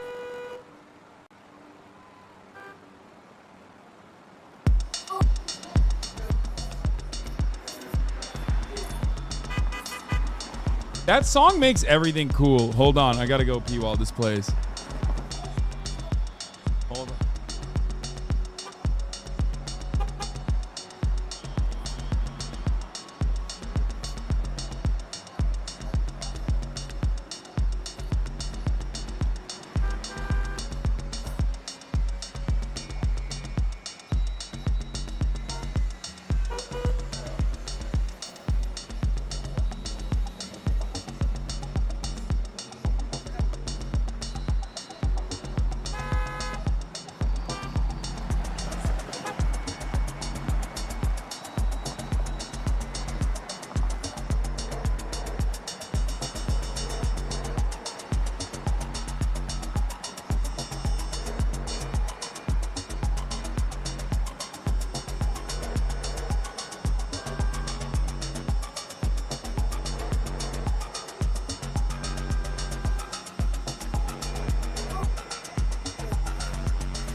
Why the fuck are we watching the Bourgeois and their designer shit? Hello, it's Saturday. Life throws at us. Thank you for listening. Your heart. Be ready to ride the streetways and culture on our next show. On Trending Now, we dive deep into the center of... I think this shit is so fucking insane and whack, and I will never understand it. We are Social Hand, where real life connections are... See, but like to each their own. Balenci shoes are kind of fire. I will never understand it. I will never, ever, ever, ever understand the goofy ass clown shoes the motherfuckers wear that they keep putting out there. We're bringing people together through unique events, workshops, and social activities designed. That sun damage hoodie is kind of fire though. The sun damage hoodie is dope. Ew, they're holding an Erewhon bag. Real, lasting connections. It's like very, it's like, the thing about Balenciaga is that it's like very self-aware, but also it doesn't matter. Like it's leaning into a meme, but it's also, it's the, I do find it odd that it satirizes, as a chatter pointed out, late stage capitalism and all of its like gross abundance while simultaneously being that. You know what I mean? New in town, looking for like-minded individuals Except that hoodie is kind of fire, like I said. or simply craving the joy of real interactions, Social Hand is here to welcome you with open arms. So put down your devices, step out of your comfort zone, and join the Social Hand movement today. Pack your bags for the best time. Random Paradise takes your vacation. I also fucking despise the fat ass, like, Adam Sandler ass, the Adam Sandler shorts. To the next level. Sign up, choose your payment plan, and let the games begin. We plan the best trip to a cool and totally random destination. No stress, no worries. It can be a pulsating city, a relaxing exotic beach, or even immerse yourself in a new culture. Every vacation is a surprise worth waiting for. Go to randomparadise.com and rediscover traveling. Random Paradise. Pack your bags for the best time. The slam dunk of the year, Thunderhawks against Blaze Storm in the basketball finale. Don't miss the chance to witness history in the making. Secure your seats now. Thunderhawks versus Blaze Storm. The final battle. I think they're running fake ads. Hashtag Hoops Showdown 2024. They're running fake ads. You, one of those content creators traveling everywhere with a bunch of expensive equipment? Yeah? I'm a design student and respect to the designers, but the worst lines always come from Balenciaga. Balenciaga will have literally one good piece in a sea of the grossest shit you've ever seen. The one good piece will keep it afloat, but everything else is just so fucking doo-doo. Okay? I will, of course, always be grateful eternally for making major, like, massive fucking, massive sizes important. You're not also a millionaire. What about keeping all of that stuff safe and sound, huh? Good for you. It's the internet's favorite. Margiela too. I mean, I feel like most of these designers are like that. But it's, dude, think about it like this. Musicians, right? Or comedians. They'll have like some banger fucking jokes in their sets, and then some of their shit just doesn't work at all. Some of their shit's just not funny at all. It's similar to that. When it comes to any kind of subjective form of art and fashion, whether we like it or not, is definitely in that category. It is art. It's just, it is what it is. It is a form of art for sure. It's a way to express yourself. You know, you're gonna have some pieces that you like, and then other pieces that you don't like. But Balenciaga's like pieces are fucking, the good ones are really good, but holy shit, the bad ones are, I think, so fucking bad. They are way worse than how good the good ones are. Out there. And the best thing is, if you promote us in your social media, we'll give you a 20% off discount on your first occurrence. Good for you. I would listen if I were you. In the hustle and bustle of life, often it's hard to keep the anxiety in check. Speaking of Erewhon, you saw the outrageously priced slice of pie? We literally bought one. Do you not remember? Cutie Cinderella brought a Erewhon pie. It was the worst one too. It was so bad. The strawberry rhubarb from Erewhon. Remember, it was like not edible. My biggest complaint about Demna Balenci is quality is low-key ass. I disagree with you on that front for sure. I don't agree with you. What? Shut the fuck up. No way, bro. What is it? Does it suck your dick? What the fuck? $42? Oh my god. Oh my god. That shit is so nasty. Oh my god. It's also not even made by a racist, so it doesn't even taste good. It sucks. I'd rather have the most racist person make like a fucking $2 slice of pie. Balenciaga also had a Demna infused charcoal activation or whatever. They had an activation at Erewhon. Right? Didn't they? Weren't they fucking selling like a type of juice at Erewhon or something? Especially when living in a big city. If you want to rebalance yourself, train your mind to be like a fortress. Be ready for any situation. Come see us at MediStation, your local meditation center located at the heart of the city or online. Yeah, they're doing, this is so played out if you've ever played Grand Theft Auto or Cyberpunk, by the way. Like what they're doing here is like, I guess commentary on like gross abundance, but also like hyper capitalist ads that are infused into every aspect of our lives. And it's like, this meme is basically 20 years old at this point. We'll teach you how to meditate. But for all of these like weird fashion people that have never encountered any of these mediums, any of these other mediums, they're like, oh wow, this is so unique, this is so new, so brave, so beautiful. Why is Balenciaga mocking the same people who can actually afford their shit? I don't know. I guess they just don't give a shit. Get up, dust yourself off, put on your I don't know. Have you considered that that is not the entire story and that you may be missing something? What am I missing? shoes. Meet us in Venice Beach for the annual Summer Half Marathon, powered by Time for You and Good for You. Sign up and get your free physical checkup on site. And let's go. Summer Half Marathon. Get your running shoes on. World's Watch, the sustainability company dedicated to empowering you in the fight against climate change. Let's ignite a brighter future for our planet. Harness the power of the sun's embrace with our cutting-edge solar panels. Feel the gentle caress of the wind energy. I mean, they made this has been a staple for Balenciaga, by the way, since like they did the Bernie Sanders shirts.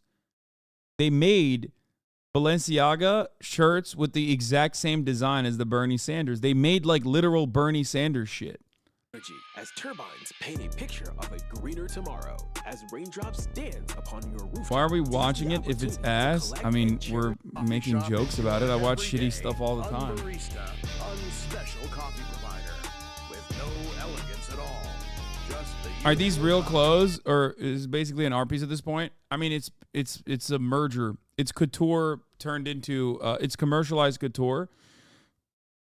So it's basically like,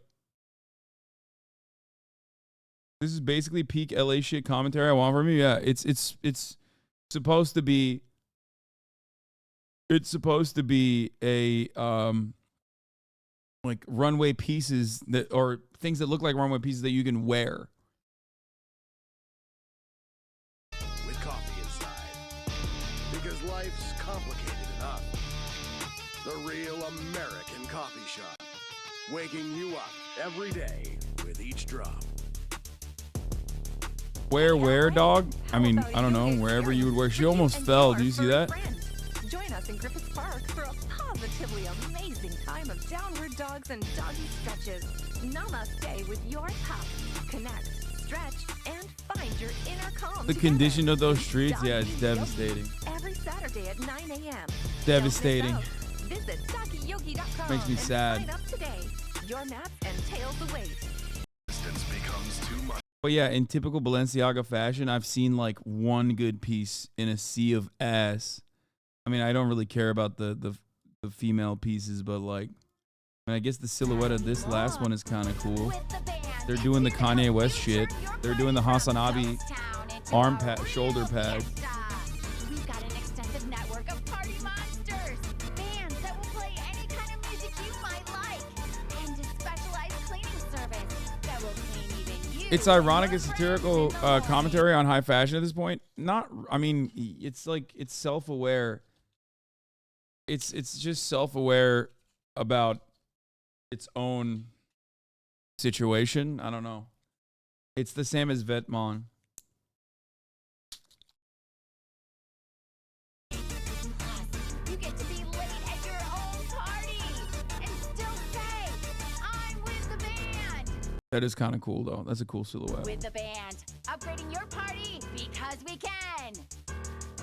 Vegan Nest, your brand new vegan fast food restaurant for all you insatiable herbivores out there. Massive. At Combat. Thursdays, 10 p.m. Soon to Anyway, stop making sense. Stop making sense. Stop making sense. The big shoulder was one was little head drip, little head coming into fashion. This is big news. I know. I'm very excited personally.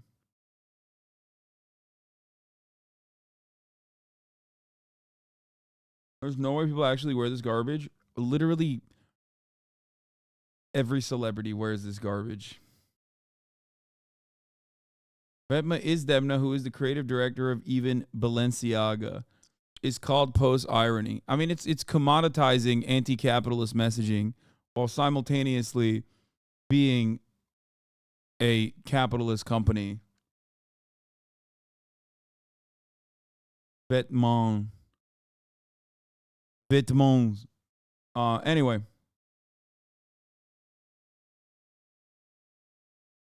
Hello, Ragers. Is it just me, or does it seem like Balenciaga is more of a social experiment than a brand? Like, guys, they have to be trolling us, right? Why, Balenciaga Fortnite, Balenciaga Baby Yoda, Balenciaga Crocs? Who is wearing this stuff? Oh, I know. Kanye is wearing the Crocs, and that guy is so crazy. So, anyone who wears them must be crazy. It's like Balenciaga wants to be Venomance so bad. The current creative director for Balenciaga stole his last name from Venomance creative director. What is going on here?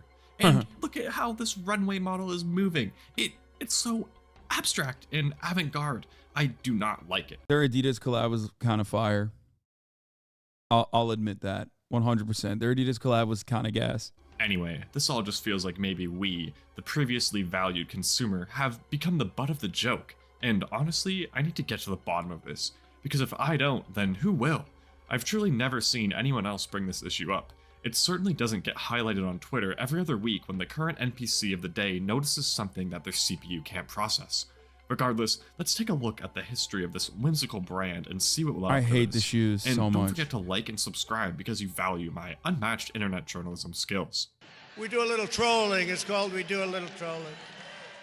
On January 21st, 1895, Cristobal Balenciaga was born in a small village in Spain. And as you can tell by his last name, this guy must be important to our story. As a young lad, he had taken a great interest in tailoring, as he would spend a lot of time around his mother who worked. The founder of Balenciaga, Cristobal Balenciaga, will be rolling in his grave if you saw what the Balenciaga brand has become. As a seamstress. He had garnered the attention of many in his hometown, and even had one of the most notable women in his town send him to Madrid for formal training in tailoring.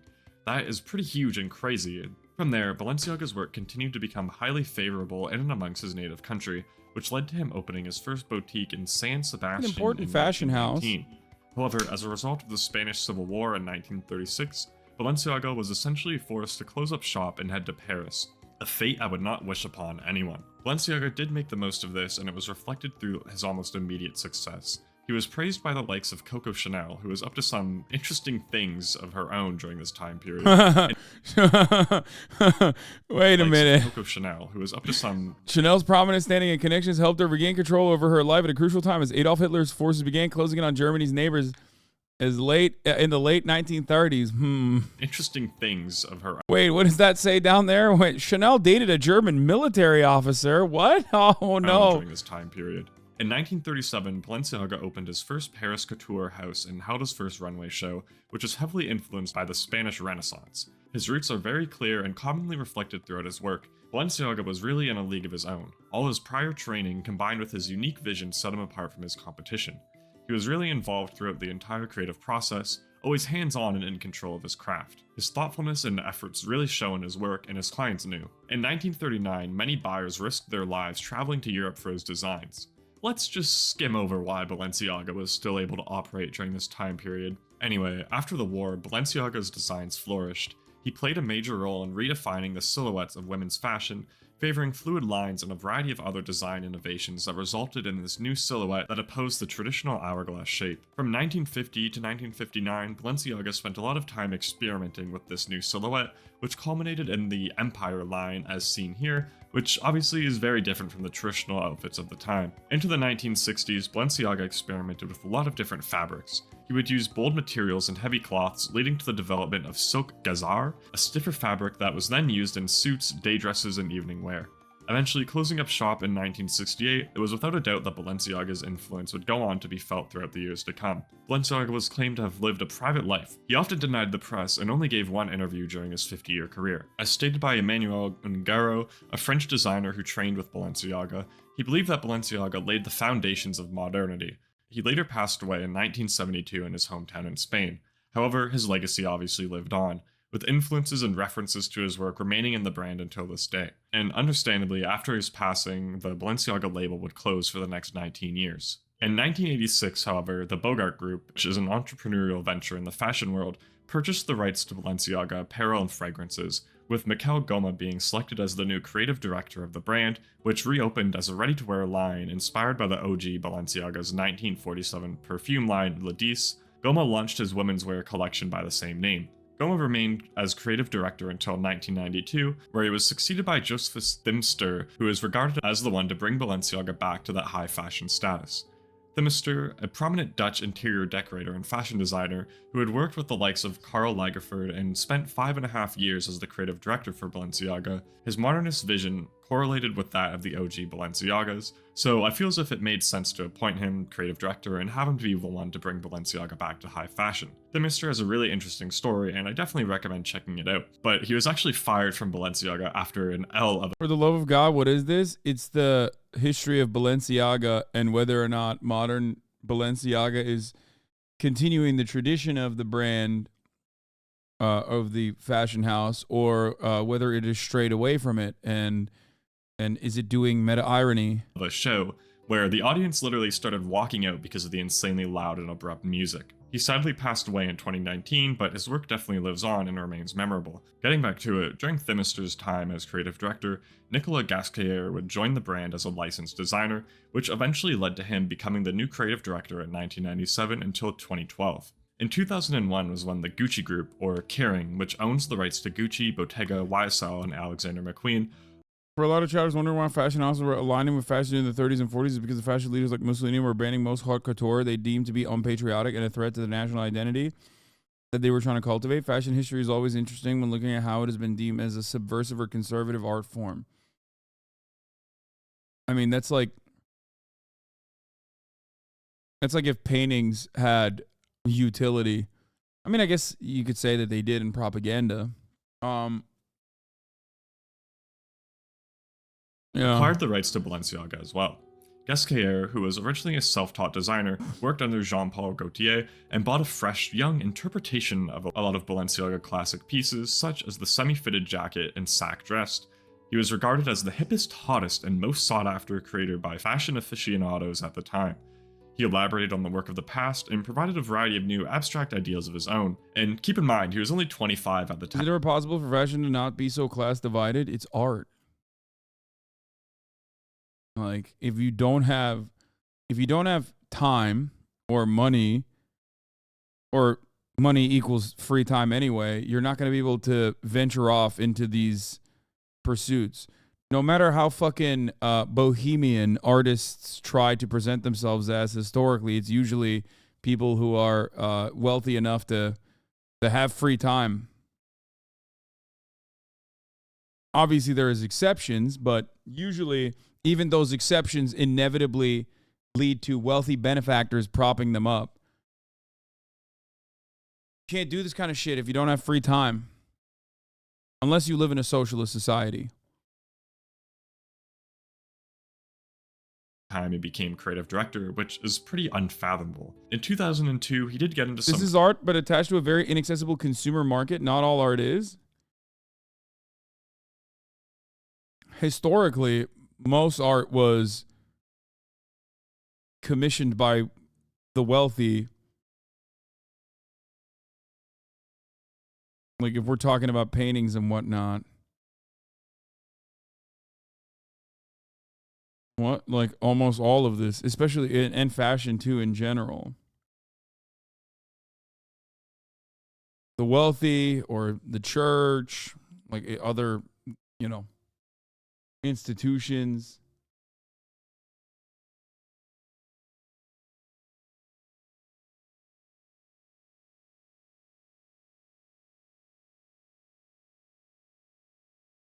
controversy involving plagiarism, but that didn't seem to stop him.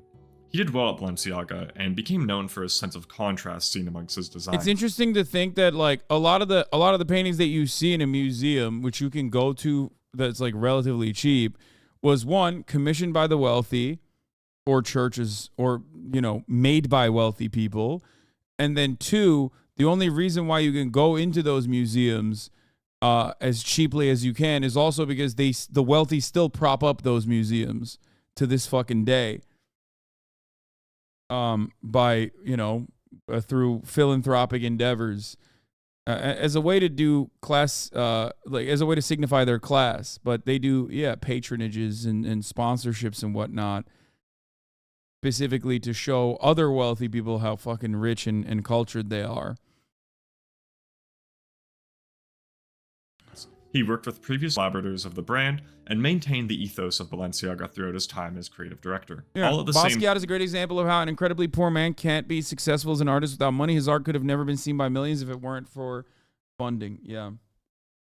time while aiding in turning in Balenciaga into one of the most profitable high fashion brands amongst those a part of the Gucci group. However, in November of 2012, he would announce his departure from the brand and go on to become creative director for LV Women's in the next year. Following Gasquet, Alexander Wang would make a brief stint as creative director for Balenciaga. This was obviously before all of the drama that Wang would be involved in. At the time, Wang was on the rise and had garnered quite a bit of recognition throughout the industry, so Wang seemed pretty fitting to continue the hip and cool direction that Balenciaga had been heading in. Wang's debut collection was for fall-winter 2013, and he had a pretty short time frame to complete the collection, but it was stayed true to the roots of the brand.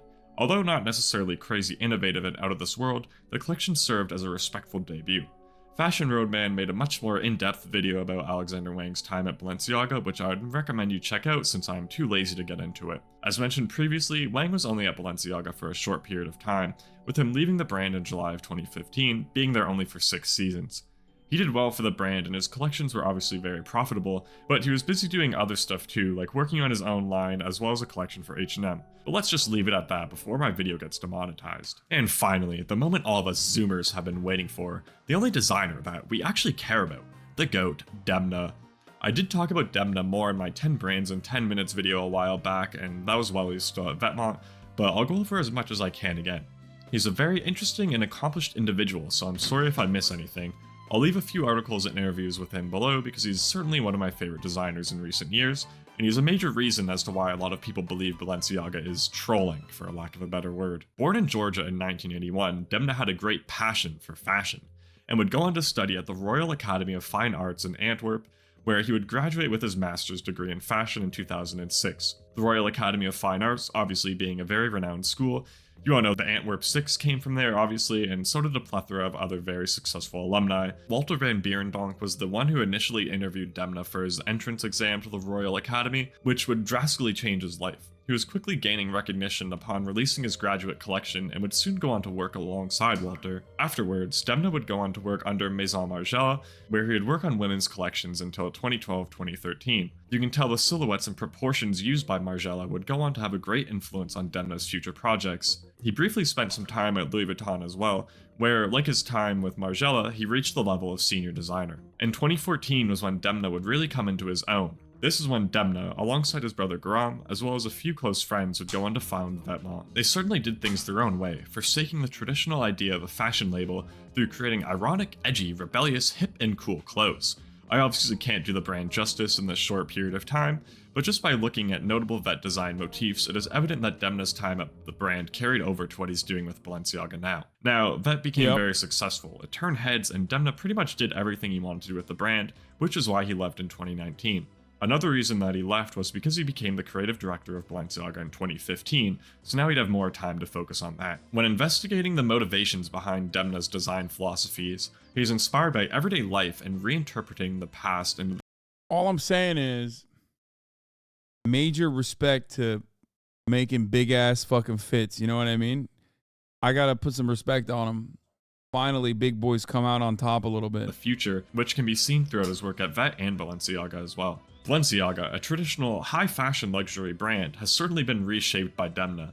At the time he was appointed creative director, the CEO of Balenciaga wanted someone capable of reshuffling the cards, which Demna has certainly done. Through head-turning collaborations with Fortnite and Crocs, endeavors into the metaverse, and IKEA bags and trash bags, Demna has stayed true to his philosophies of tearing down preconceived notions and rebuilding our perceptions, which is what a lot of Twitter users don't understand. It is always important to keep in mind that the Gucci Group, or Kering, owns Balenciaga still, meaning Balenciaga is a profit-oriented company with the overall goal of making money. That, combined with Demna's take on the brand that will undoubtedly attract attention no matter what he does. This is my least favorite. This is what I mean when I say like, ugh, like Balenciaga plastered all over this shit is just so nasty.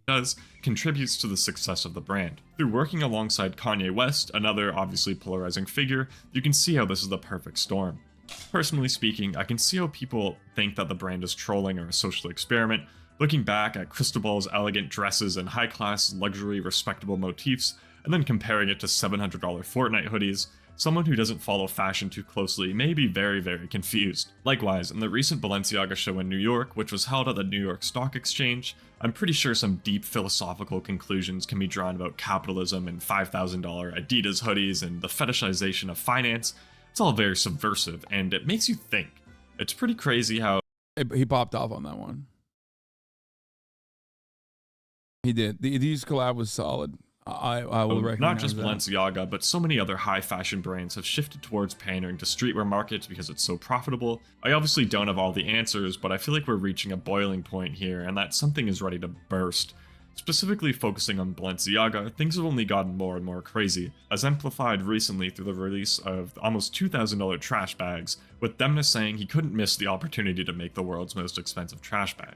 It's certainly getting crazy out there, and I think the people have had enough. In my hopeful, copium-induced mindset, I am hoping that all these crazy items can be used to fund something nice in the future. I'm tired of irony and trolling. Show me something real and beautiful. Many designer brands have a sort of staple, accessible item or even a fashion subline that can be used to fund their grander projects, like our favorite CDG Play, which funds the grander CDG lines, or even something like Dark Shadow Ramones, or whatever else is a relatively affordable staple piece that doesn't require too much effort to acquire. I think it's also important to keep in mind that you don't have to buy this stuff, and you can just be mad at Demna or share your opinions or whatever, but at the end of the day, no one is forcing you to buy $1,300 t-shirts. Simply just sit back and enjoy the madness like the rest of us. And obviously, to Balenciaga's, TikToks, runway models, and all other forms of marketing stay true to that subversive nature.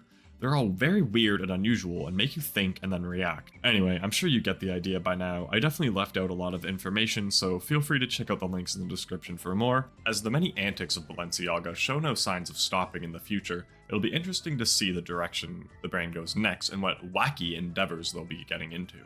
What's interesting about the current conversation of this video and high fashion house in general is the fact that these houses go through creative directors, that being people who create and design collections. The issues with most creative directors currently lasting around 3 years, which brings up the question if these houses were being created with a brand or merely hanging on to threads of what originally made these houses iconic. Sorry, I am a fashion nerd. I mean, I think turnover due to I guess, I don't know. Yeah, I feel like these fashion houses became staples when there was so much more stability within them. Capitalism, of course, has caused the trend cycle to completely perish. But ultimately, chatters, when you look at stuff like this, inevitably it reaches your doorstep as well. It's more so, I think for the wealthy, it's more so having access to this ahead of time, like a year, 2 years, 3 years ahead of time before it moves its way down into the bargain bin at Ross Dress for Less. That's what it is. That's what rich people buy into. They want something new. They want something unique. You mean like trickle-down economics? No, I don't mean like trickle-down economics. This is entirely different. It's entirely different because it's just being like it's pivotal, cutting edge, quote unquote, art that makes its way down from the runway all the way into makes its way from the runway all the way into fast fashion even. Trickle down economics, on the other hand, is the false notion that there isn't a There isn't a zero-sum game in who gets to have all the power and what they do with it. This clip exactly showcases your point. Devil Wears Prada. Oh. It's a tough call. They're so different.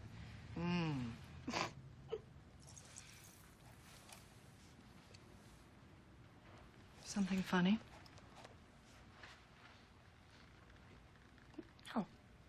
No, nothing's, it's just that both those belts look exactly the same to me. I'm still learning about this stuff and, This stuff?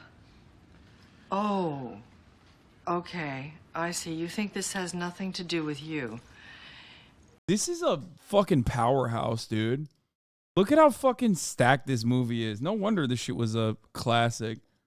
You got Stanley Tucci, Meryl Streep, and Anne Hathaway in the same fucking scene. Like, you go to your closet and you select, I don't know, that lumpy blue sweater, for instance, because you're trying to tell the world that you take yourself too seriously to care about what you put on your back. But what you don't know is that that sweater is not just blue. It's not turquoise. It's not lapis. It's actually cerulean.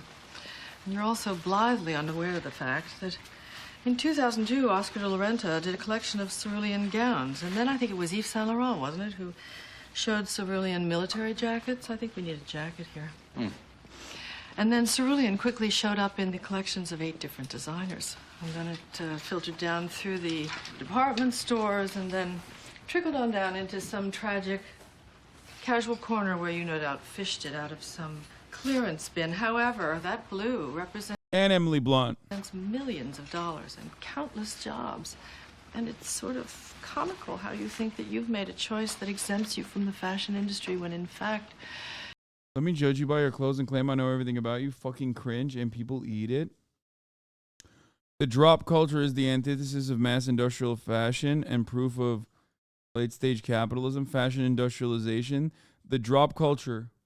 Oh, you mean drop culture like the artificial scarcity created by low-quality, not even fashion houses, but like demonstrably lower quality mass-produced things that you normally would purchase for $35 Yes.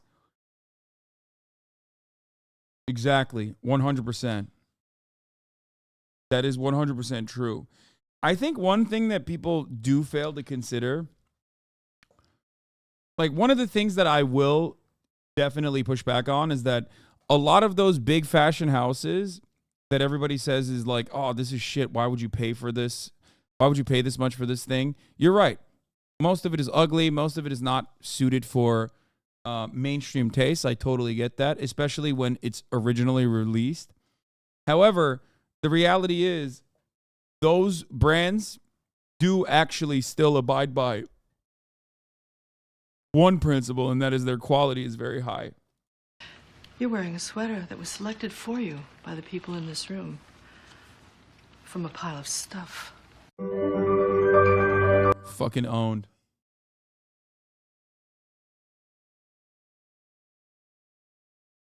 Not always. No, I think most. No, that's. Even so, high fashion has fostered the need and creation of fast fashion.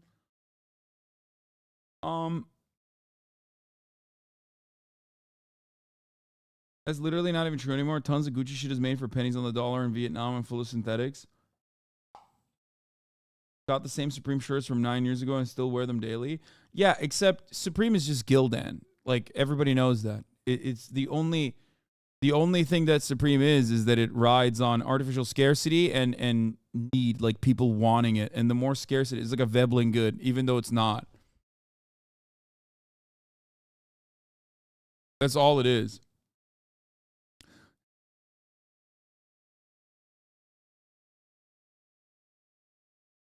Supreme is definitely not Gildan. It's literally Hanes, man. It's Hanes quality.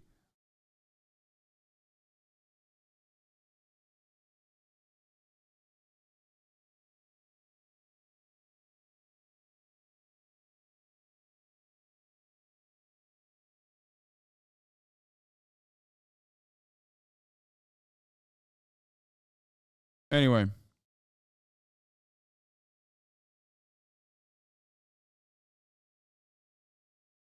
Early Supreme? No.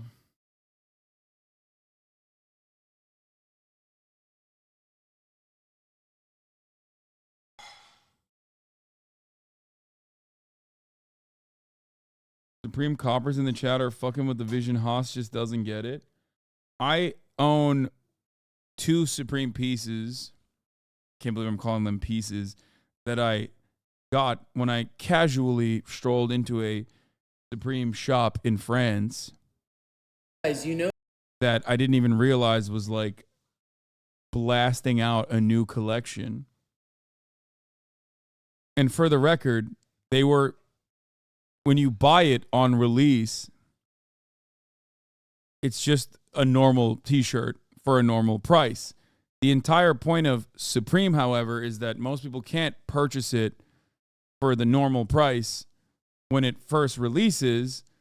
So then, yeah, it's literally cheap as fuck. It's just because the quality is cheap. It's just a $35 t-shirt.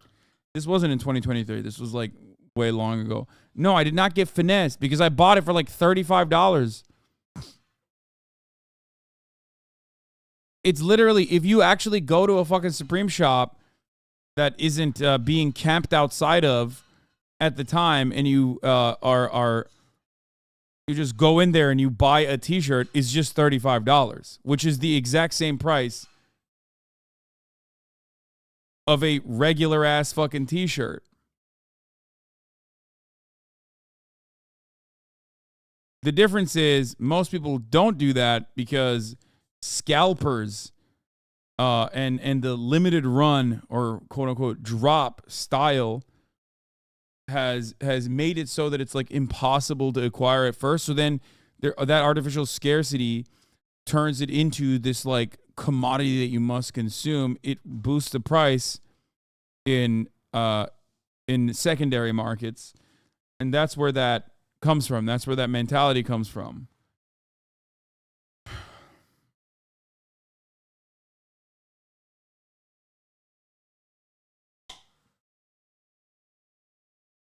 Only Supreme tees that have any resale value or box logos. Most graphic tees from them flop now. But yeah, again, there you go. Flop, like, what do you mean? It should never be about that. Like, you shouldn't ever buy a piece of clothing because you think it's expensive and that it will sell. It's like NFTs, brother. The fuck? Just buy it because you like the way it looks on you. You like the way it looks, and it makes you feel confident. That's what it is. That's what it's supposed to be. That's why a story a fashion house tells is also supposed to be important, because the story that it tells as a brand is supposed to make you, like, it's supposed to help you feel a certain way when you put it on. All the way from the quality of the garment itself and how it was manufactured and how it was designed to the way that it makes you feel because of what, like, the type of confidence it gives you, I guess, if you wear it. You're such a liberal. No, I'm just a human being who at least tries to understand fashion.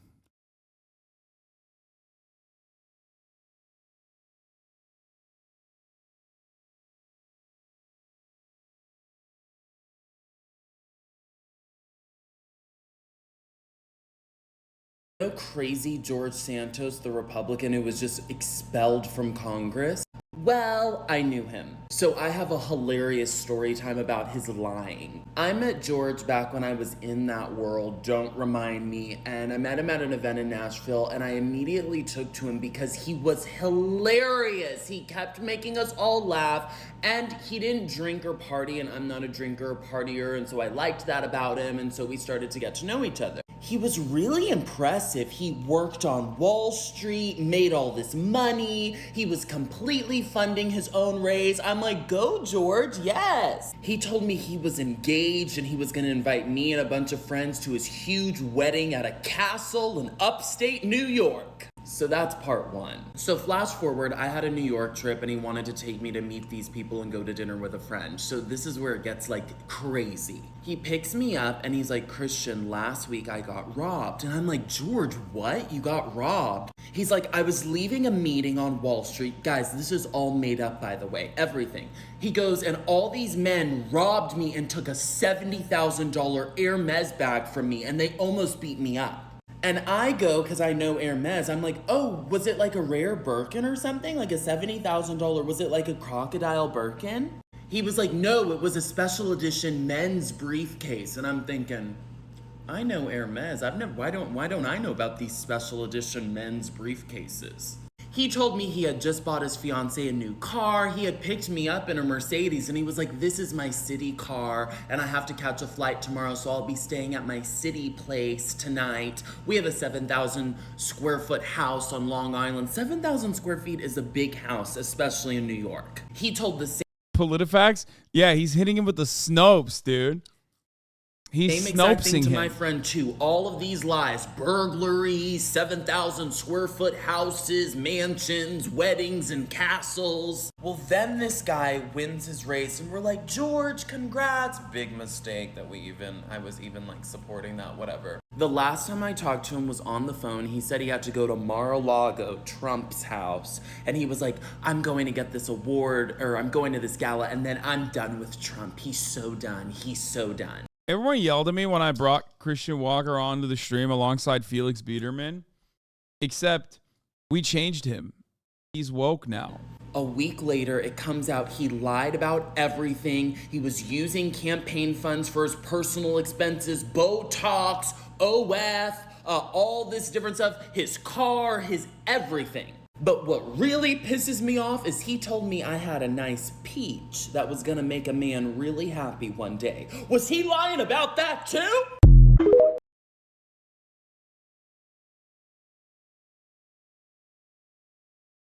Yeah, you make Christian homophobic. Yeah.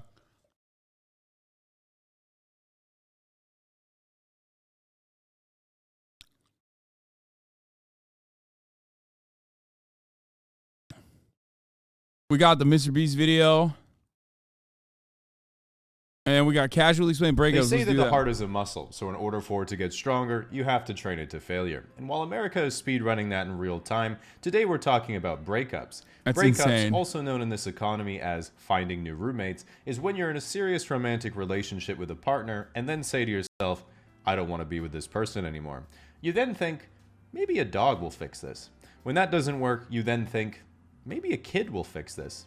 But I digress. I didn't mean to drag you into this. Conventionally, a breakup occurs in 5 stages, so I thought I'd go through each one step by step so you It's can gonna be see sad, where I and think. if you're on that timeline. Stage 1. The first stage of a breakup is always the hardest, which is finding someone to date in the first place. A reason why this stage is important is because the way that you get into a relationship in the first place can really determine your individual attitudes towards each other as it progresses. For example, when a girl gets asked out and she says yes, she's thinking, wow, what a cool guy, I'm so happy, my life's going to be so much better. But when a guy asks out a girl and she says yes, he's thinking, uh-oh, she must be an idiot. Stage 2. Seeing red flags in the relationship. Now, if you're watching this and think you're in a good relationship right now, it might be a good idea to check for signs that it's heading south before it actually gets there. So I decided to browse r/relationship advice and Definitely a good idea. Because everyone who is permanently sexless, certainly no one who is permanently sexless and a habitual liar would ever go on Reddit to lie about their endless advice on relationships that they certainly have had. Definitely. Teenagers just saying get divorced. Oh, Jesus. Dude, every subreddit is just full of lies. If you go to a subreddit, they'll literally tell you at the top of the hour there isn't a 3-minute ad break on the Hasan Hour broadcast. All lies across the board. Okay? The opposite of Chinese social media, which is apparently only truthful things and positive improvement that they push for. If you want to positively improve your experience on the broadcast, all you need to do is subscribe for $5 or for free, and that way you will no longer see those ads. Here's the 3-minute ad break now. in order to become an expert on the topic so I can share some examples of more subtle red flags you might not pick up on and how you should respond. Let's say you've been dating your girlfriend for 5 years and you live together. One day she's at work and you walk into the living room and see a magazine open on the coffee table to a jewelry ad. You look closer and see a couple engagement rings that are circled and one in particular with love hearts around it. How should you respond?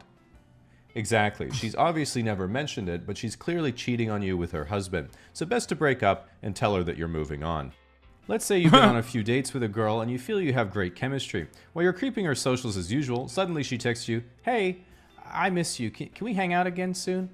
Now this is of course a great sign, but you don't want to seem too needy. So set a timer for 1 hour so you can respond at exactly the right time. Smart. After that, a few minutes go by and then she sends you a message on Instagram. It's a picture of her in the hospital, kissing a bald guy on the cheek with the caption, "Me with my stepbrother." How should you respond? They're fucking. Exactly. I know Johnny sins when I see him. Best to wait the remaining 56 minutes, break up, and tell her that you're moving on. Let's say you're overseas from your partner and have been in a relationship as long as you can remember, but are currently having a big fight about the joint vision of your future. You want to pursue a more down-to-earth existence on your farm, selling hemp and cotton clothing you've grown yourself, but they're reaching their financial peak and want to experience the luxuries of life. You message them that you want to end the relationship, but they respond, "To do what? To run your stupid little farm? I'm the one making all the money. How do you plan on being able to afford to do that without me subsidizing you?" How should you respond? Exactly. You've already figured out a great way to keep labor costs down. Best to just declare independence and tell them you're moving on. Stage 3, the breakup. While breakups aren't fun for anyone, men in particular don't usually take rejection very well, whether it's from girls, election results, or especially art school. This is because if you're a girl and your female friend goes through a breakup, the game plan is clear. She'll text, "We broke up," to the group chat, then you all get together immediately, have a few bottles of wine, talk some shit about their ex, tell your friend she deserves better, and then have a pillow fight or something. For guys, the game plan is much more simple. He'll text the group chat, "Just a heads up, me and Katie broke up." You then reply, "Damn, that fucking sucks, dude. You good?" He'll then say, "Yeah, I'm alright." And your job is done. What else could you possibly do? Now, regardless of whether you're a guy or a girl, whenever you're about to break up with someone, it's likely you'll start second-guessing your intuition, and it would be worth it if you struggled to replace them. So you have to ask yourself the most important question to see if you should go through with it. Who's going to pay the other half of the rent? While boomers and Gen X often complain that if you live with someone and break up, they get half your net worth. This of course isn't a problem for Gen Z or millennials because half of a negative number is pure profit. The real pain of course is losing custody of the houseplants. Similarly, one of the worst situations to be in when you're going through a breakup is when you have kids. This is the worst case scenario because not only is someone breaking up with you, but you also have kids. At some point you really have to start wondering how you keep fucking up over and over again. Stage 4, getting over it. Whenever you go through a breakup, the most important thing is to not wallow in your own misery. You should only do that if your ex finds someone new in 2 weeks and they're exactly the same as you but hotter. Now, one of the critical steps of getting over a breakup is thinking about how your own attitudes and behaviors contributed to the relationship falling apart and what you could do better next time. If you ask a girl what would prevent another bad breakup happening to them, they might say, "I should be more attentive and affectionate, and maybe communicate my thoughts more openly instead of expecting." My ex broke up with me by saying he wasn't emotionally ready for a relationship, then got with his ex like 3 days later, lol. Well, you dodged a bullet there. They weren't emotionally ready to get with you. They didn't technically say they weren't emotionally ready to get back in a relationship that they were clearly emotionally ready for. All right, let's move on. And make sure I don't make them prioritize my feelings at the expense of theirs. To men, self-reflection is of course way too complicated, as we like to have simple, concrete steps rather than vague hypotheticals, which is why if you ask a guy what would prevent another bad breakup happening to them, the answer is a simple 2-step process. Bench 3 plates, Bugatti Chiron. After stage 4, we of course have stage 4. Now they say that one of the best ways to get over someone is to get under someone else, but when you've just gone through a breakup, it's likely been a while since you've been dating, and you might think, "Well, I think I'm a 7, so that's what I'm looking for." And then someone else will say, "I think you're a 5. Now in the dating market, this is called a bid-ask spread, and is essential to establish right away so you can see approximately what type of person is in your league. This is why when I get back on Tinder after a breakup, the first thing I do is set the radius to maximum, but you can pick any size of girl you want. Now, if you've only recently started dating again, the first thing you'll notice is how the dating meta has completely changed. If you're a girl, the first thing you're going to be thinking is, what the fuck is a Riz? And if you're a guy, you're going to be asking yourself, why does every girl I match with keep sending me links to viruses? The good news is that even though you might still be hurt by your fallen relationship, through the experience you've likely grown a lot as a person, so at least you'll have learned from your mistakes and won't have to do it all again. Stage 5. Do it all again. From this point, you simply repeat the process until you accidentally have a child, or you run out of money, or you try a polyamorous relationship until they go exclusive and you're the third wheel, or you get back with your ex and make it work because you overestimated your other options, or you realize that you can't say you don't like broccoli if you've never tried it, so you add Grindr to the rotation. Now, one of the worst feelings I've had going through a breakup was when they said, but are you sure? Do you really want to get rid of everything we've done together? I mean, maybe you could just keep me around and use me when you want to. And as much as it hurt to hear that, Microsoft Edge really sucked at the time, and I never thought I'd have to do that to someone again until I found today's sponsor, the Opera One web browser. One of the I used to think Opera was fun, and then I realized that their consortium of memers that are doing their that do their social media also participate in the fuck Hassan narratives, which made me very sad. Best features on Opera One is their Aria AI assistant. You can see I asked it the classic relationship tester. They were like literally responding to one of those like Twitter farmers being like, yo, this fucking dumbass is like defending Pokey's shit ass cookies, Lamau, 100K likes. Underneath it, Opera GX underneath it being like, yeah, he fucking sucks, dude. Hope he kills himself. It's like, all right, dude, I'll fucking never use your shit ass browser.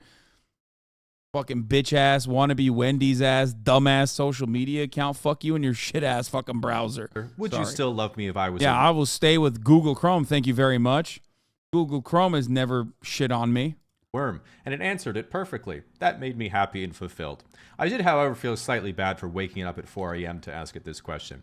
If you tried and didn't get the relationship advice you wanted, you can also add ChatGPT natively to the sidebar and date that instead. I wonder who Opera sponsors. I know, didn't they like sponsor fucking Ludwig too? That's why I thought they were like nice. In terms of performance, Opera is an extremely light web browser. Here I have Opera open with 5 tabs of my own YouTube videos playing, and here I have Chrome open with 5 tabs of my own YouTube videos playing. Another classic situation we've all found ourselves in. Even though it uses its built-in ad blocker to prevent me from— Wait, isn't it saying that it uses more of the CPU though?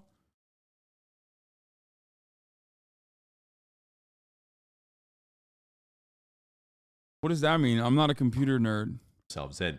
Even though it uses its built-in ad blocker to prevent me from making money from myself, more importantly, Opera uses about 30% less RAM, meaning it frees up resources for multitasking or gaming, and if you work in media or online content like me, it can be a lifesaver, as I'm able to preview a video in Adobe Premiere for more than an extra minute before the whole program Yeah, crashes. bro, you ain't bent at all at Opera slandering you. No, I am actually. I mean, They sponsored. I did a thing too. Like they sponsor a bunch of my friends. Anyway, if you'd like to give it a try, Opera One is completely free, and the download link is in the description below.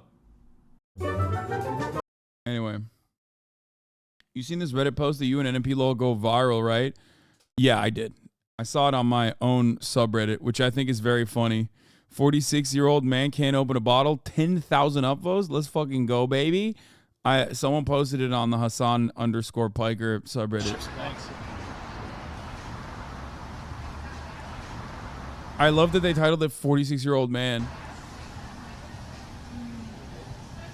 Is that a twist off?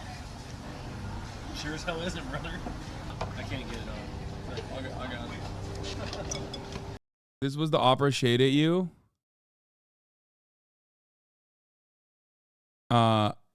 Yeah, I blocked the fucking dipshit Twitter farmer. We all now got that.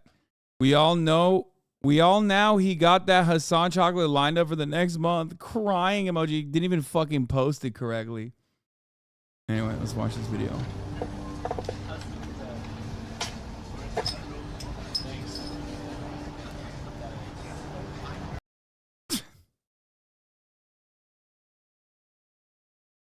Want to be Wendy's ass? Why does he drink like that? Because he's a fucking farmer.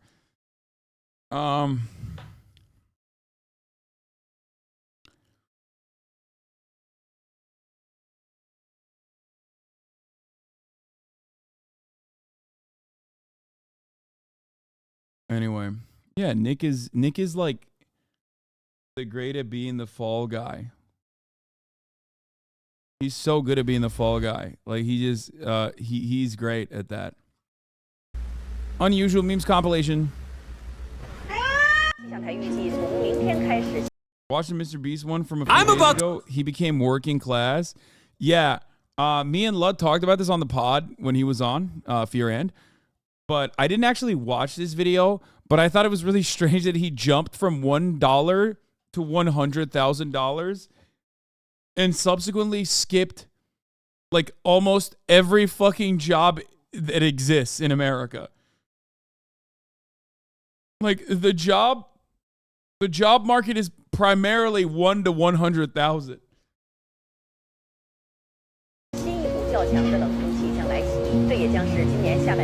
She was a fan. Dude, when you don't have money for the autism blanket, but you still have autism and want the autism blanket, this is what you do. She was a fairy.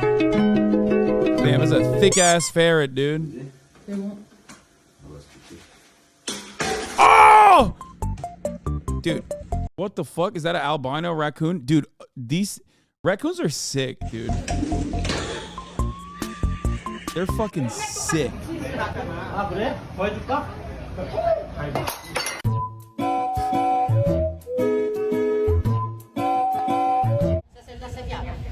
Wanna be dog ass cat?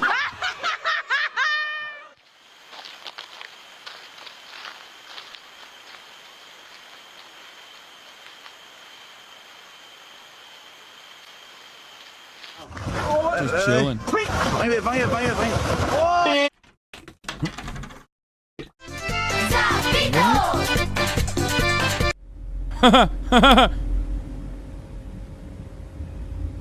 Stupid cat. Classic. Dude, what the fuck is this? Go get it. Dude, what is happening with the Zoomers, man? Wasn't like Speed doing that shit too? The whole like, I'm gonna put Coca-Cola in my condom on my head type shit. I don't know.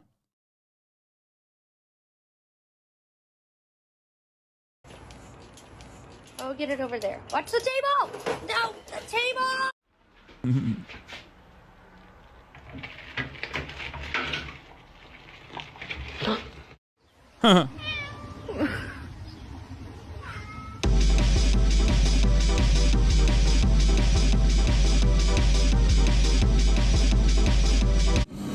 Living La Vida Loca. Oh! Guys, you don't understand. Dogs actually can't understand when they're underwater like that because they rely heavily on their own source of scent. And dog expert here, this dog is not comfortable. This dog is actually not having a good time at all.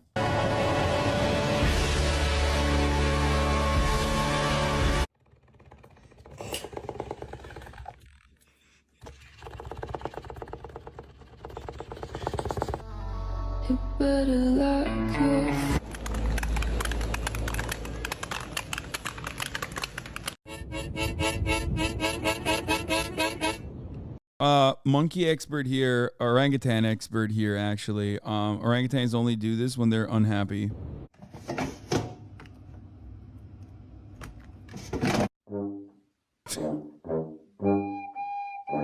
Also, dog expert here.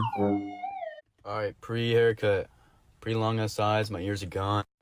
Ay, qué envidia te tengo. Hoy es lunes, mira cómo amaneció Firula enganchado y... This is my first gig in Ireland.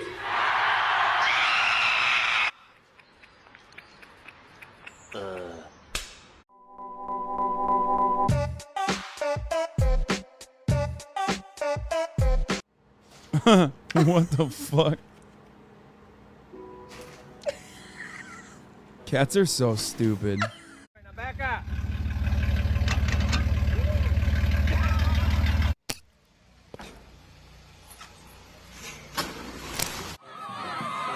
More stupid cats. Unlike dogs, who are brilliant and smart.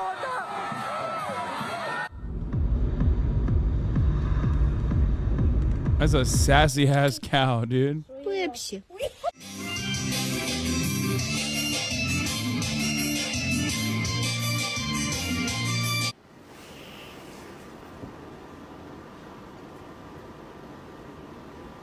Smart. See, he don't even. He's unfazed. He knows. Yeah, Bob.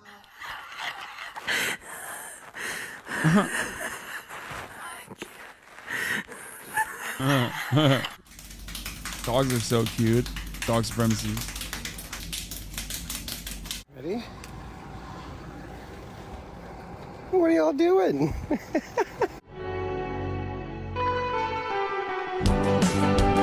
I just went to the store and got some. This is my first time trying. Have you ever had? What the fuck? I knew.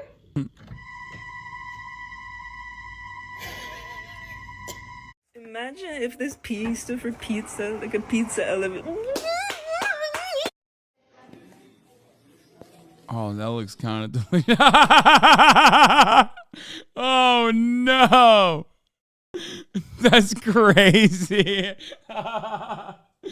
Yo, don't eat that. That's chocolate, big homie. Dude, I saw Kaya right there. That's some shit Kaya would do. Dog expert here. Dogs can't have chocolate. This fucking idiot.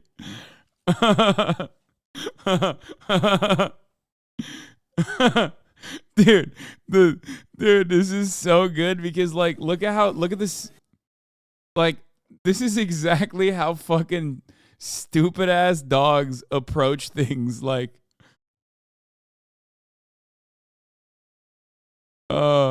it's just like, oh yeah, I'm just here to check out the vicinity of the. Oh, now it's in my mouth.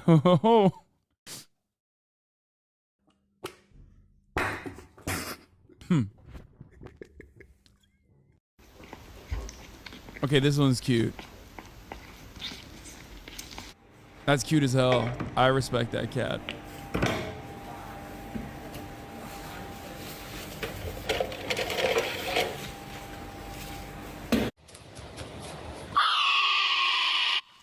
The fuck? Turkey. Don't break it. Outfit check. Today I have.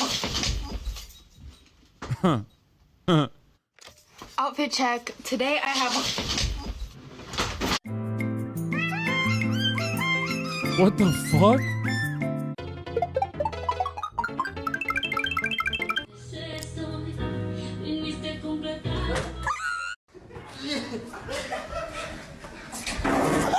Oh.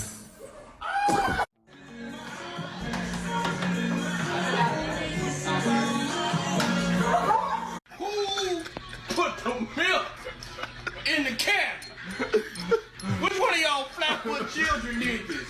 It wasn't me.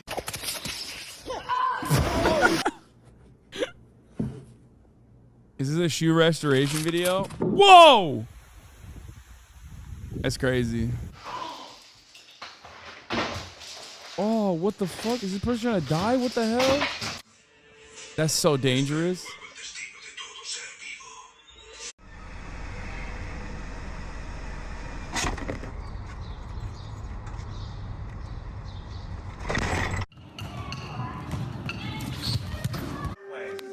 On the part. No. Oh my god. Oh my god. No. I saw this. Oh my god.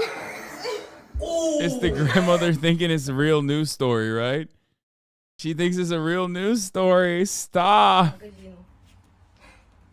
The fuck? This could be you. Stay in the gym. This could be you.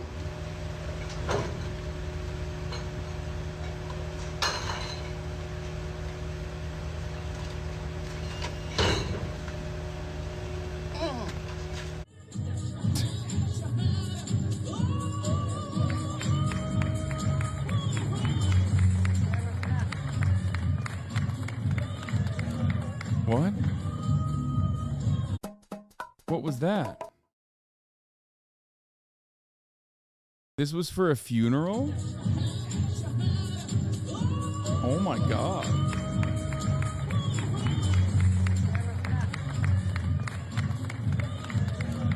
Oh my god, it's an open casket funeral. That's crazy. Respect it. I respect that. Yeah, she slayed. She literally killed him with her looks. Why are you hating? Why are you hating? Why are you hating?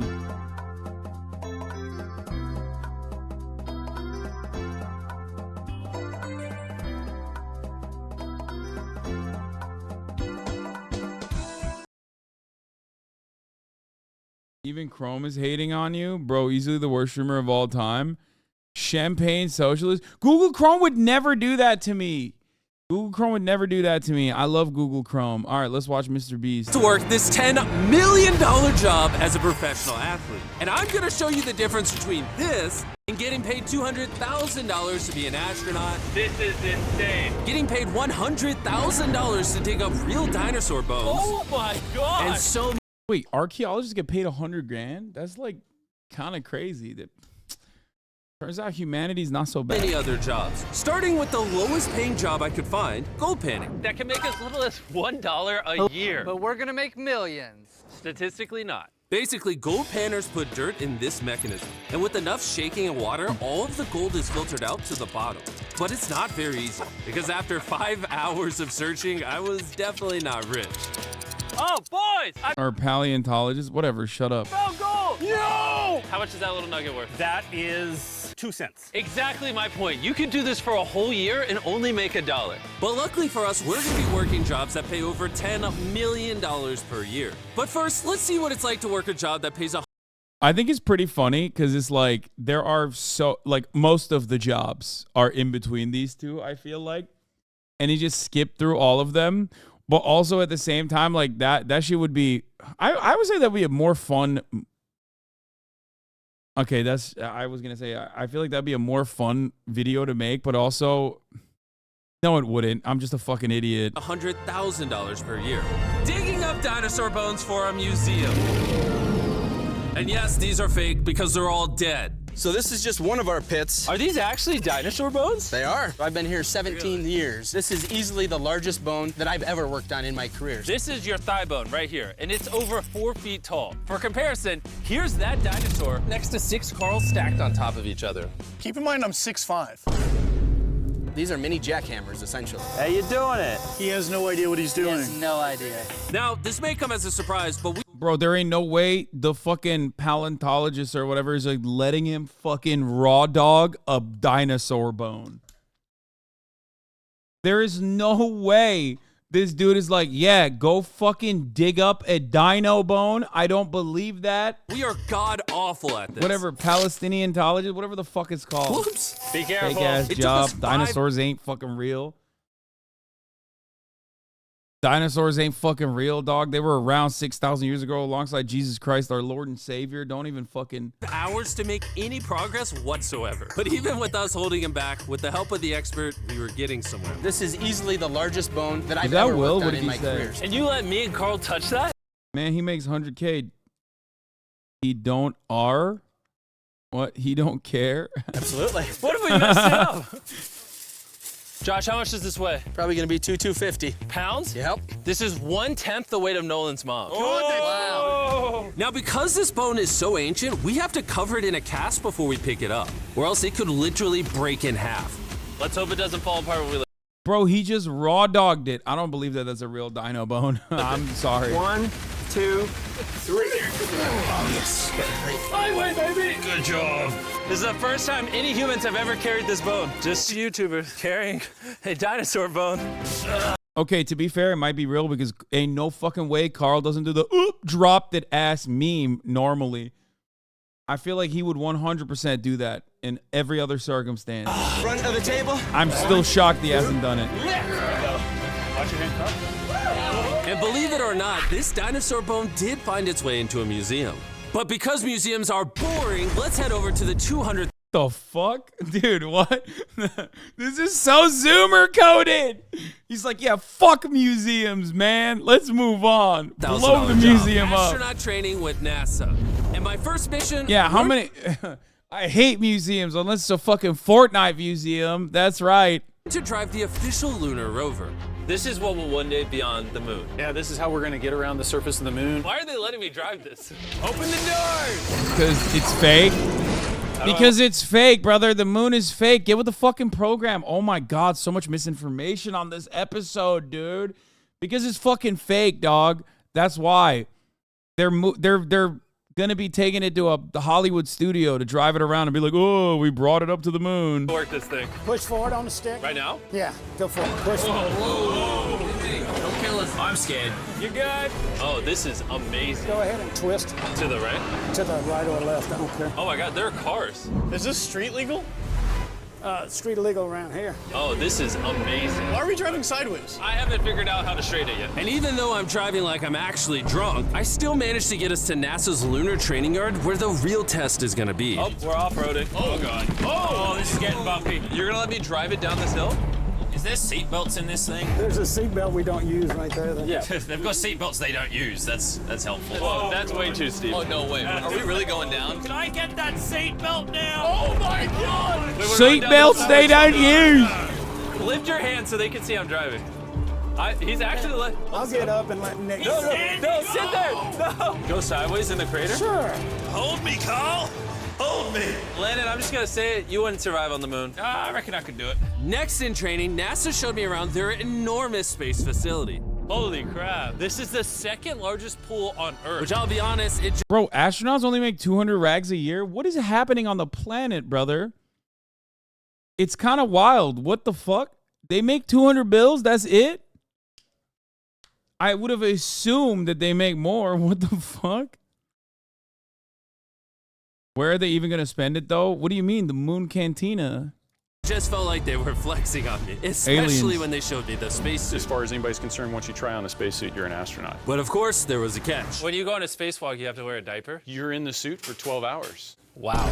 There you go. Like an actual real adult diaper, okay. So be careful. This is a space artifact. It's flown on the space shuttle several times. So they are not giving motherfucking Jimothy Donaldson a real space artifact. That's crazy. Dude, what is going on? Dude, YouTube is out of control, okay? Being like the top YouTuber allows you to fucking wear actual spacesuits that real astronauts shit and pissed inside of. Real astronauts have worn this. Yes. Keep in mind that astronaut peed in this. Have you peed in this suit? Not in this suit, no. Okay. When's the next mission? What are you doing a year from now? I can make time. Okay, okay. And the final step of my training was the craziest thing I've ever done. They were gonna let me touch the moon. No, lean back into it because it weighs 9,000 pounds. This weighs 9,000 pounds? Oh, This is the largest collection of moon rocks on display anywhere in the world. I can't believe they're letting us do this. You realize we're just a YouTube channel? Yeah. Oh my God. These are just straight up on the moon. What are the odds you let me touch the Genesis rock? 0. Yesterday, we dug up a dinosaur fossil, so I'm an expert in this kind of stuff. Can I touch it? No. I tried. This material here is actual lunar soil. You're actually touching the moon right now. Oh, that's wild. So that tube has dirt from the moon and has not been opened since it came back. And since you haven't checked, in theory, there could be an alien. Yes. Well, it would be the first from the moon. Wait, you guys hear that? And after we found out aliens were totally real, we headed to the stratosphere for our next job, where Carl and Nolan are gonna fly a plane. I've never flown a plane before. We have no idea what we're doing. Welcome to the first day. I love how many jobs are even in between, like, all of these, by the way. They're just making them do all the fun stuff. Like it's just... Like, you could be like a finance guy, you know what I mean? And fucking sit around and do absolutely dog shit all day. And you're definitely in between this pay grade. A real plane, all they have to do is land one time in this flight simulator. All right, here we have our throttle. Pulling it back makes it go slower, just like that. Oh my God. And after Nolan crashed, oh God. And crashed, and crashed. You crashed the plane? He eventually did land successfully, which, for whatever reason, gave him the keys to fly this real plane. What? I'm freaking out. Hey, if you can't do this, Nolan, please, for the love of God, let them know now. What? Oh my God, I'm gonna fly a plane. Oh my God. All right, here we go. You ready to go? As ready as I'll ever be. Full throttle. Approaching 60. Kind of wobbly, but now just pull back a little bit. We're taking off. Hey. Oh my God! Your life is in my hands. He is literally controlling this entire thing. Yes, he is, all by himself. Ambulance has never caused a crash, right? Well. Watch this, I'm gonna turn right. No. Turn right! Oh my God, we're sideways! I can't believe that I'm controlling this thing. Look, no hands! Stop! Oh, sweet Jesus. You moron! I'm gonna murder you! All right, we're gonna go over there in a minute. We're gonna go back and land. Oh my God. Anyone can take an intro R flight. I took one for $100. I got to fly a plane. What? They just let you fucking fly a Cessna like that? Bro, don't let Muhammad Atta know about this shit. You know what I'm saying? Like, what the fuck? That's the one thing. It's always a challenge for people. All right, I'm descending. My mental health is descending also. This is the part I crashed in every time in the simulator. Oh, God. Ah! We're going to land right They fly themselves, really? Not a fucking Cessna. there on top of that runway. Oh, my God! Wait, we're too close, right? Keep it pointed right down the middle. Oh, my God. Easy. Keep your hand on the throttle. Can't wait to pull back. Just breathe. There we go. Yeah, I don't believe he did that. I landed a plane. Oh my I don't think he did He said that. I couldn't do it, but we're still here.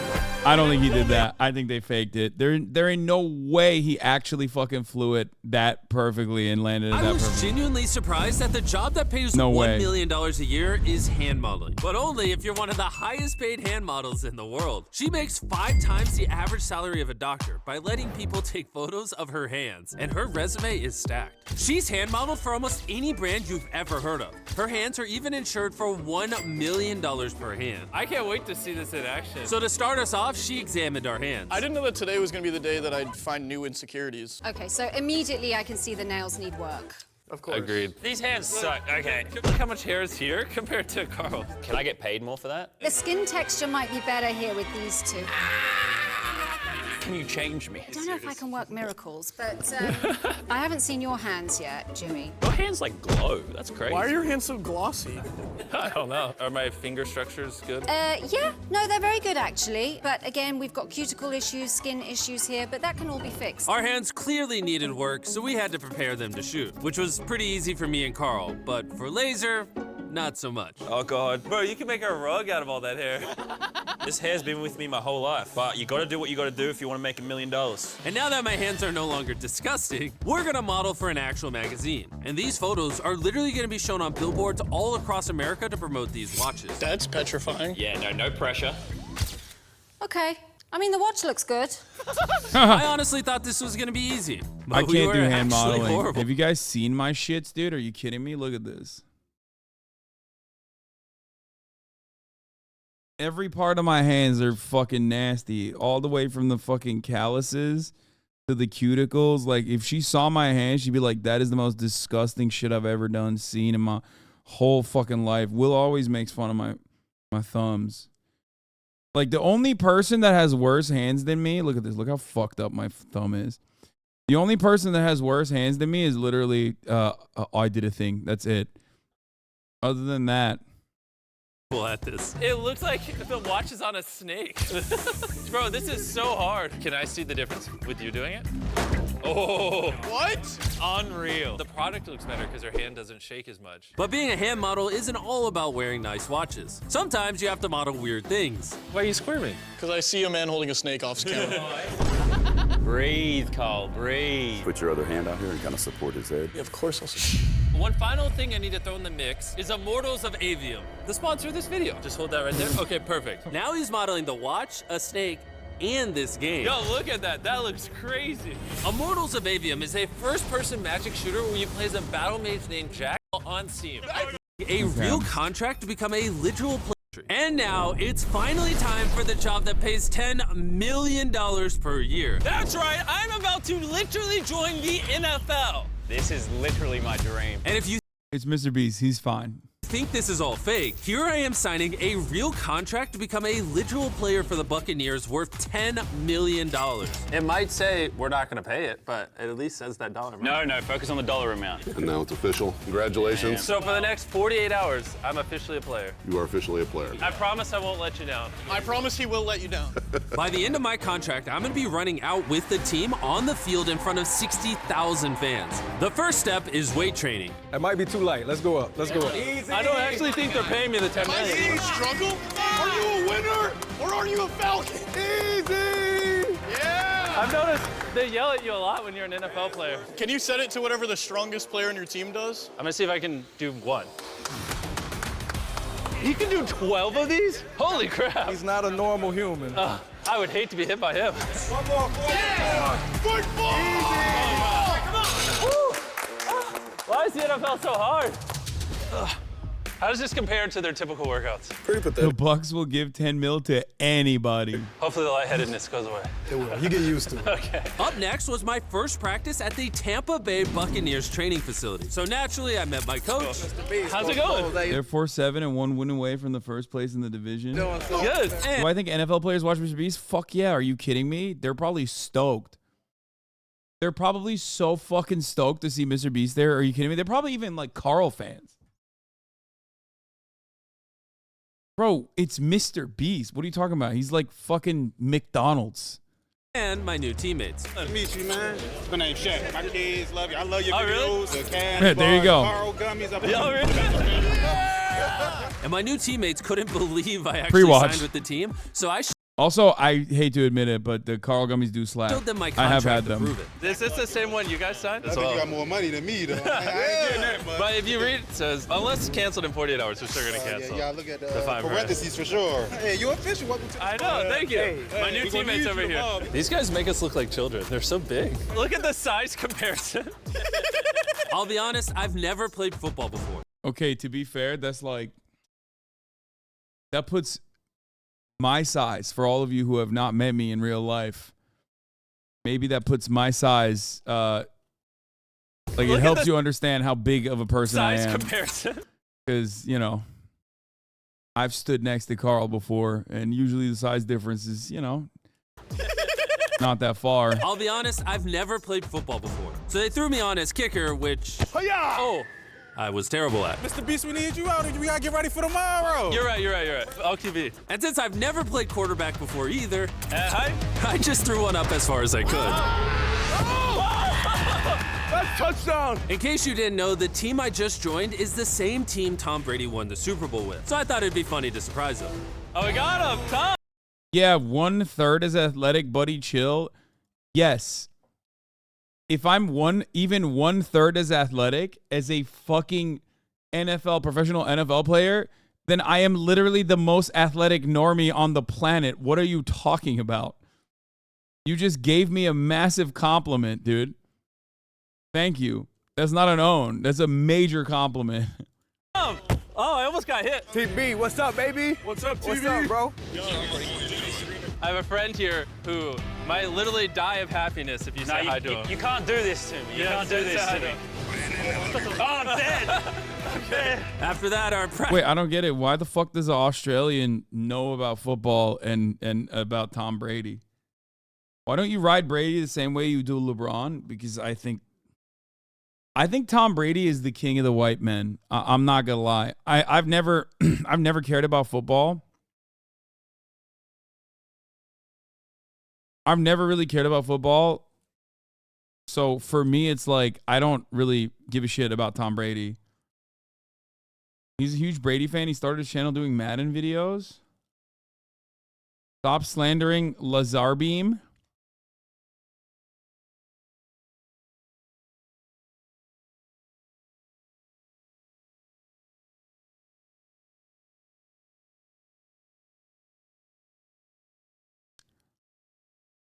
What is it to you what we like? None of your business, mate. I think like Tom Brady is the king of the whites, actually. This just evolved into shenanigans.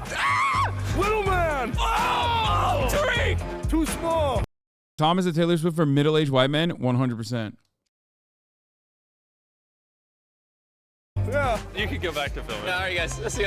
Some people still had some questions about my 2-day contract. So afterwards, the Bucks set up a press conference for me. We obviously have a big game. I'm expecting very serious questions only. Is this just a publicity stunt? Why are you really here? To make the best video possible. Yes, it's a publicity stunt. I clearly am not an NFL player. Jimmy, how does it feel being on the new team? It feels great. To be honest, they've accepted me way more than I thought. How much playing time are you expecting? None. And after explaining over and over again that it's just a stunt, I went to go get measured. 6'4" 6'4.5". 6'4.5". Carl, you're 6'5". I'm 6'5". Yeah. These measurements are key so that my gear and my uniform are all custom fitted. This actually looks so good. There we go. And now that I'm suited up, it's time for the official game day. I still don't know why they're letting me do this, but hey, thanks, Bucks. What do you mean why they're letting you do this? You're probably more famous than most of the team to the Tampa Bay Buccaneers fans. Surprised they let me It's like there are more fans of Mr. Beast there than like any random Tampa Bay Buccaneers player. join the team. Yeah. That's my first football I've ever signed. Jimmy's about to come out any second now. They say if you get up by 100, I can play a play. Do me a favor and get up super high. It's his first game, and probably his last. Definitely his last. How is this happening?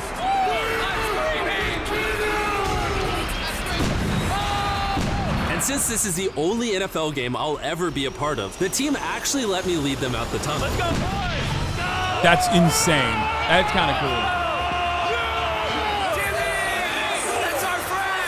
I don't know what this NFL is, but I love Mr. B says, I am Karabash. Let's not get run over by players. Is this the best day of your life? This is the best day of my life, Jimmy. I love you. We're getting passed by the players. Jimmy's an NFL player. Oh! How's it going? Let's go, boys! I won't let you guys down, even though I probably won't get played down. Love America. America. Let's play football!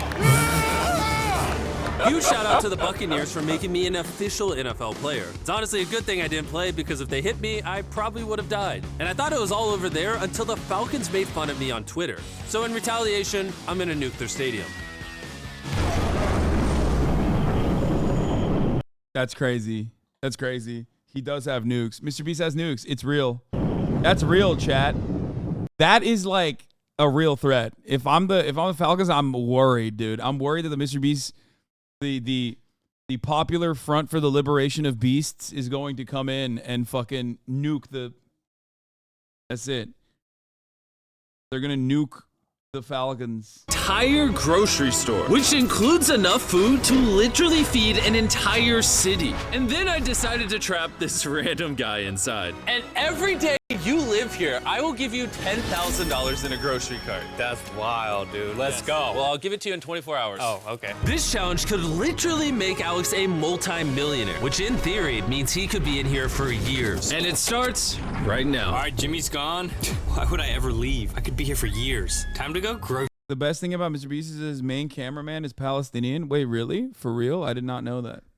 Shopping, baby. Now, if Alex crosses this red line that we painted around the entire perimeter of the grocery store, the challenge is over and he walks away with his current winnings. And to make sure he stays inside, it's worth noting here that we have countless cameras covering every square inch of the grocery store. For my first meal on night one, I guess I'll cook the steak. I think this is just gonna be home base, this little corner of the grocery store. If I have meals like this every night, I'll easily be here for years. Day one complete. Well, wouldn't they? Doesn't it go bad? I mean, I guess it's like there's fridges and shit. See you in the morning.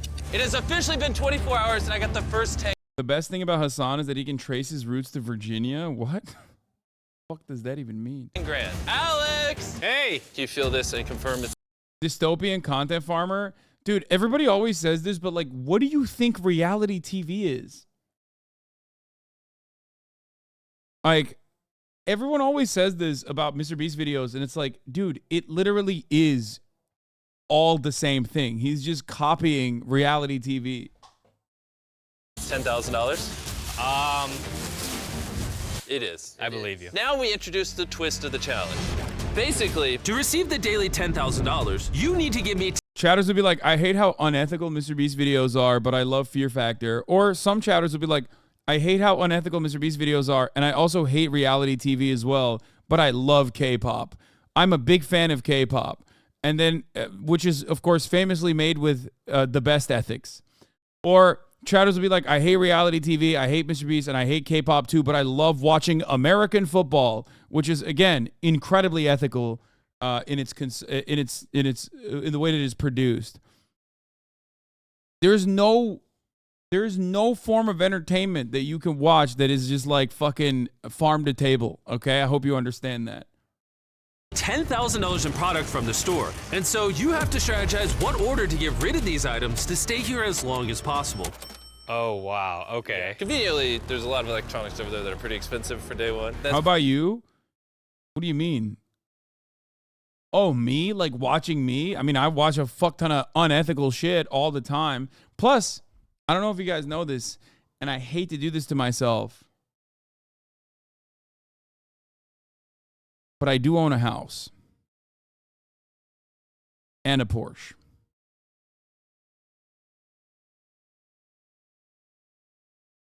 Yeah. Big time scumbag here. Hello, big time scumbag here. Own a Probably car. a good idea. and a Can't really house. eat a TV, so it's no use to me. You're 22 cents over. All right, let me check out. Do you have an MVP card? No. Would you like one? No. Do you want to sign up No. for? Here's your cash. Chris, take it away. Beep, beep, beep. I will see you tomorrow with another $10,000 in cash. You should start strategizing what you're gonna sell me. This changes everything. I gotta start strategizing for the future. I have to figure out all of the stuff that I need to get rid of. Pet food, pet items. Jimmy could not pay me to eat this stuff. I swear. I got $10,000 worth of dog food right here. I think I'm just gonna get some rest, wake up early, because I'm gonna have to prep more items tomorrow. I got a lot of work ahead of me. Alex! What's up, Jimmy? Oh, hey! Is that what you're selling to me today? Today, it's dog food.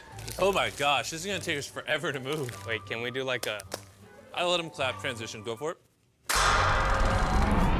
There we go. It's all over here at the register. Isn't that a cool effect? I love Beast Magic. We're at $9,991.80. And for the final item, we are now at $10,045. And something you should know. Every single item Alex sells to me, we are literally gonna donate to charity. So don't worry, none of this is gonna go to waste. The next few days were kind of a breeze for Alex. On day 5, he sold me $10,000 worth of produce. All this produce here, they're gonna go bad very What the fuck? Bro, keep some of the produce for yourself though, dog. What are you doing? fast. On day 6, he sold me a bunch of diapers. And on day 7, 8, and 9, he cleared out an additional $30,000 worth of products. He even discovered the back room of the store.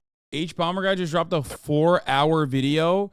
I think I'm featured in this as well, by the way. He told me as a joke, he added me into the video at some point, and he asked me, or he might have actually taken me out of the joke because he knew that it would draw a lot of ire. But it's a 4-hour video. It's a 4-hour YouTube video. That's insane. 4 hours? 4 hours? That's the nuttiest thing on the planet. Store, and since he hasn't showered in 10 days, he built his very own makeshift shower.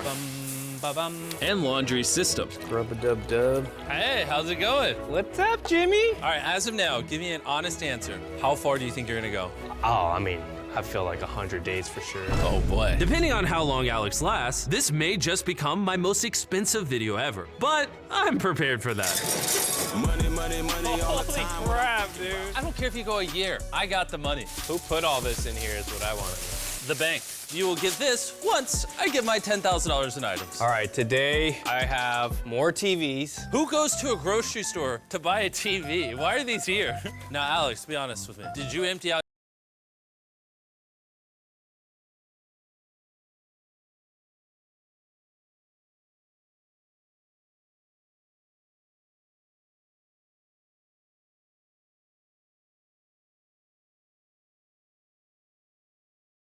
I had to do it to him, you know what I mean? Give it a like too. Fuck it, YOLO. Any of these TV boxes filled with rocks and keep the TV? Dogs. All right, I trust him, even though that was not what I was asking. Approaching day 11, Alex began to get pretty efficient at picking which items to sell.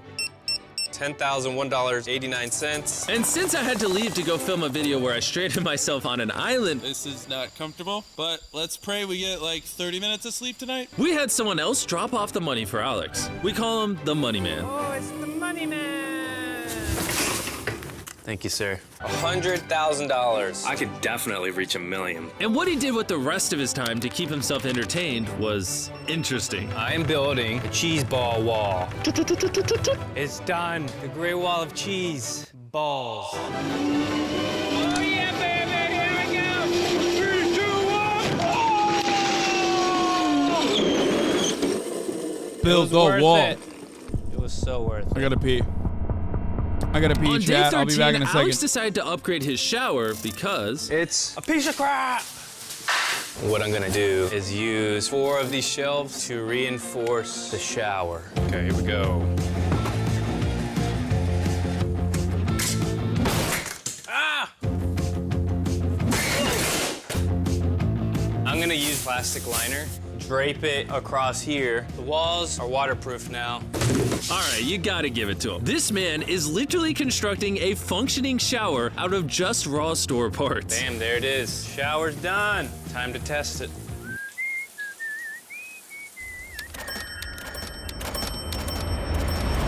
Okay, it's been a few days in here. I'm gonna build a wall. Now, I never thought I'd see this, but Alex literally used all the water bottles in the entire store to build walls for his makeshift shelter. He even created a bed using all of the toilet paper, and it looked kind of comfortable.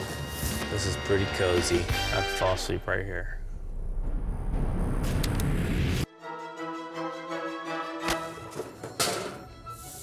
I gotta get the scan in. Kind of had my eyes on these bad boys for a while.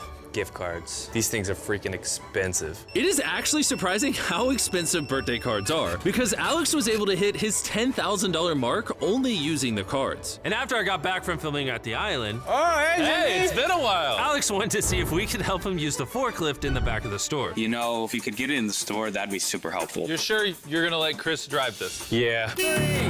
She's forklift certified. Never mind, I was wrong, I think. Not the bakery! I think maybe one more. Yeah! Oh! Hey, it's in! Yes! Yeah! Also, this is like, I mean, this is OP. It's very, this is fun. The video concept is like a fucking fever dream. No one has ever thought of anything remotely like this in the history of humanity. What do you mean? Yes, wait, what? No, this is like a classic. This is like the average Japanese reality TV show dialed back tremendously. Enjoy your forklift. We'll see you tomorrow. Even though it's only been a day since he last saw me, it seemed like Alex really started to miss me. At least, that's the only explanation I have for what he's about to do. I saw this cutout of Jimmy over here. We're gonna be hanging out a lot, you and I. He's just gonna watch, make sure I don't lose count. Just scanning away for another 10K. $10,000, 33 cents. Over the next few days, Alex's efficiency was through the roof thanks to his new forklift. So he even had enough time to upgrade his bed. And it was quite the improvement. This is so much better. And even though Alex's original goal was to get $1 million, I think we're going for $1 million on this one. I hope not. he started documenting what he'd spend the money on and came to realize maybe he didn't need to stay as long as he thought. $1 million is nice in theory. I'm still missing out time with my boys. Both their birthdays are coming up in the next 2 months. I've never missed. Bro, fuck your kids, dog. Stay in there. Stay in there, dog. Are you kidding me? a birthday yet. So after thinking about what I want to put the money toward, I realized that I need to at least make $500,000. Bro, that's nutty. Dude, that's insane, okay? Fuck them kids, man. What are you, crazy? The best way to offer them a better future is by staying the fuck in that goddamn grocery store. Are you kidding me? They will appreciate you so much more when they're fucking going to a better school and shit. But right now, I only have 200. So in total, I got 50 days I gotta be in here. Almost halfway there. On day 22, Alex decided to absolutely decimate all the goldfish in the grocery store. Oh my God! Okay, so this is $10,000 worth of goldfish. I could feed an army of toddlers. All right, thank you, sir. You're living a regular life now, almost. You're getting paid 10 grand a day to miss your family. Yeah. And you can just do this however long you want. Yeah. And you can just do this however long you want.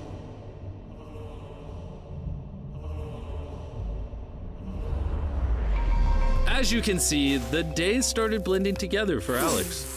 But eventually, the day came where he decided to sell the water that he originally used for his shelter. Wait. But since he could... Whoa, hold on. I don't understand this.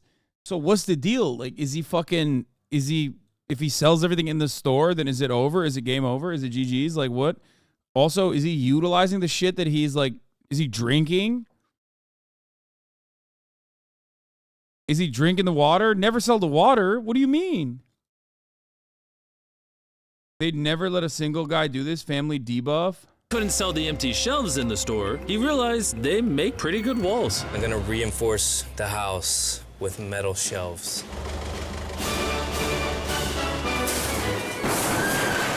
This is the way.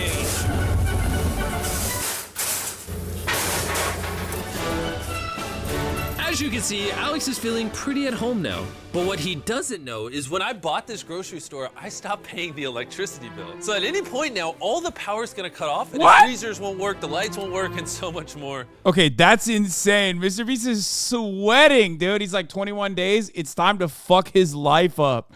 The challenge is gonna get way harder. But to give him some motivation before things get pretty crazy, we thought Alex deserved a reward. Are you excited to see your dad? Yeah. You ready to do this? Okay, this is a little tasteless. I'll be honest. Also, his kids are like little babies. They're not gonna fucking remember their dad skipping out on the birthday, but like the fact that they're in the basket full of dollar bills is wild. I think he might literally cry. This is gonna be crazy. Oh my God. Okay, Alex, we have a surprise for you. Hello. We brought some special guests. Hi, buddy. Yesterday, you were telling me about how much you miss your family, and I felt kind of bad. So, Okay, this got really evil quick. Law of manipulation on 1000. I mean, yeah, it's supposed to be content. to celebrate 30 days, we're gonna let you spend the day with them. Dad, what are you doing? Daddy, I need to go pee.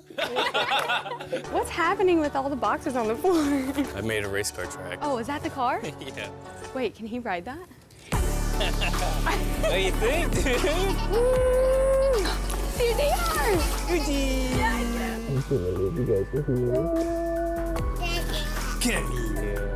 Today I got to see Sarah on the board. You think he cranked it in a corner? It's 30 days, dog. What do you mean? We're not doing No Nut November. Of course he cranked it. That's like this silly ass question, dude. Yeah, what do you mean? He has so much time to himself. You know his ass is jerking it like 8 times a fucking day, okay? Straight up. That's what I would do. Is the best way to pass the time, you know? 10 to 15 minutes at a time. You're out of your fucking mind. Crank it to what? I don't know. His mind palace, I guess. Many of you quite literally would be able to fucking complete this challenge with ease, okay? As long as you add a $5 subscription at the top of the hour so you can watch the Hassan Abbott broadcast ad-free for days and days and days on end. Meanwhile, you're over here being like, I can't believe this happened. I can't believe this happened. It's like, bro, this is your life, basically, without all the amenities of being inside of a grocery store. You know what I'm saying? But ultimately, at the top of the hour, there's a 3-minute ad break. And if you no longer want to see those fucking ads, all you need to do is subscribe for $5 or for free. Life's greatest amenity is the $5 avoidance fee that you can pay. Boys, it was freaking amazing. And Sarah was He built a goon cave out of lotion and tissue boxes? Yeah. Bye, buddy. I love you. Heart break. When I saw my kids, I mean, they like look different to me. You know, at that age, they grow weekly. I just look forward to going back home, spending time with my family. What's up? I better get up and start scanning stuff now. We're gonna... What the heck? Why are the lights off? What are these shenanigans? Where's my flashlight? Is this some kind of joke? Houston, we have a problem. Did you do this, sir? Knock, knock. Oh, wow. This is so much creepier. My power's out, Jimmy. Yes. So when I bought this grocery store, they gave me a form to put like the utilities in my name, and I just never filled it out. The cameras and cash registers are hooked up to a generator because we need those. So what am I looking at over here? Oh. Okay, so I had originally $60,000 ready to go. Oh my gosh. But I assume now that the power went out, you're gonna sell the frozen stuff. Yeah, things have changed. We need to get to scanning. Let's get rid of these hot meats. Assembly line. All right, I'll hold the cart.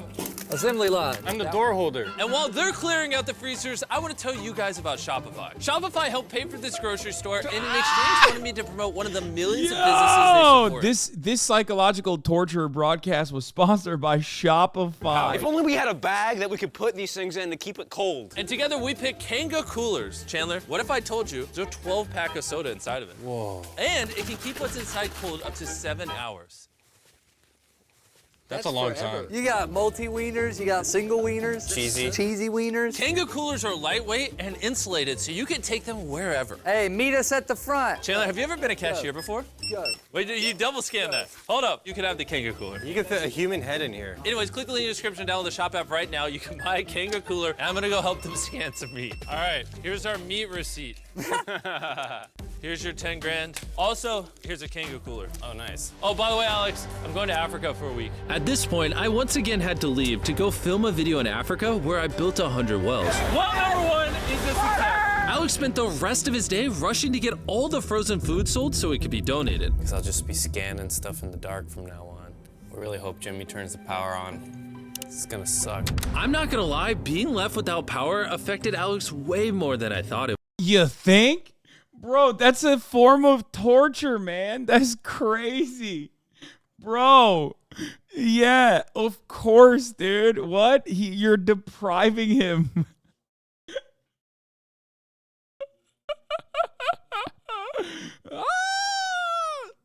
Bro's realizing the human mind is fickle. It would. I guess the food wasn't the only thing getting checked out. What if you can tip over a forklift? Oh!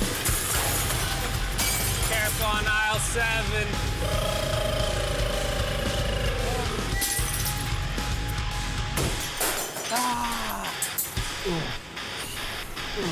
Store is turning into a wasteland. So I'm going to the back. I'm gonna open up this dock door and let some daylight hit my face, breathe in some fresh air, because this is not gonna do it. Oh, it's so nice. This right here will get me through the dark days. It is day 36. I got $360,000. Why stop now? Gotta keep loading these carts up. Got a lot of food to get through. Just carts and pools of money. Next Mr. Beast video, we waterboarded a guy for 2 days straight for $250K. And waiting for the days to go by. The most exciting part of my day is being this close to the red line. I'm just a sad old miserable boy back here. Nothing's ever been sadder in my life. If that Japanese game show where the guy was stuck in an apartment was widely considered torture, how is this not? I don't know, because he has fucking clothes and a shit ton of product that he can consume, like food and everything else. So there's definitely differences between the space that he has to himself. He can walk out. Well, the other Japanese guy could walk out too. The dude was naked, chat. That's crazy.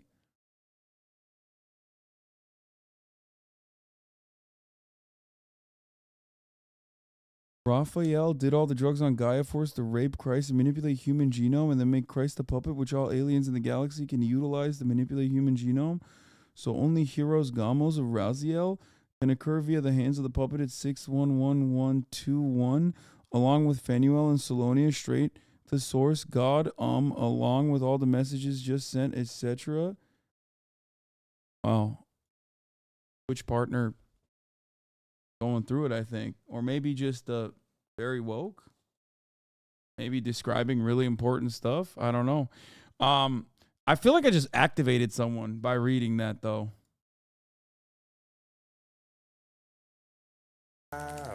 Sip. He peeing? Oh, I thought... store. Coffee, food, and a lot of money. I'm like way ahead on checkouts still. I don't want to do anything. There's nothing to do. All that stands between me, my wife, my kids, is this line right here. Lights being off, being this close to the red line, realizing I can go see my family. It's super tempting every day now. I know there's a bunch of pallets back there still that I haven't even dug into. Some glasses, ice packs. What the? Look what I just found. Instastart quick pack lantern. Nice. I got 5 of them. I just lit them all up. They're on full blast right now. It definitely lights up the entire space really well. I feel like I can actually like hang out in here again. Oh, Alex, are you here? Yo! Another 10K? Yeah. Let's go, dude. It's crazy I have all this money, but there's nothing I can do with this money while I'm in here, except just look at it. Well, you can't look at it because it's so dark in here. So I'm gonna bring some lights in. Are you serious? For filming purposes. All right. What are you gonna do for the rest of the time you're in here? Something I definitely want to do is go ahead and just run through all these shelves with the forklift. Oh.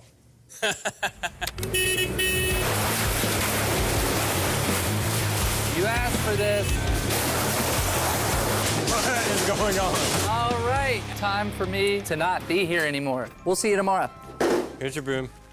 Thanks, guys. Enjoy cleaning. After spending an entire day cleaning up Chris's mess, Alex took advantage of the newly open space to set up a pool he found in the back. Off we go. What I'm gonna the drag fuck? the hose out here, stick it in this pool, and sometime tomorrow, we'll have a grocery swimming pool. It's been over a week, and Chandler won't tell me what happened while I was gone. This place looks completely different. Oh, God. Open the doors. I got to see this. Whoa. Where did everything go? We did a little remodeling while you were gone. This looks like someone gave Chris a forklift. Everything makes sense. Dude is starting to look like shit, so you know it's not fake. You know what I mean? He's like visibly deteriorating. No. Can you show me the pool? Yeah, you want to get in? Do you wear socks? Yeah. That's crazy. Oh, what the fuck? Yo, sock in the water. That is the... Okay, I'm done. I'm done. That is the... Dude. That is quite literally the worst thing I've ever seen Mr. Beast do. Okay? Everybody on Twitter is constantly chirping about shit that he does. This is it. This is the worst. Nothing has come near this level of depravity. Okay? This is, oh my God. Oh my God, dude. Soggy socks? That's gotta be torture. Oh, it's freezing. Get it off! What do you typically do in the pool? I just kind of float around. This was fun and all, but I think we should check out. Thanks for the groceries. Enjoy your pool. All right, I'm just gonna grab everything from the back. I feel like that, if you don't recycle that water or put chlorine in it, isn't that just like literally a bacterial infection waiting to happen? Like that's going to be dangerous, no? And just put it up here. I actually don't know organize how it. that shit works at all. I don't know how above ground pools work. And who knows, maybe there's something fun in there. It's no secret at this point, Alex was pretty tired. And while he was making his rounds in the forklift, something unexpected happened. Oh, what? Oh, no! No! No!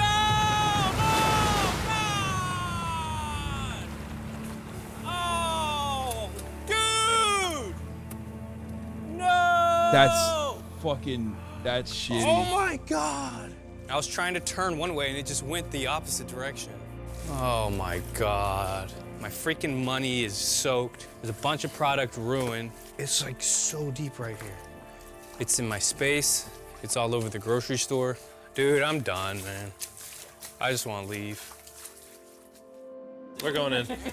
Alex! Buddy. Why is it so wet in here? Yeah, ill. Yo. Oh, Alex. Your golden chariot awaits you. Oh, look at you in bed. You good, dog? I'm all right, man. You look like a defeated man. Yeah, I busted the pool. How does one bust a pool? So I was driving by to drop off some pallets and I tried to turn and it just turned the complete opposite way. I was like, Oh, so all this got wet? How many more weeks do you have left? weeks. I'm just kind of taking it day by day right now. It depends how much longer I can go. So if you just see like a spider in your bed tomorrow, you're leaving? Oh, 100%. I don't think he has many days left. This is ending soon. You guys want What do you have to say the word teeth being banned in the comments? Wait, why? to come hang out for a little bit? What does that mean? You're depressing. This is what the store looked like when Alex started the challenge, and this is what it looks like now. So Mr. Beast, teeth conspiracy real? What does that mean?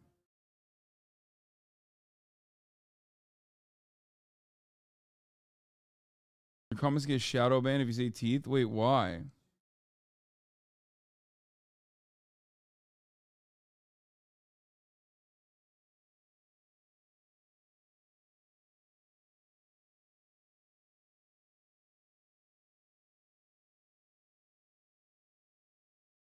Constantly talking about his teeth, probably. What is that? Why?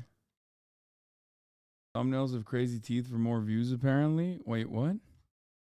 There's a Mr. Beast conspiracy. He got his teeth worked on and they were crooked or something. So what?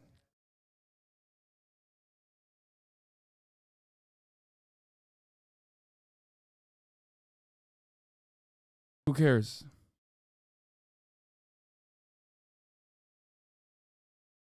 day 44. It's almost dark outside. Jimmy hasn't come by today. I have stuff I need to sell. I'm just gonna move this stuff to the back. Hopefully somebody brings me the $10,000 today. Maybe they just forgot or something. They were crooked, got fixed, and then were crooked again and have been since. It's really lonely in here. I'm just gonna, I guess, sit in my chair till they bring me some money.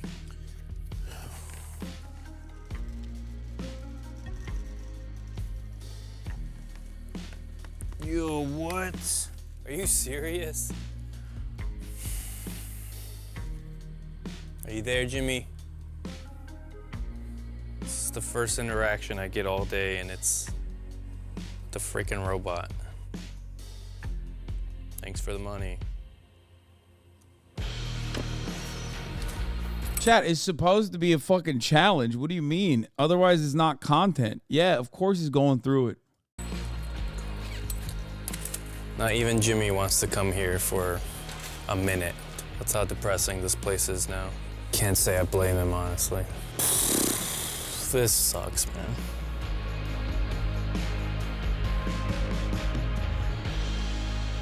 Chat's like, I can't believe the torture he's going through. Meanwhile, if I were to offer you 10 grand a day, you would literally lap that shit up. You would be doing that shit non-fucking stop. You would literally be like, yeah, oh, fucking, my mental health is deteriorated, but 10 grand is 10 grand, baby.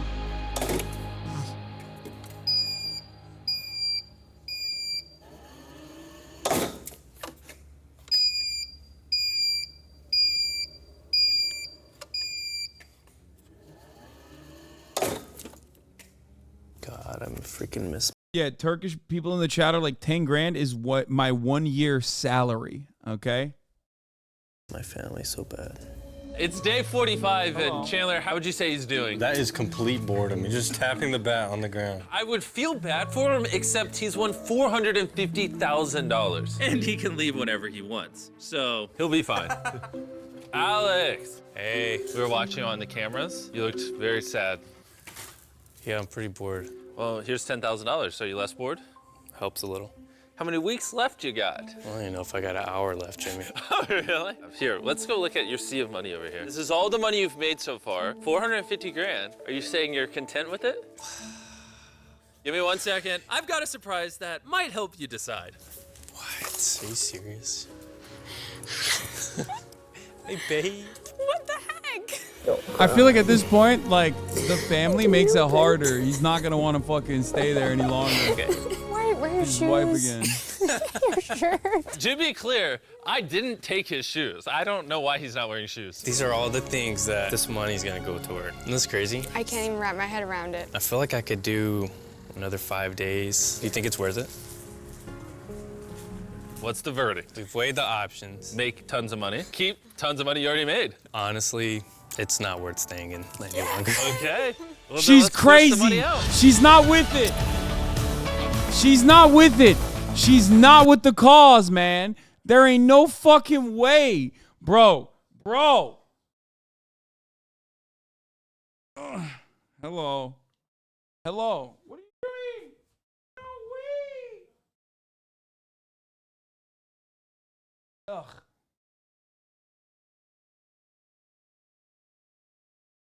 Hello. Hello. If I had Kaya in there with me, I could stay there for a month, easy, for 2 months. All right, easy. Alex, the second you step on the red, it's over. I can move all the money back and we can keep going. It's your decision. All right, bring it back in. Okay, bring it back in. Just kidding. Alex spent 45 days in the store and walked away with $450,000. Can't believe this happened. He had a pile called giveaway, by the way, which is crazy. Like, what are you doing? Hey, no. No. That is not a chew toy. You have all the chew toys, the best chew toys on the planet. And you're biting my fucking chair. My goddamn Herman Miller Logitech chair. That is not a chew toy, ma'am. You are not a trash baby. You are not a trash baby. You're a princess. Okay? She's crazy.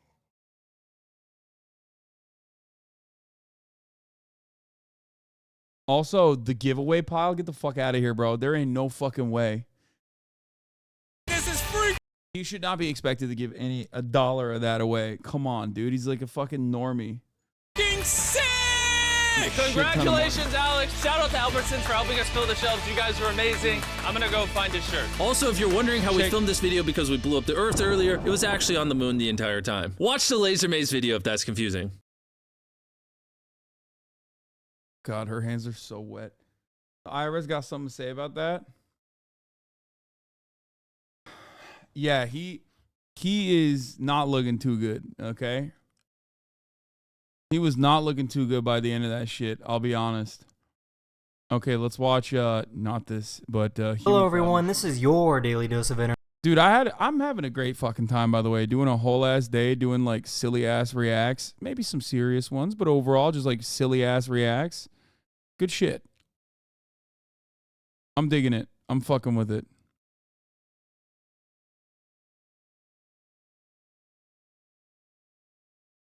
We needed a fun day, you know? Internet. So, how is this even possible? You're gonna click your tongue in your mouth, and then you're gonna compress your cheeks, and you'll let out a little cloud. Let me show you.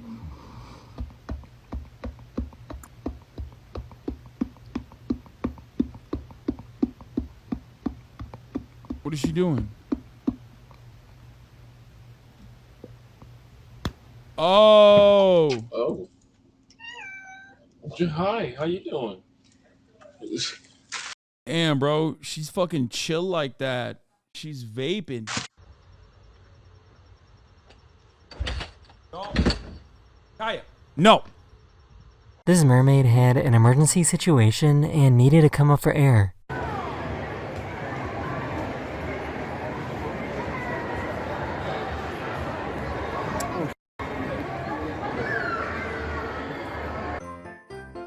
That's wild.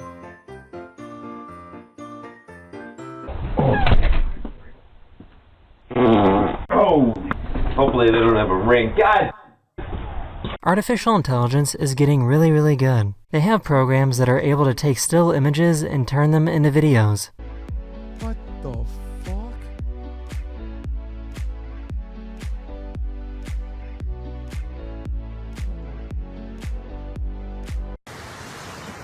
That's pretty crazy, man. What the hell is happening? What the fuck is going on? One of these two use video games as a metaphor to criticize American policy in funny ways. It's from 2017. It's a crack.com video from 2017. Dude, those are so chill.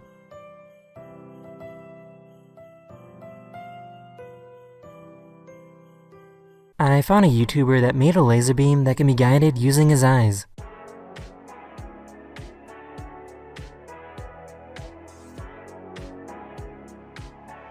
Wait, that's fucking terrifying, dude. That is actually fucking terrifying. A Marxist reading of Death Stranding, Kojima Politics, is a 12-minute video with 700 views from 3 years ago.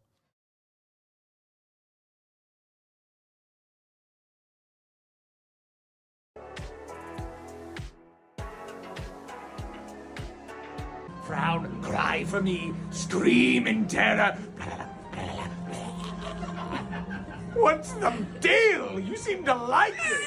Nailed it! So I guess this is how Russian people commute to work. Чё, пацаны, проезд подорожал, да, в автобусе?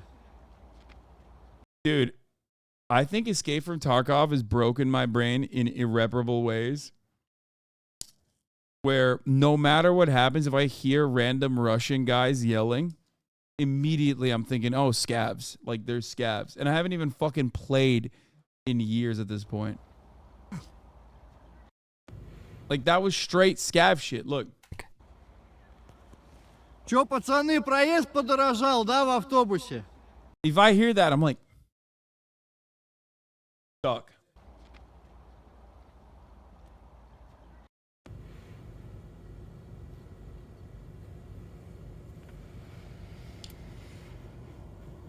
I just found out that ice tennis exists. What the fuck? The easiest way to break your fucking... Just destroy your fucking kneecaps by... That is the end of this video. We hope you enjoyed. And I'll see you guys again very, very soon. Later. Bye. David Blaine of Paradox? The hell is that?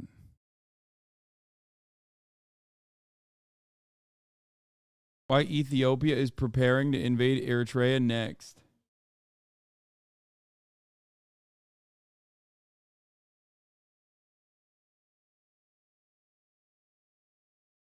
New Danny Gonzalez. Hey guys, real quick, I have new merch, and also there's a big sale going on in my merch store right now until December 1st. Discovering and the 4 fashion random of the orders during future? the sale are going to receive one of the physical drawings that I did in the fake AI video. So if you want to check out the new merch or get some discounted merch, then head on over to DannyGonzalez.store. And If you guys want me to watch Alan Wake 2's video game Donkey review, that's going to have spoilers in it most likely.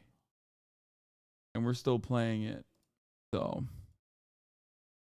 now here's the video. Fashion changes fast, like really fast. Looking at this picture of myself wearing a V-neck and cargo shorts feels like looking into an old photograph from the 1910s where like everybody in it is dead now. But believe it or not, this picture was only taken 2 weeks ago. That's how fast fashion trends change. Remember that weird t-shirt I was wearing at the beginning of this intro? I've already thrown it into a landfill. That's how fast fashion trends change. Styles change so quickly over the years, it feels impossible to predict what is going to be popular next year, let alone like 30 years from now in say 2050, which is scary to me because by then I'm going to be old, I'm going to be falling out of style, but luckily some experts think they've already figured it out. I found a few It's pretty funny because his fashion, his style is just like the most normal. articles claiming to predict what the fashion of the future will look He needs like. some And if I can Balenci's. just buy all that stuff now, then I Anytime someone says Balenci, I, in my mind's eye, think about that one tweet of the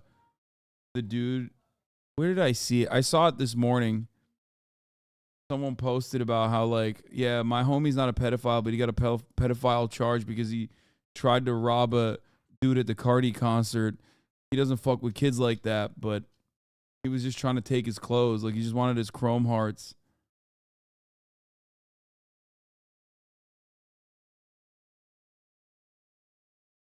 Fuck, I am not doing, I'm doing a disservice to the joke.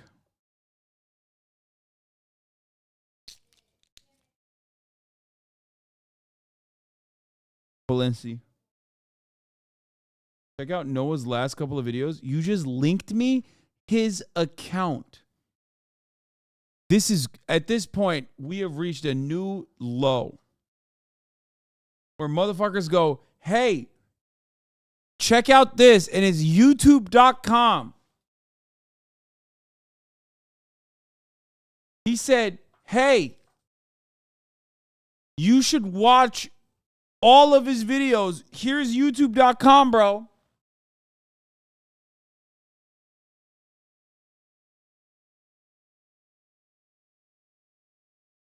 Check it out, man. YouTube.com, man.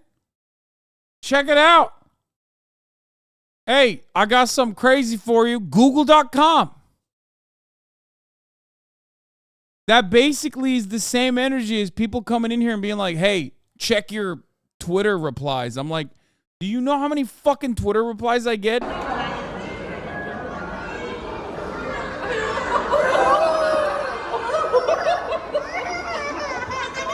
Huh. Huh. See, babies, no content. This fucking goober, so much content.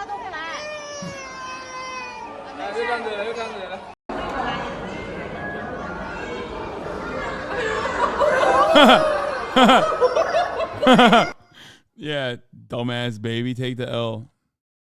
All right, instead of fashion, which everybody fucking despises universally. Oh, this was the tweet.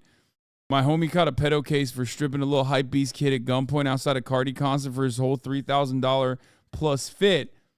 That's still the homie, though. Kind of a gray area situation. You know, he's not into little boys. He just wanted the chrome hearts and Balenci's off him.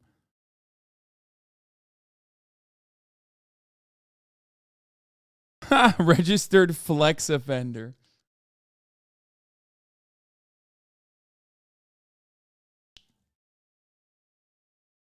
is true, though. You fucking butchered that, Lamau. Yes, I am Caucasian, okay? I don't know if you've noticed.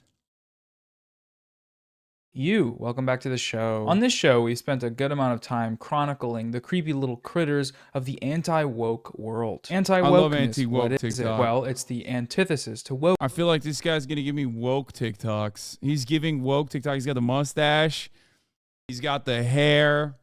He's got the bisexual lighting behind him. Wokeness. Okay, but what is wokeness? And well, that depends on who you ask and what time in history it is. The word woke as a political term rose to prominence as part of the Black Lives Matter movement in the mid-2010s. It was used as a descriptor of someone who is aware of or awake to injustice, especially racial and social injustice. In recent years, though, this term has been co-opted by conservatives and anti-feminists to mean, in essence, stuff that we don't like. This includes everything from gay people to climate change to BLM to just really any vaguely left or liberal thing. That's all woke. It's woke. And with anything that's going on anywhere and in of the world or inside the world, this ideology, anti-wokeness, can be found on TikTok. That's what we're going to look at today, some viral anti-woke TikToks with some questions in mind. What are they saying? What do they mean? And how do these ideas relate to other stuff in the world? Okay, strap in, like the video, and close your eyes because it's time to go to sleep. Good night. This first video is titled, Spot What's Wrong with This Viral McDonald's Ad. Okay,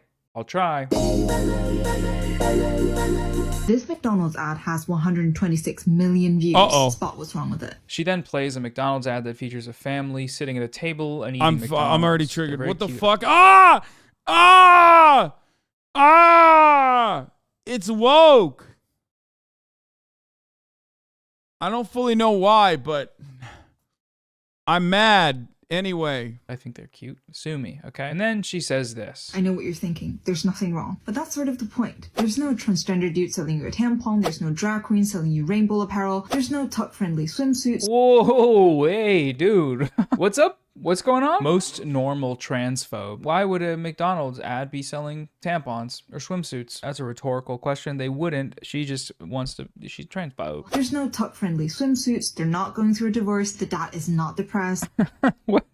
What, man? What is this? They're just a nuclear family having wholesome fun. However, this has become incredibly rare, and we are no longer advocating for this. We are no longer advocating for this? I mean, it sounds like you are doing actually just that right now. You and all the other 10 trillion goblins that made the same video talking about how this is the first. Wait, I don't get it. Like, was this actually that big of a deal? Like, did people actually, like, analyze a fucking McDonald's ad? It's over. It's done. I think Samson option doesn't seem too bad. Honestly, fucking nuclear holocaust time, dude. Straight up.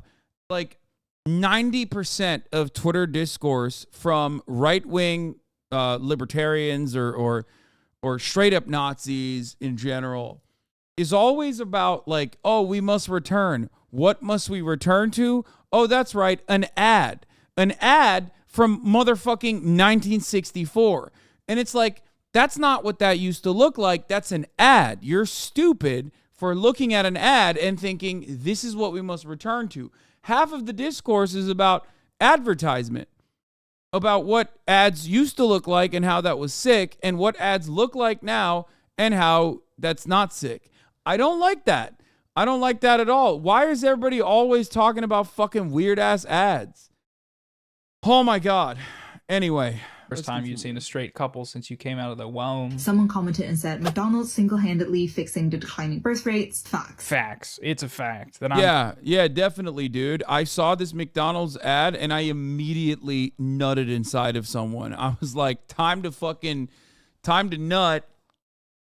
Time to fix the birth rates that are declining. Single-handedly fixing the declining birth rates. Facts. Facts. It's a fact that I'm getting my wife pregnant because I saw a burger commercial. Thank you. We need some major corporations here to stand up for traditional values because guess what? We deserve. Yeah, McDonald's needs to fucking champion the cause of declining birth rates. That's what McDonald's. Okay. Representation too. The target audience here is obviously people who feel like all advertising and media is woke now. The funniest part about it is that the fucking ad itself is like anime, and that's pound for pound like the least fuckable audience. Like The target audience there is quite literally never going to touch a woman, smell a woman, consensually be around a woman. What the fuck do you care? If you care about a McDonald's ad, or if you care about traditionalist values represented in ads, you are 100% not going to fuck, ever.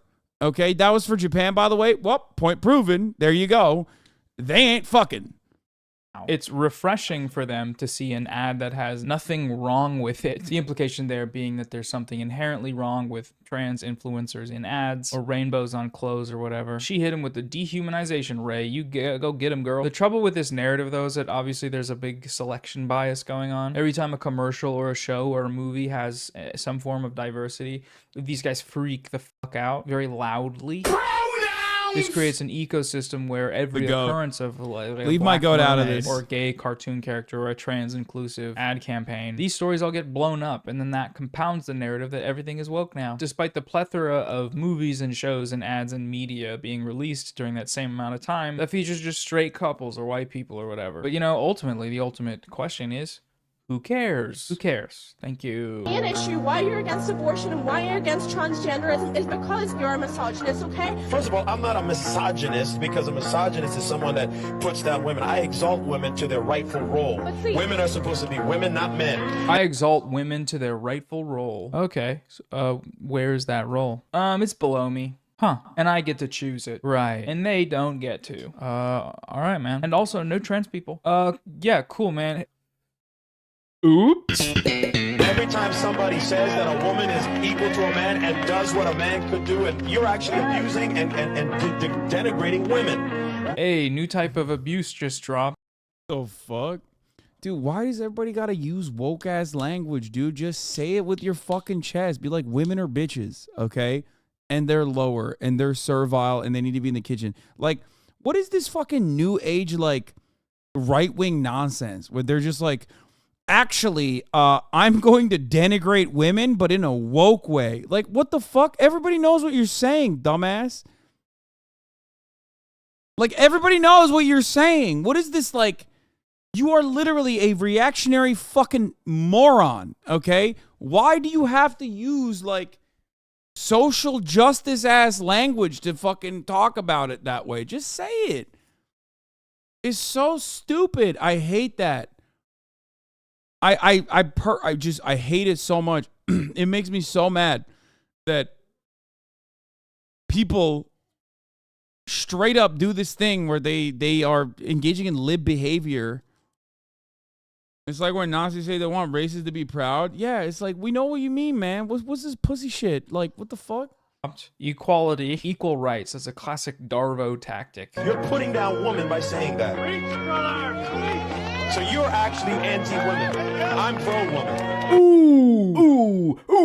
Got him. Hit him with that Umo reverse card. Sometimes the real misogyny was the friends we made along the way. Now, I wouldn't consider myself authoritarian by any means, but I think gender content street interviewers should all be rounded up and put into a hole. A big hole in the dirt in the woods. Put them all there. Toss in some handheld mics and ring lights and let them duke it out. Let them discover how to ask questions in the most annoying way that's humanly possible. And then study it as a warning of the apocalypse. Whoa. Stop right there. Before we continue the video, we need to talk about today's sponsor, which is Lilo. Some people say no nut November. To me personally, I say Nut November. Sex is fun and good, and nuts are great too. Wait, I can't show this. Oh my god, oh my god. Damn video, bye. Who's to say that?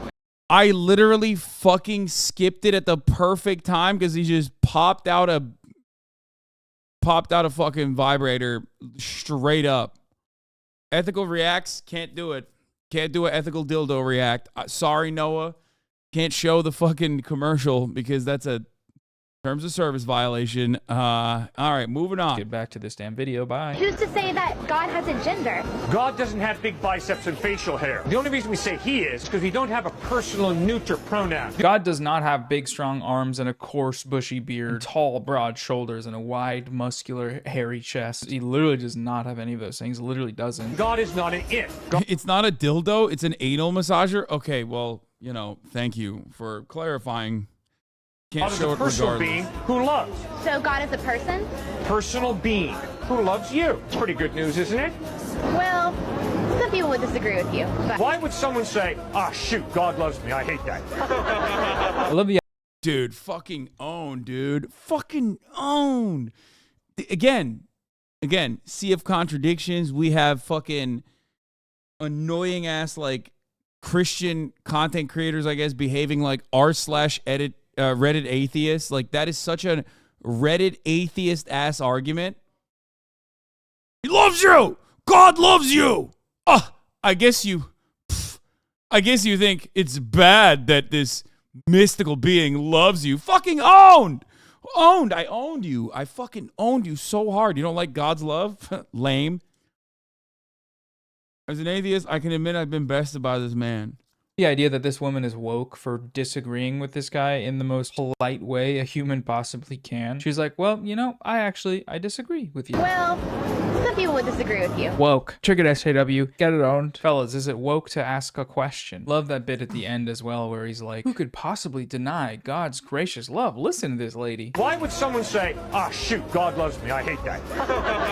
And it's like, well, people who don't believe in God, right? That's not very important necessarily. How did that get laughs from the audience? I don't know. They're inside of a large church. Who knows? Phobia is rooted in racism, so you are a racist. If you work out strictly for appearance-based reasons, you are fat phobic.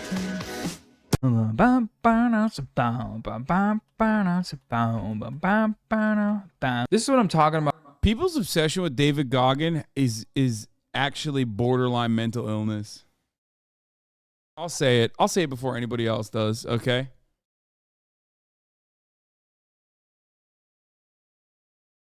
Like, I don't really understand it. I don't get it. He's just the guy who works out to like a mentally ill degree in a way in which like most professional like people who are medical professionals would say like that's not a good way to do this, nor is it smart to do this at all, especially because like he literally will be like, I'm not working out for muscle mass or cardio. I'm doing it because I want to push my brain. I'm like torturing myself specifically.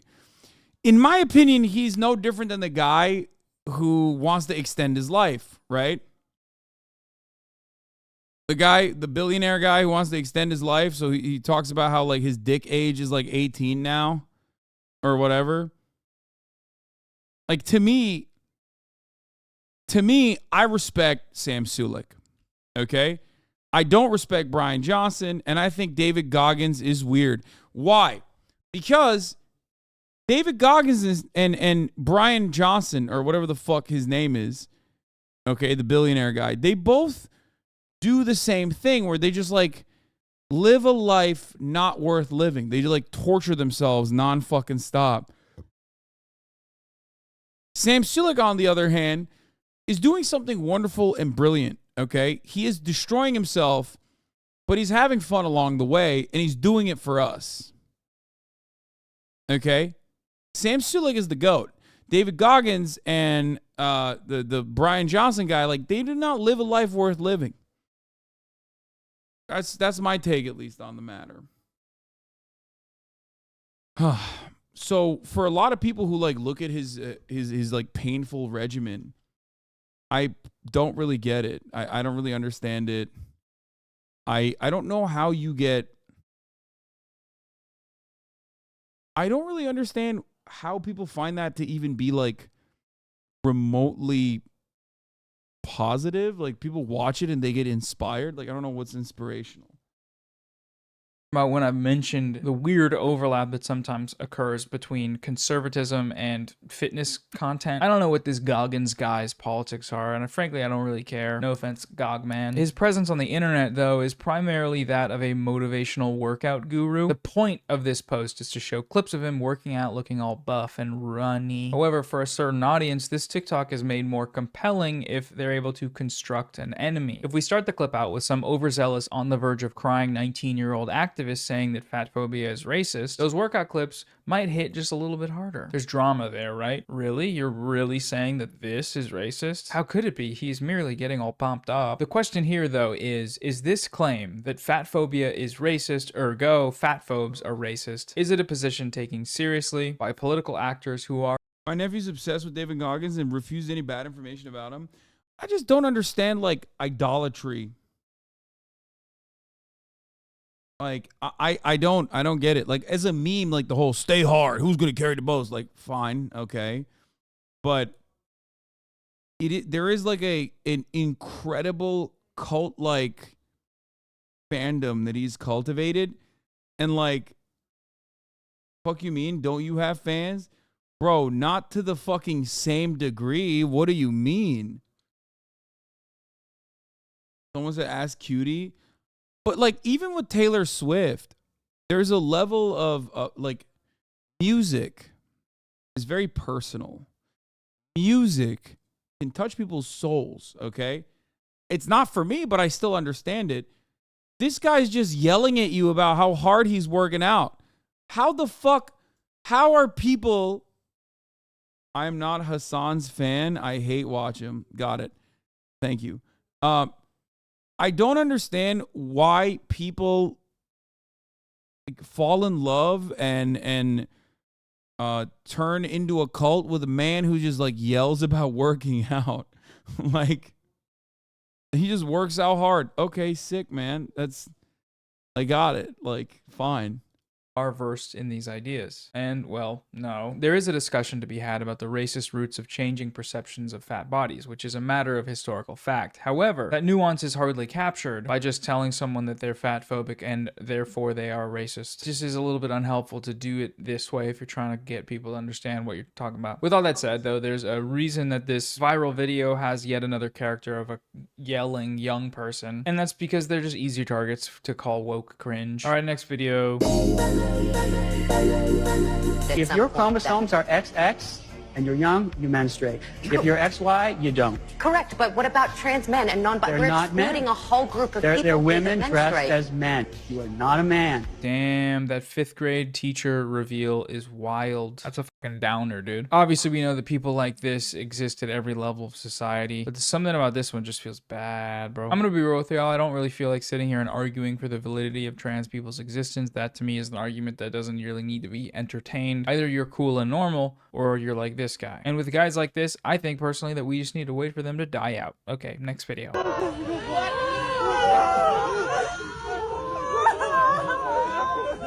What is this?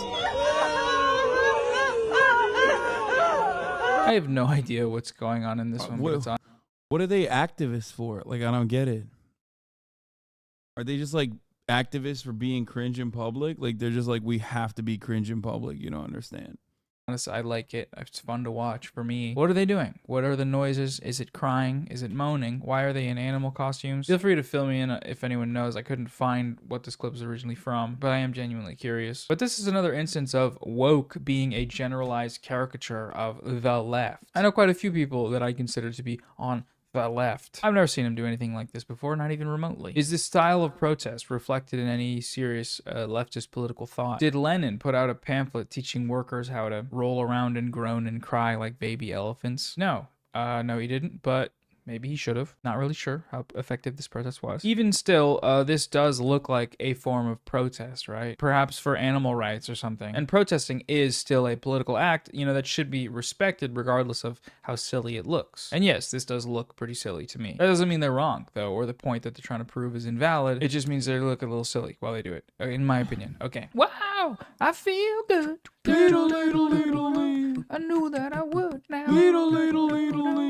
I feel good. What? I knew that I would. I'm so confused. Like, wait, Madonna? What the fuck? You think Madonna is woke?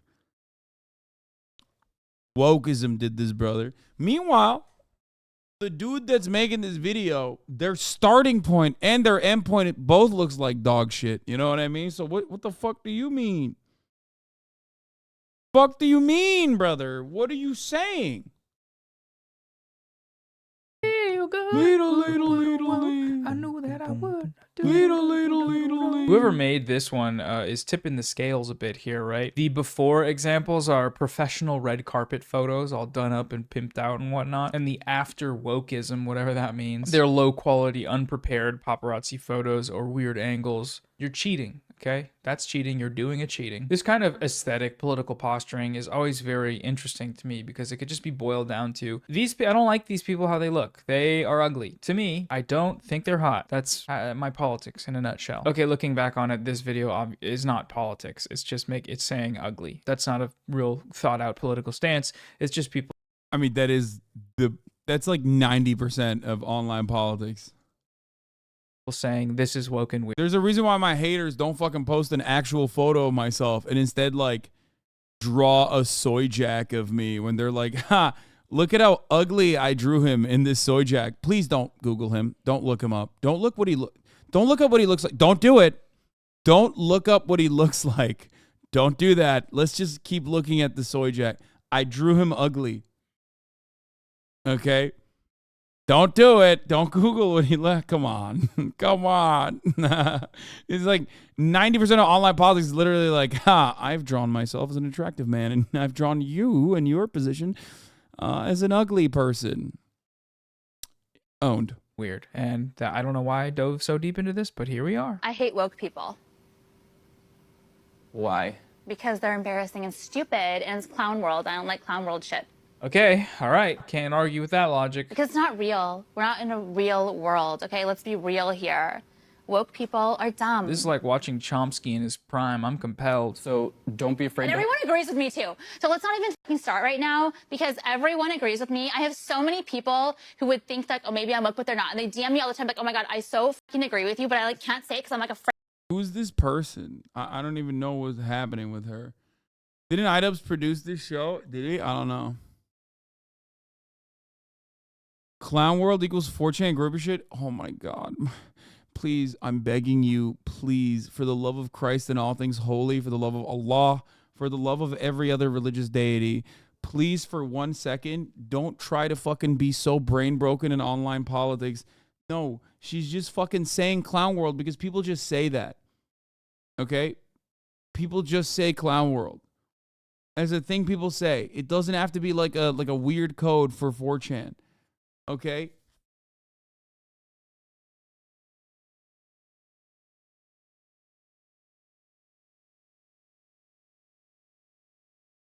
This is HRH collection.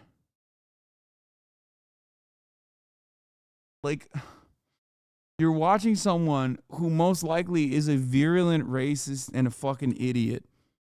You don't have to literally go, I guess this is a Nazi dog whistle. Like, you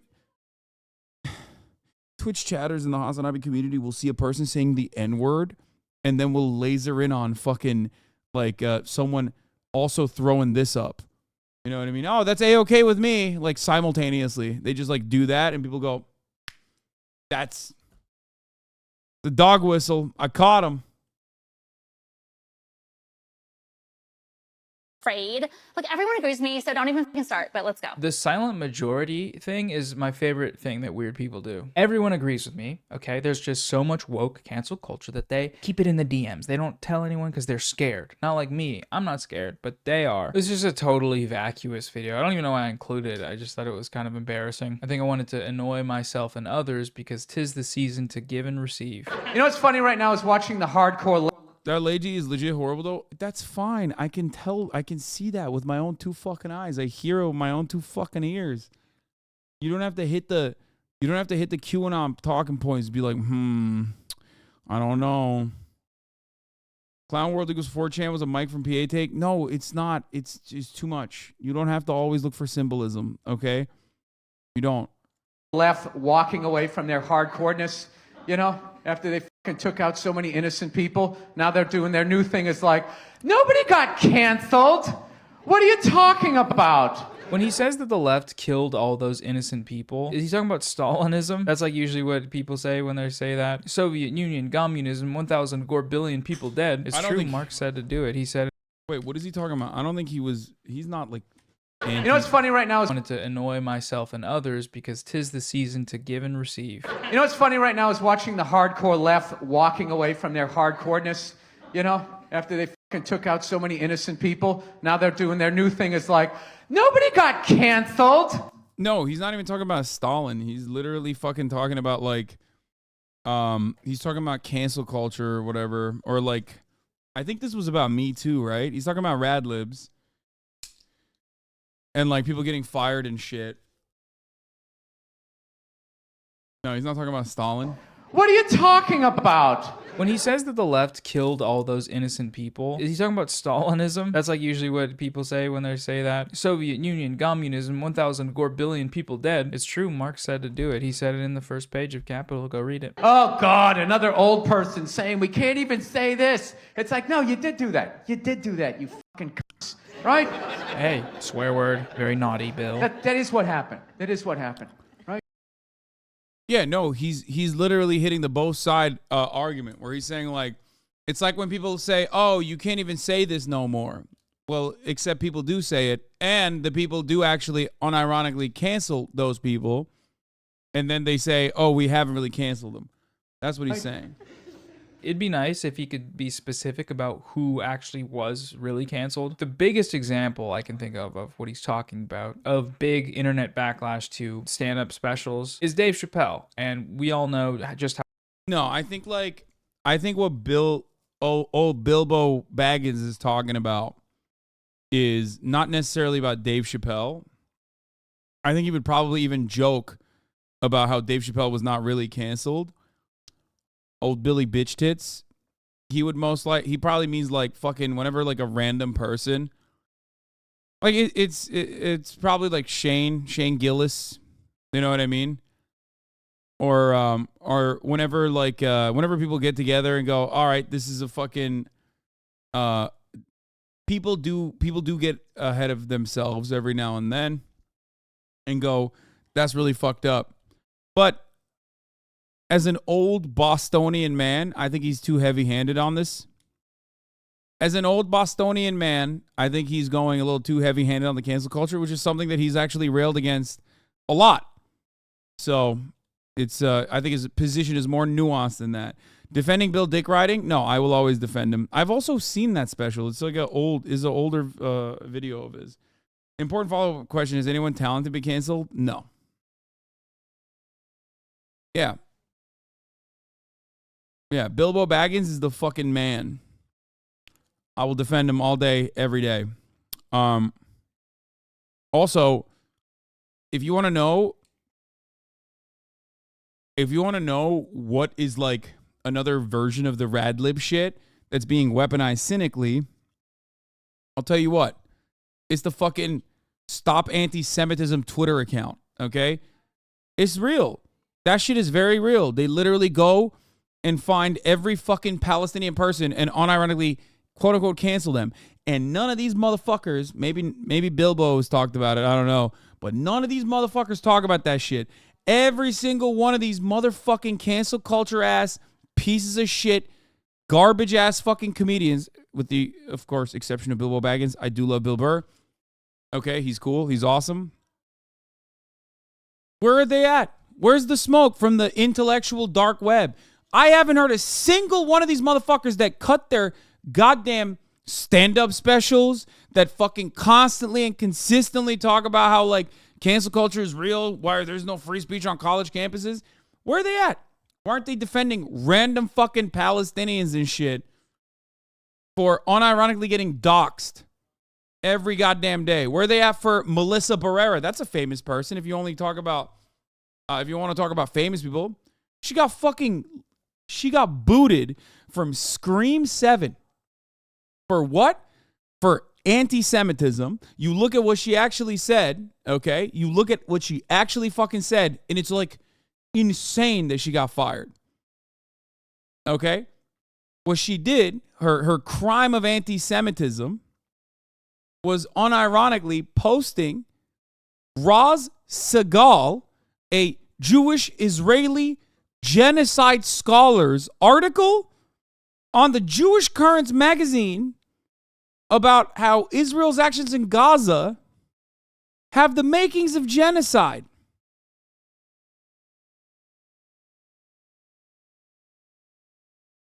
Think about that. How fucking insane is that shit?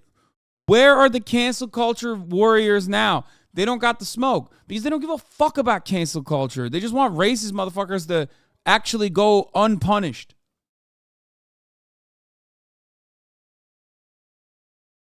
How canceled he was. Him and his $20 shagillion Netflix deal. Chris D'Elia, maybe? Is that who he's talking about? People figured out that he was sexting minors as a 42-year-old and they stopped having him on their podcast. I don't think Dave would That's defend cancel either of culture, these baby. motherfuckers. Don't let it get you. Also, he's still touring. Or not Dave, sorry. Bill Burr would defend either of them.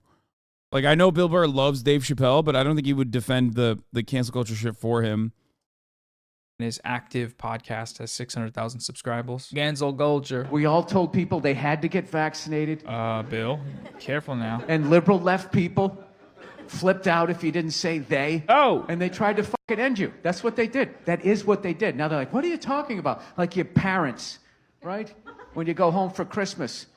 And you're like, you know, every day you called me a dumb cunt and it really affected my self-esteem. And they're always like, what? I never said that. You're crazy. Jesus Christ, just have some casserole.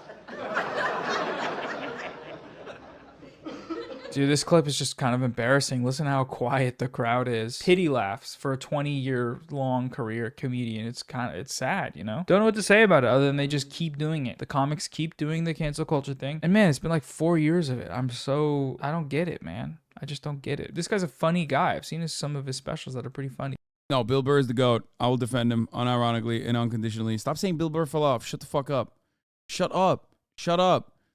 Bro, you fucking see one goddamn fucking attempted humor in a sea of commentary, in a sea of comedy, and you immediately make up your mind, holy fuck, I hate this goddamn community sometimes. Jesus Christ.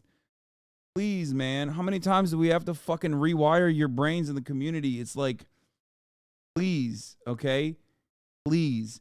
Comedians attempt to make people laugh, okay? That is their job. Their job is to try and make people laugh. Bill Burr, time and time again, has talked about how fucking cancel culture is greatly overblown. You see one fucking clip, one goddamn clip, completely fucking devoid of any nuance or context, and you're like, that's it, dude. No jokes. Yeah, he had bad take. He had a bad take. Whatever. Jesus fucking Christ. You know what this is? You don't see my ass constantly fucking yelling about people listening to music, okay? I openly say, I don't listen to music, and I shut the fuck up. But so many motherfuckers have to have a take on comedy when they don't like it. You just don't like comedy. It's fine. You don't understand it. You don't appreciate it. You don't like it. And that's perfectly normal. You don't have to literally look at it and go, well, this is political commentary, actually. This is a fucking person who is unironically trying to lead masses into doing pogroms against those who are vaccinated or some shit. It's not that serious. Fuck. Oh, my God. It doesn't matter. It is so nonsensical. If I spent every goddamn day being like, oh, God, music listeners are fucking, they suck. They're bad people. You'd be like, dude, shut the fuck up. You don't listen to music.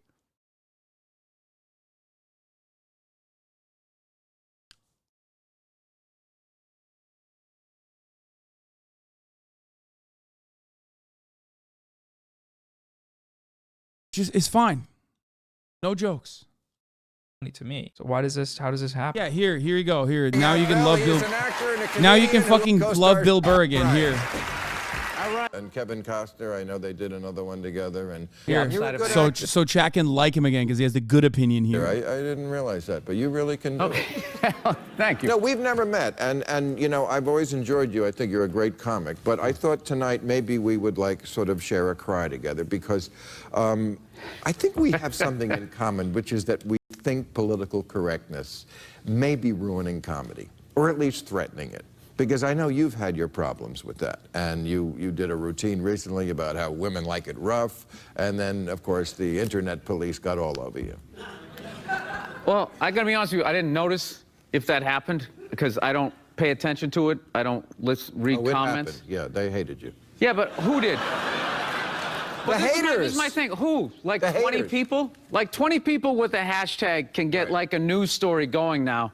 And I just don't think there's no problem. Why do you Like, choose the most nonsensical celebrities to defend? Why don't you fucking actually analyze something? Maybe I know more about this person's entire fucking brand of comedy. Why? Why do you have to literally immediately write off a motherfucker from like a 30-second clip that you saw? Why? Why? Why? Here he is defending, unironically, your perspective. At times somebody Shut the tells fuck a up. joke and they'll say that there's a controversy at a comedy club. That's funny is they'll show the clip on the news and like you hear the crowd laughing. So the comic is basically guilty of telling a joke that worked. Right. You know what I mean? And then if you put it on the news, yeah, it's going to be a completely different context. But I mean, I don't go on stage and worry about what people are thinking. I mean, if you can choose to take a comedian seriously, but that doesn't mean that I now meant the joke, and you can start saying that there's statements, you know? Okay. Did that make sense? Yeah. But I mean, you're not the first comedian to undergo that. I mean, Chris Rock says he won't play colleges anymore because they're too politically correct. Daniel. You just ignore them. It's like 3 days. They flip out for 3 days. They try to bully you into an apology. Well, you can't ignore them when they're right in the audience and you're playing to them. You tell them to shut the fuck up. Yeah, believe me. It's a comedy you know what? show. That's all you do. It's like... Sweetheart, I do it here every week. It's you don't have to tell me. Manufactured strategic outrage. Like I had somebody recently started to say that I did a rape joke in my because they wanted to make a point about it. That's what I was bringing up. Okay, but I didn't. I used the word rape. But if you use the word rape, that doesn't mean you're doing a rape joke. And the person basically took my act, already had their mind made up, and then they just made my jokes make their point. And you don't understand. Most people don't understand this shit because they don't know what it takes to be able to build a fucking entire set. Okay? When robbed of its context, it's over. Like when you rob something of its context when it comes to comedy, and then you also literally fucking pull it out and then heighten the seriousness of what this person is trying to say, then yeah, of course, dude. Of course. Oh, what a bad guy. What a bad fucking guy. Come on, dude. This is a guy who's literally spent his entire fucking life doing comedy. And his politics are very good, too. I get very annoyed, and people go, why are you defending him? I already made up my mind about him. You must have some other secret reason why you're defending him. Maybe you just like really like him, and that's why you're defending him. Maybe you've just lost touch with your sensibilities, I guess, for Bill Burr. And it's like, it's so fucking stupid, dude. Oh, Jesus Christ. How is Bill agreeing with us? He spends 2 minutes agreeing with the clip with Bill fucking Maher here. He's doubling down on the jokes he made in the clip. No, this is not the same clip, dumbass. He's saying it doesn't matter. Cancel culture is not real. You're fucking making a big deal about it on your own. And, all right, you know, well, so I mean, I guess you can do that, but I mean, it doesn't mean that's what I was saying. Well, then forget it. Let's not have a good crowd. You're defending him because he's white, lol. Oh my God. Yes, that is it. You've actually analyzed. Once again, you're doing the thing that I'm literally complaining about. You analyzed 10 hours of commentary over the course of the past 5 years to find out that I'm a secret white supremacist who defends white people unconditionally. Thank you. Thank you. You got it. You did it. You arrived at it. I am such a bad white supremacist that I literally want to fucking fight on expert difficulty, okay? I'm always literally fucking trying to teach people not to be racist, okay? And educating people on anti-racism so that other people can be less racist, so that it's harder for me to be secretly racist in the future, because that's my kink. Okay? You caught me. I've even gone so far amongst the memes to just like hide my white supremacy that I got banned for anti-white racism on this very same platform that you're watching.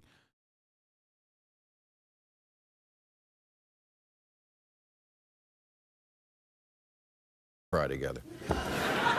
But as long as not what you wanted out of that? As long as we're on the subject. He goes out. He said, what you wanted out of that? You didn't get what you wanted out of that. I'm just going to say this about it, because I have been through the same thing. You know, I used to do a joke about Sarah Palin, and they said it was about her child, and it really wasn't. It was about how she was stupid. But But you know but my point was, even if it was, I don't give a fuck, because here's the deal. You didn't come to my show. The people who didn't come to the show, the court does not recognize your right to comment on my show. When you perform before an audience, especially a live audience, that is your community. How many dates do you do a year? A couple hundred. Couple of hundred? Yeah. Wow, you are really on the road a lot. Okay. Yeah. Well, that's another reason why I don't really offend people, because I don't have a TV show, and I don't have advertisers that you can then bully into making somebody apologize. But you also, you're on a network. Right. You're somebody that somebody can attach themselves to, and they can get a story going. I'm just some jackass telling a joke in a strip mall, so they're not going to waste their time getting offended by me, and I could say something way worse, air quote, way worse than you did. So it's a really weird time where people are just bringing this up all the time like this is a major problem. I'm not experiencing it. I think it's like a half a dozen stories, and like usual, they're trying to act like, the sky is falling. It isn't. It's a fun time. Come out to a comedy club. You'll have a good time. It's all jokes.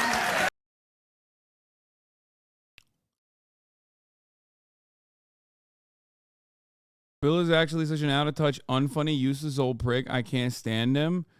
Oh, fuck. You mean Bill Maher? He is. He is the worst. Anyway. Yeah, Bill Maher is actually. Anyway, look. No disrespect to Noah, too. I love Noah. But ultimately, it doesn't matter. Like, from time to time, he's going to say some shit that's not that funny, okay?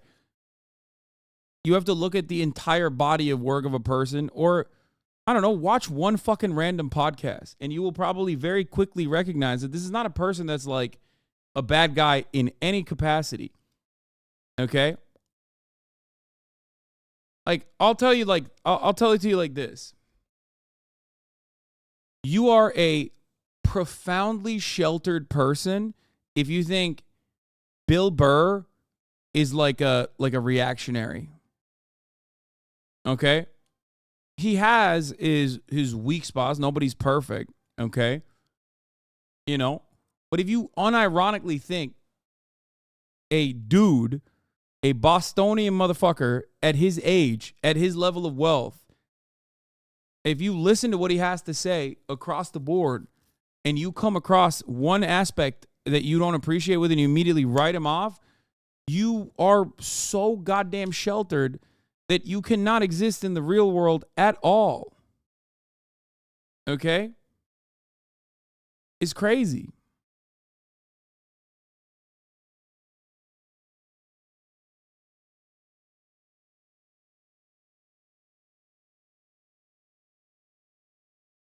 You just get old? I don't know. In the last week, people have been roasting this guy, Matt Rife, a comedian who just dropped a new special for it just being kind of bad. I'll play one of the most heavily criticized jokes, which was also the opener to the stand-up set. There, and the hostess who seats you at the restaurant had a black eye.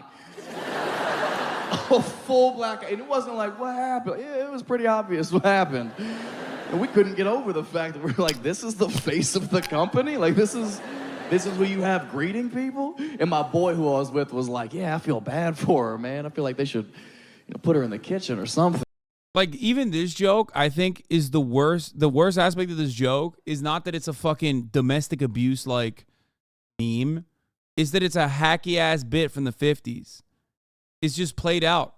That's it. That is the most offensive aspect of this.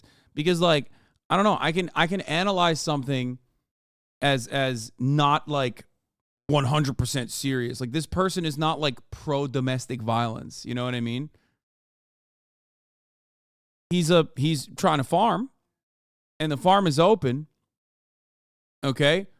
And you will, if you get mad at what he has to say, if you get mad at what Handsome Squidward, thank you, has to say, in this circumstance, you're basically leaned into it, and all of a sudden he's going on Jordan B. Peterson to be like, oh man, fucking cancel culture, am I right? Hey, he's just a fucking idiot. He's not, and the worst part is he's not actually funny. Like, it's the hackiest shit. Where nobody has to see her face, And I was like, yeah, but I feel like if she could cook, she wouldn't have that black eye. The problem with this bit is not that the subject matter is too dangerous. Oh, it's just, again, it's just not funny. This is a joke you'd hear in the back of the bus driving to 6th grade. It's unoriginal, and it's not funny to anyone who's lived on this earth for more than 12 years. Okay, editor Noah here. Watching this back, there's actually even more reasons why I think this joke sucks, and I kind of want to be a hater for a sec, because it's really annoying to me. First of all, his audience laughing at the setup line that she has a black eye. The hostess who like seats you at the restaurant had a black eye.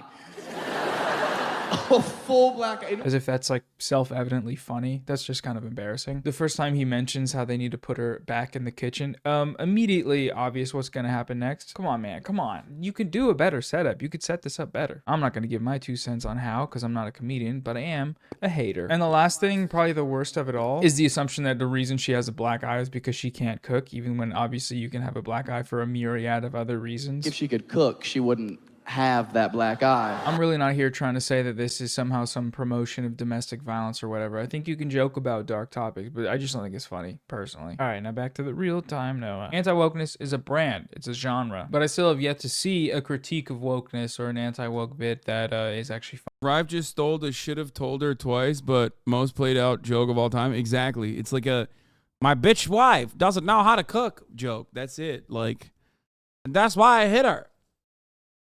That's it. It's like he's hot, I guess. So a lot of women like him, and that he's trying to shed that, and he's trying to rebrand as like a male comic that appeals to males.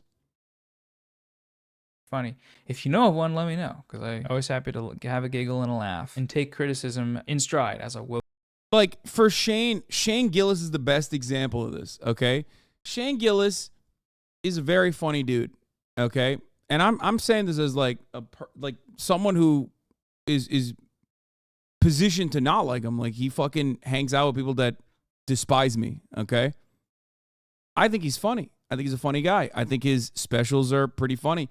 There are a bunch of jokes in his specials that aren't that good, okay? But I understand it. It's not like I was talking about this with fashion earlier, but it's similar to like liking an artist, liking some of the songs that an artist has, and then not liking others in the same album. It happens. You're not ever going to find something that's 10 out of 10. You know what I mean? Every single fucking joke is 10 out of 10. I've never gotten a 10 out of 10 at the top of the hour, for example. When I serve you top of the hour ad breaks, it's rarely ever 10 out of 10. Never 10 out of 10. It just doesn't happen. Now, if you no longer want to see those ads, all you need to do is subscribe for $5 or for free with the Twitch Prime by connecting your Amazon Prime account to your Twitch account. Well, yeah. Cardi don't miss. Okay. There's a 3-minute ad break now. Wokest myself. All right, everybody, that's it for this video. There's another kind of short fun one. We got some real ones coming up. Just had to take care of business. You know what I'm talking about? You know what I'm saying? Thanks again to Lilo for sponsoring the video. Check out my Patreon, patreon.com/SAMSEN. Thank you so much for patrons for support. You get early ad-free access to videos. You get your name in the credits, and you get to say hello, and I say hello, and you get to go in the Discord. Okay, bye. Anyway, good video overall. I mean, I don't agree with the Bill Burr thing, but who cares? You know what I mean? I like Bill Burr. I think that Bill Burr is great. I think he's funny. I think he has a lot of good takes beyond his comedy. And that's it.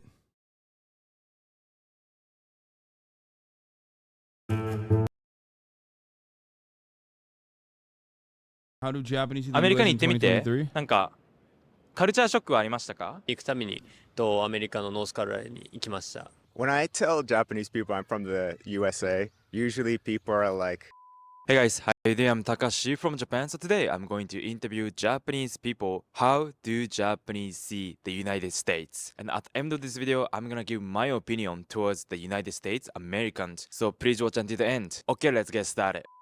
アメリカは好きですか？好きです。なんで？どうして？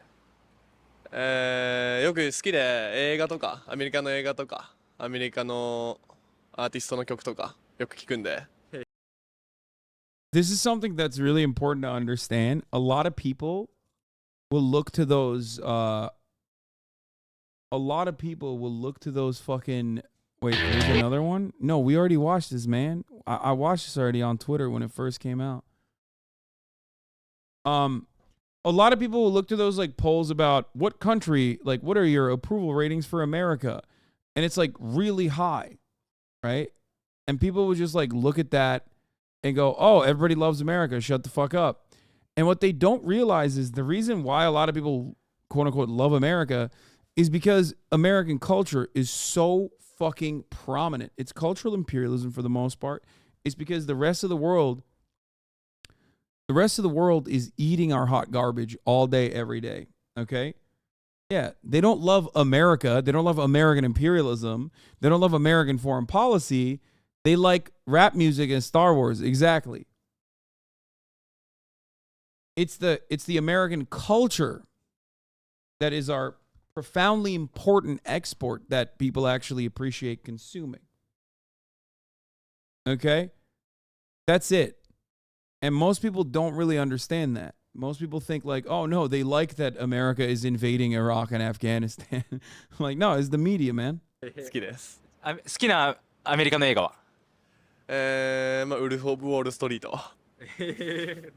ウルフ・ウォ好きなール・ストリート。アーティストアメリカのフューチャー。ヒップホップ。フューチャーフューチャー。ヒップホップ聞くんです。聞きますね。はい。なるほど。じゃあアメリカ人に対してどういう風なイメージありますか？普通のアメリカ人、映画とか音楽とかじゃない普通のアメリカ人に対してどういうイメージがありますか？あんまり周りの目を気にしないイメージがありますね。日本人って何か行動するときに周りの目の判断基準に入れたり、だから周りの目っていうよりかは自分がどう思うかでやっぱ行動選択をしてるイメージがあるんで。アメリカに行くとしたらどこ行きたいですか？ロサンゼルス行きたいですね。ロサンゼルス行きたいです。ハリウッド映画好きなんでハリウッド行っていろいろ街見て。I think I'm one of the greatest fucking examples of what I just told you guys, by the way, which is that I grew up on loving American culture and despising American foreign policy. Okay? I grew up on American garbage. I ate it all day. That's why I don't have a fucking accent. You know what I mean? Half of the fucking community that is watching me from outside of the United States of America feel the exact same way. Why the fuck do they watch me? They like the American culture. They like the American politics by like watching it, but they also fucking despise America's foreign policy actions. They probably also don't really like the fact that Americans are usually very rude. Words are still kind of hard though, huh, champ? So we're waking up now. I heard earlier there was supposed to be some gaming taking place. I love consuming poverty. What? 自分サーフィンやるんで、サーフィンやってベニスビーチとか行っていろいろまあカリフォルニアで合法なもの吸ってみたりしていろいろ遊びたいですね。なるほど。これアメリカ人いっぱい見てるんですけど、アメリカ人何か言いたいことありますか？はい。I love you. I love American. You love America. I love American. You love American? アメリカのどういうイメージありますか？アメリカは。なんかおおらかな人が多い。明るい人が多い。ね、自由そう。自由そう。楽しそう。毎日楽しそう。アメリカに行くとしたら、なんか何したいとか、どこに行ってみたいとか。ディズニーランド行きたいです。ああね。一番はマーベルヒーローとかが好きなので。ああ、なるほど。そうなんですよ。自由の女神だよね。ニューヨークとか。アメリカ人で有名な人、誰か知ってますか？それ出てきた。トランプ。トランプ。あまり出てこない。出てる人だとは思うんですけど、アメリカの人なのかが分かんない。分かる分かる。多分あれですよね。日本人はアメリカ人かどうかっていうよりも、なんか欧米人かどうか、なんか白人かどうかとか、そこで確かに。出身は分かんない。じゃあアメリカ人が分からない人言ってみてください。イーロン・マスク。分かんないじゃん。イーロン・マスクって、is イーロン・マスクアメリカン？あ、違う。南アフリカだ。トム・ホランド？誰？トム・ホランド。トム・ホランド。スパイダーマン。彼はイギリス人ですね。確かに。アメリカの That's it. That's it. It's like Chris Hemsworth. You know what I mean? Yeah, they're like Spider-Man. Spider-Man's American. Tom Holland. Yeah. ネガティブなイメージありますか？医療費が高いイメージ。なんか救急車とかあんまり呼べないって聞くので。I know Chris Hemsworth is Australian. That's why I said it. もしかしたら差別されるかもしれないかなって。アジア人差別みたいな。それはどうしてそう思いますか？なんかメディアとかで見てるとか、なんか話を聞いたとか、どうしてそう？なんか高校の時の担任が留学経験があって、そういう差別を受けたっていう話を聞いたんで、やっぱりあるんやみたいな思って。なるほど、なるほど。まあ確かにそれはアジア人の僕たちからしたら、アメリカじゃなくて、もう欧米どこの国に行ってもそういう不安はあるですね。アメリカどういう国だと思いますか？でも結構面白い。Bro, look at their fits. Look at these Shibuya fuckboys. I have the same fucking chain. I don't know where it is. But yeah, he's got the Carhartt on. Like they love that shit. Okay? It's the culture. It's the fits. It's the McDonald's burger. 白そうで結構みんなウェルカムに迎えてくれそうなんですけど、ちょっと怖いっていう印象もあります。Maybe he took it when I was in Japan. 友達とかから聞く話で、なんか物盗まれやすいよとかたまに聞くんで、そうなるとちょっと日本より怖い国なのかなって思っちゃいます。なんかスケボーのビデオとか見ててもアメリカの人の方がうまいな。Asking random idiots on street like this should never be counted as anything else but humor. I mean, yeah, it is. It's also edited in a certain way too, but it doesn't matter. I'm trying to explain something larger here about the way people view America, because a lot of Americans unironically fucking act like the rest of the world loves America, but they love the fucking cultural export. なって感じるし、やっぱかっこよさが日本人と違ってそこに惹かれますね。アメリカ人にはどういう印象を持ってますか？どういう人が多いと思いますか？日本人と比べて。なんか笑顔で迎えてくれてて、結構日本人はちょっと厳しい人とかも多い感じのイメージを持ってるけど、アメリカについてどういうイメージがありますか？自由の自由自分の意見とかちゃんと主張できるか、そこが日本人とは違うところのイメージが。自分の意見を言うのは難しいと思いますか？日本だと。 When they say free, you have to remember they're talking about like cultural expression, and Japan certainly is very conservative when it comes to things that deviate from the norm in public. Public demonstrations of expression that deviate from the norm is like very or social expressions that deviate from like a very rigid, very structured life is always going to be completely fucking limited and actually will be looked at like you're a psycho. 難しくはないと思います。難しくはない。難しくはないと思うけど、多分言わない人の方が多いと思います。なるほど。自分たちは言うタイプですか？それとも言わないタイプですか？私は言います。言うですか？私は多分顔色伺っちゃうタイプ。Also, why their fucking porn is so weird, in my opinion. It's like repressed shit. なるほど。国としてどうですか？自分のアメリカに対してのあれは好きですか？好き？好きです。ロスとハワイに行ったことがあって、めっちゃ楽しかったっていう。アメリカに行ってみて、なんかカルチャーショックはありましたか？チップかな。いくら渡せばいいか全然わからないし、とジャスティンの奥さんがめっちゃ好きで。Weird that no one associates the U.S. with military occupation of Japan. People get used to that shit. Go to Okinawa and you'll hear very different perspectives. However, I'll say it like this. I mean, it's no different than like Vietnam, like Vietnamese perspectives on the United States. Like they love America, and it's like America fucking destroyed them. You know what I mean? それだけじゃなくて、でもなんか人柄が好き、向こうの人のなんか自由な感じで、なんか人生楽しんでる感じがめっちゃ好きです。なんかジャスティンとヘイリー・ビーバーよく東京来てる。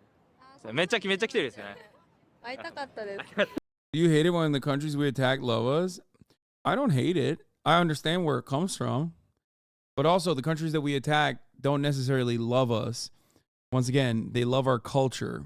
They love our export. They love Hollywood. They love burgers. The other countries that we've attacked, like Japan, also got they got rewired almost entirely with an American Constitution and a partnership with the United States of America. It's just like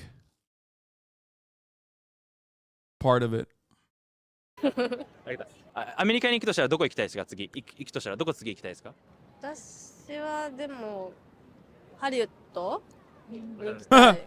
なんでロサンゼルスが好きですか？ニューヨークより。 The shittiest. 行ってみたいと思いますか？どうして？行ってる人多いじゃないですか、ロサンゼルスって。あ、いいな。I mean, it's low key the same as me fucking loving Japan, dude. Think about it.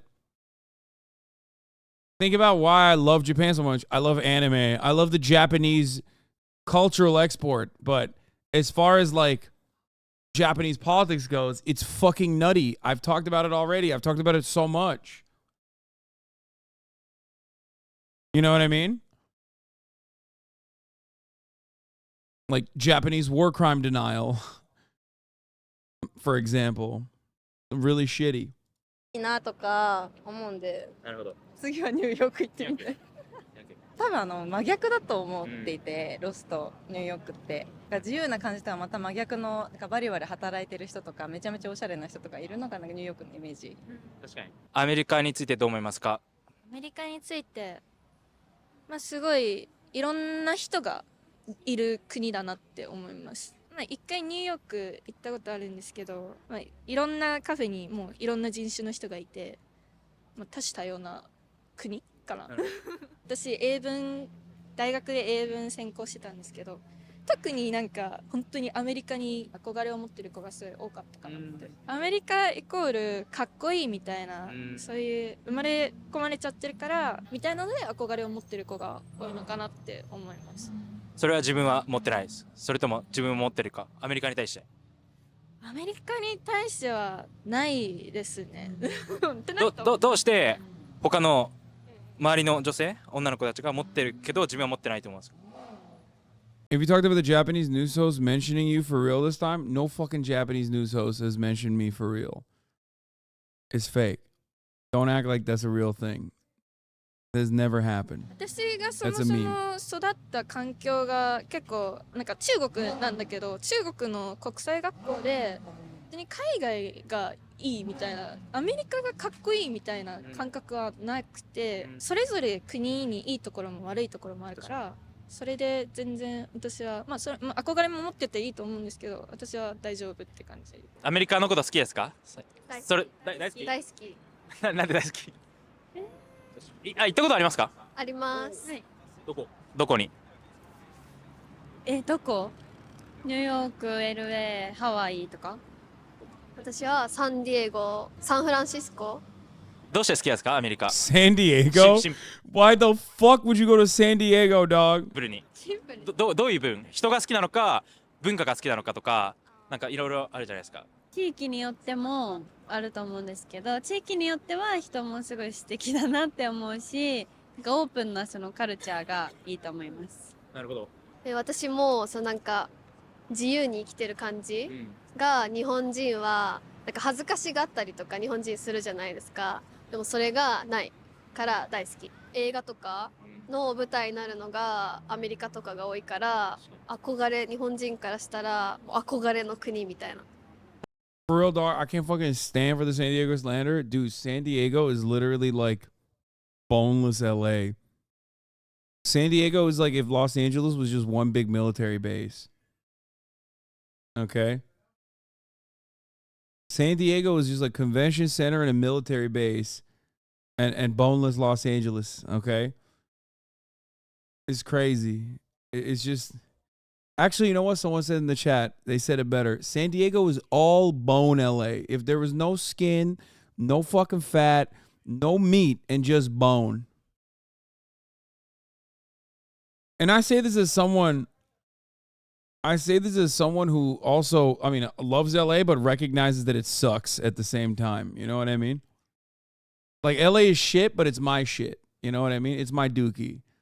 Sometimes it's literally dookie on the street. 例えばどの映画好きですか？アメリカの。スパイダーマン。なるほど。僕も大好きですね。アメリカ人が日本に多いと思うし、国としてのつながりもアメリカってすごい近いので、Yeah, I wonder why. 行きやすい、情報も多いみたいなところ。アメリカの都市の中ではどこが一番好きでした？サンディエゴ。サンディエゴ。私はニューヨーク。ニューヨーク。東京とニューヨーク、両方ともビッグシティじゃないですか。何が違うと思います？規模が一番。ニューヨークの方が大きかった。ビルの高さだったりとか。確かに日本はあれ作れないですもんね。細長いペンシルタワーみたいな自信があるから多分。アメリカ好きってことなんですけど、じゃあアメリカに住めますか自分は？住みたい。お、住みたい。私たちはもうずっと住みたい。本当。逆になんで住まないですか今は？仕事とかそういうのですか？それとも。いやすごい現実的にお金とか。確かに。花粉がまずない。確かに。天候とかも全部含めてやっぱり。観光とかだったらニューヨークが好きだけど、私も住むな I'm a spoiler, I ら can't look at it. サンディエゴの西海岸かハワイ。はい。やっぱ住みやすい。日本人も多いし。一番好きなアメリカ人教えてください。セレブリティでも歌手でもなんでも大丈夫です。はい、ハンナモンタナ。マイリーサイラス。ハンナモンタナ、マイリーサイラス。マイリーサイラス。ハンナモンタナ。なんすか？マイリーサイラス。役名なんかディズニーチャンネルのテレナゴメスで。なるほど。Before we continue interviews, this video is sponsored by Tokyo Treat and Sakurako. Sakurako is a subscription service where you receive a monthly box filled with traditional, authentic, and artisan Japanese snacks. Sakurako helps in partnering with... What is this? Planning nerd? Shit, Tokyo proper is almost exactly the same size as Manhattan, 2x, but they always almost have exactly the same population. That's why Tokyo feels like there's so much more room in the city. Damn. Thank you, Planning Wonderland, Hokkaido. And Sakurako also has Japanese tableware every month. This month, I got Indigo Yuzen dish. This is Baumkuchen. It's expertly crafted with eggs and locally milled Japanese flour. This is milk mochi. What's special about this? I literally had that. You can eat the wrapper. Is that it's all conveniently wrapped in an edible oblate wrapper. And Tokyo Treat is packed with latest seasonal sweets. You can feel a modern life in Japan with Tokyo Treat. This month's theme is Snacktacular Christmas. I'm enjoying this month box because Christmas is actually a big thing in Japan too. And I'm glad that I'm spending holidays with these snacks. This is pure potato chip and rock salt. Unwrapped holiday I had that one too. It was with pretty these good. luxuriously thick cut potato chips. This is premium Ghana chocolate caramel. These creamy chocolate squares are the perfect of cacao and caramel. And each snack is explained so that you can see where it was produced. And you can also check allergic information. This will give you more places to go when you come to Japan. It will be the perfect gift during this gifting season. Click the link in the description below. Okay, let's get back to interviews. アメリカに留学してた。I miss Japan so そうで much. す。アメリカのノースカロライナ州にだいたい9ヶ月ぐらい交換留学してました。どうして最初にアメリカに留学しようと思いました？アントレプレナーシップ、日本語でいう起業家精神を学びに行くためにアメリカのノースカロライナに行きました。で、アメリカってスタートアップとかユニコーンの数が、まあ、世界で一番 He's a lame ass entrepreneur, dog. Oh hell no. 多かったりとか、あとノースカロライナはなんか第二のシリコンバレーって呼ばれる地域があって、なんかアメリカでどうやってスタートアップの企業が成立していくのかみたいなところを学びに行くためにアメリカに行きました。行く前のイメージと行った後のイメージ、まあカルチャーショックとか含めてどうでした？そうですね、もちろんなんかアメリカ人ってなんか僕たちってそうですね、明るいイメージとかめっちゃ持ってると思うんですけど、なんかそうですね、想像以上にフレンドリーだったり、なんか全員がポジティブだったり、なんかそういう面でめちゃめちゃ僕自身もなんかよりポジティブになったり。Yeah, he says the second Silicon Valley is in North Carolina. Bro, y'all don't know about the second Silicon Valley, okay? Mr. Beast. とかよりフレンドリーになったなっていう感覚がめちゃめちゃありますね。なるほど。じゃあ逆にネガティブな部分は想像してなかったネガティブな部分。やっぱり安全、日本に比べるとかなり、まあ、ちょっとデンジャラス、ちょっと危険かなとは思いましたね。それは個人的に何か経験したっていうことですか？個人単位で言うとあまりそういう経験をしてないんですけど、やっぱりまあ、周りで銃撃事件があったとかやっぱり殺人事件があったとか夜中とか一人でやっぱアメリカ出歩けないんですけど、でも日本にいたら夜中一人で歩くと結構普通じゃない。Bro, in Japan, like although there is a lot of like sexual harassment and stuff on trains and shit, I don't know if they touch like foreign women that much. I'm sure if you live there, like you'll experience it. But as a woman, you can literally walk by yourself in the middle of the motherfucking night if you're in Tokyo and many places, you can literally walk by yourself as a woman at like 5 a.m. and it's just, you will not feel unsafe. じゃないですか。まあ、思ったより治安みたいなところは思ったより悪かったのかなと思いますね。まあ、経済格差みたいなところは思ったより大きいかなとは思いますね。 5 a.m., 3 a.m., whenever the fuck you やっぱりア want. メリカって、まあ、世界一の経済大国ですし、めちゃめちゃお金を持ってる人もやっぱ多いんですけど、普通のそこら辺のストリート見てみると、まあ、いっぱいホームレスの方がいたりとか、あまり経済的に豊かじゃない人の差は、まあ、日本より格段に大きいなと思いましたね。どうして Bro, people literally fucking sleep on the street, dude. They just pass out in the middle of the street, drunk as fuck. 日本人がアメリカのことが好きなのかっていう、それは思ってるんですけど、それについてはどう思いますか？アメリカ好きですか？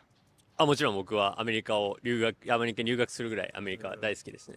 そうですね、アメリカを好きな人はめちゃめちゃ多いと思いますね。実際なんかアメリカのカルチャーがもう日本に結構浸透してるっていうのは大きいのかなと思ってて、例えば日本の映画館行くと多分半分かもしかしたらそれ以上ぐらいアメリカの映画だと思うんですよね。For the record, that's not unique at all. That is very normal. The unique part of it is it's only half. And the only reason why it's only half is because Japan has its own major cultural export. And that's precisely the reason why. Like, in most other countries, in some other countries, 100% of the movies in the movie theater at any given moment will be American movies. Just wrap your fucking head around that. In Turkey, for example, we have a Turkish film industry, right? We have a massively successful television industry, for example. Like we make a shit ton, an absolute unimaginable shit ton amount of soap operas. We pump it out like crazy, okay? And it's actually very successful globally, as a matter of fact. The Turkish soap operas are. However, when I was growing up, as far as Turkish movies goes, they were much more rare than American movies. Like, now imagine that. Not growing up in the United States of America, try to understand what kind of cultural impact that has. Where, like, you go to your movie theater, and the overwhelming majority of movies that are being played in your movie theater almost always are American. And that's the same globally, okay? Think about that. Tell me about it. My mom watches your weird 1,000 episode shit. Okay, well, you watch me, and that's also weird. しかもまあ僕自身も洋楽アメリカの音楽めちゃめちゃ聴きますし、でアメリカ人の英語はすんなり聞き取れるんですけど、例えばまあブリティッシュアクセントのイギリス人とかオーストラリア人の方とか他インドとか結構聞き取りづらいなっていう感じることがあって、まあその多分理由としては僕らがアメリカの音楽映画とかばっかりを見て育ってきてるので、学校教育でも基本的にアメリカの発音をベースに教育されると思うので、そういう意味でアメリカのカルチャーに自分自身染まってたんだなっていうのは自覚しましたね。アメリカにもう一回住みたいとかっていうのは思いますか？それとも日本がいいとか？めちゃめちゃ難しい質問なんですけど、まあ、日本かなっていうのが正直なところです。めちゃめちゃアメリカ好きで住むのも楽しかったんですけど、便利さとか安全性の面で言うと、例えば東京だとどこに行くにも、まあ、電車を使えば別に車がなくてもどこにも行けますし、そこ Damn, bro, public transit. God damn, walkability and public transit is that important, huh? That's crazy. It's almost like if you grow up in an environment where you have that readily accessible, fucking experience this mind-boggling culture shock when you come to America and you're like, what the fuck? What the absolute fuck is going on here? How good is public transit in Ankara? I mean, it's better than America, and it's still dog shit, but infinitely better than the United States of America because it exists. In most places in America, you just don't even have it. New York City is the only place in the United States of America where a higher density of commuters actually utilize public transit. That's it. One place. One fucking place in the entire country. One place in the entire nation. Do you understand? Not Chicago. No, not San Francisco. New York City is the only place where a higher density of the population. No, they have public transit in San Francisco. They have public transit in Chicago. New York City, they have it in DC. They have it in fucking Philadelphia, right? New York City is the only place in the country where the population density utilizing public transit is higher than car traffic. How nuts is that? Think about how fucking insane that is. Yeah, they have public transit in all the places that I mentioned. DC, Philadelphia, San Francisco, Chicago. New York City is the only place in the United States of America, the only city in the United States of America where the public transit commuter density is higher than individual car use. That is fucking crazy.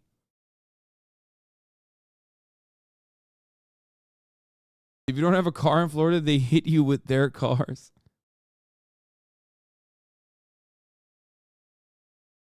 Yeah. ここら辺にコンビニエンスストアもありますし、あと、安全性でいうと日本ってやっぱ世界一安全な国の一つだと思うので、そういう意味でやっぱ日本は素晴らしい国だなと思いますけど、やっぱアメリカも大好きです。なるほど。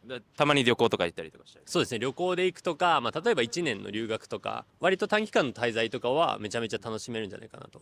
じゃあアメリカ旅行一周回ったみたいな、どこが Is the only 4 counties in the U.S. with less than 40% ownership. Car ownership, you mean, right? There's only 4 counties in the entire United States with less than 50% car ownership. Is that what you're saying?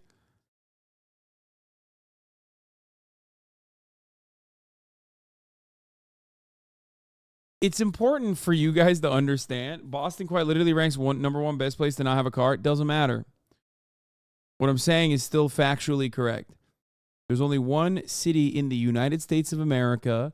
There's only one city in the United States of America where the public transit commuter density is higher than car travel. That's it. How fucking nuts. How insane is that?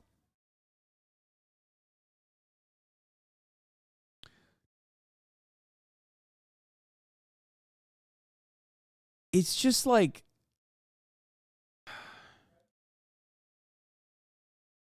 yeah, see, look. New York City, 56%. It's the only place in the country, dog. Number 2 is Jersey City with 47%. Number 3 is Washington, D.C. with 37%. Boston with 33%. San Francisco with 33%. Massachusetts, Cambridge, 28%. Chicago, 27%. Philadelphia, as I also mentioned, 26%.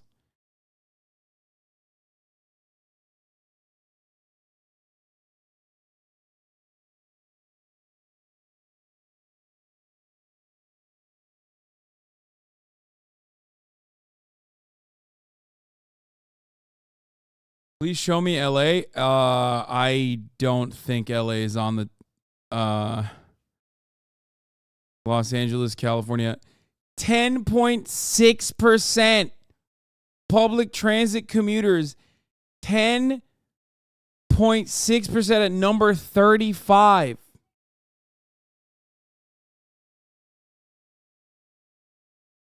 These are, by the way, cities with 100,000 plus inhabitants, with the 50 highest rates of public transit commuting to work.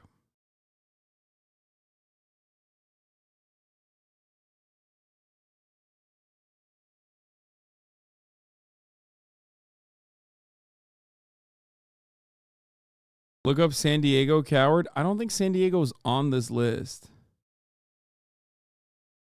Does San Diego even exist? Yeah, sorry, San Diego chatters. It is not on this list.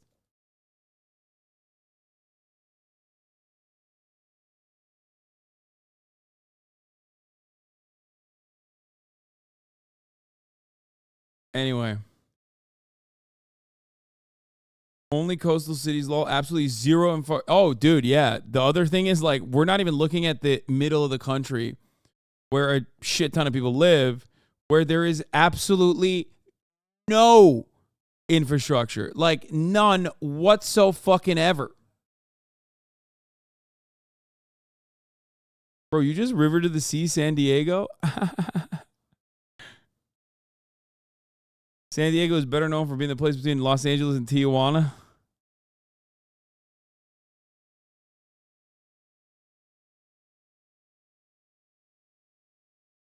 Yeah, Jersey City, number 2, is literally because Jersey City is for commuters into New York who can't live in New York City because it's way too expensive. By the way, that's the only reason why that population, public transit commuter population density is higher, population percentage is higher. Now, why is this interesting? Well, if you look at other fucking countries, that's the norm. New York City is the norm. New York is the motherfucking norm. It's normal for the majority of the public to be using public transit in almost every single big city. That doesn't mean that there aren't cars there, okay? But it's the norm because that is the makings of a city, okay? If you're in a fucking city, you're supposed to walk. You're supposed to take public transit. That's it's supposed to be a fucking option. Every other country, no matter how bad their public transit is, this is still the norm.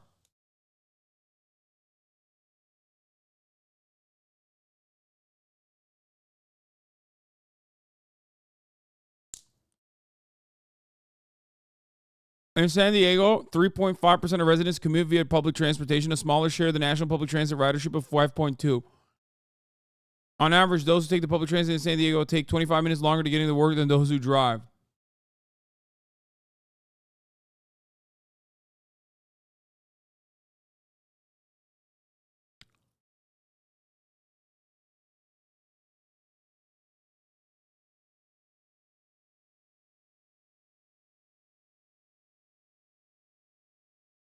Yeah, top transit agencies by ridership. New York MTA, 2.8 billion trips. Los Angeles Metro at number 2, 280 million trips.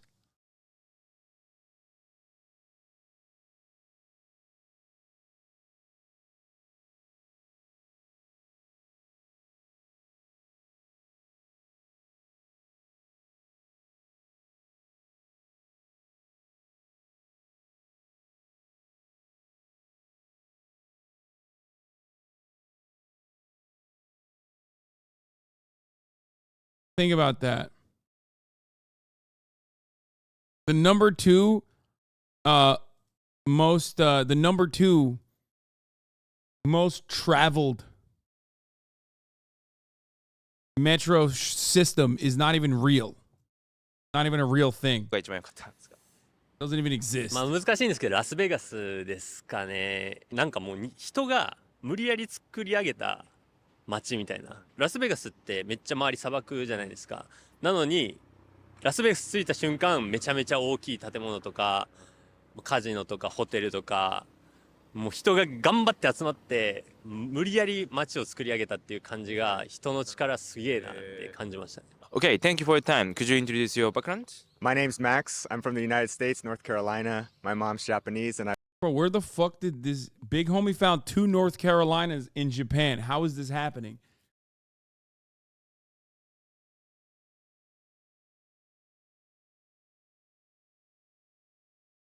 North Carolina is on the come up big I've been time. living in Japan for almost 10 years. Okay. So I'm gonna ask you about how Japanese people see United States, Americans, how Americans see Japan, in general. So when you say you're from the States, or when you say you're half American to the Japanese people, how do they react? What's their impression? When I tell Japanese people I'm from the USA, usually people are like, "Oh, America, nice." Japanese people's general impression of America is very free. The country's too free. Yeah, there's a lot of problems, but in general, the entertainment industry, of course, everyone watches American movies, everyone watches American TV shows. So in general, young to old, I think the general impression of America is pretty good, and it's a fun place to be. Yeah, I noticed that as well, especially when I go abroad, outside of Japan, let's say Europe. The impression towards the United States from the people in Europe or from the people in Japan are completely different, That was my culture shock when I went to Europe, Not everyone loves the States. I always say like everything goes back to either the Edo period or the war, like World War II. So in this case, I think it goes back to World War II. Japan lost the war. Obviously, I think people probably didn't like America at the time, but damn, bro, big homie's here flexing on him. He's like, and I'm here to flex on you haters. He's here flexing. Look at his face. After that, America, like over decades, kind of helped Japan come back and build up. Right. American culture spread worldwide, and Japan gets all of this culture, and they like it. I mean, it's pretty fun, like entertainment, sports. Basketball is huge because of the United States and Japan. I think the reason maybe why Europeans don't like America as much as like Japanese people is because Europeans actually can speak English on a more general level. The news that they might see, the cool side of America, is only shown to Japan. Oh, that's but Europeans can like see the cool side and be like, there's all this like really dumb stuff America does. Their education's bad. So I think Europeans, just in general, because they can speak English, they can kind of see all the bad parts of America better than a Japanese person. So what are the similarities and differences between Japan and the States? I like that. He's right. He's right. He's so right. If you look at those polling, if you look at the polls of like popularity of the United States of America and other countries, America consistently is performing fairly poorly in Europe. And the more they speak English, the more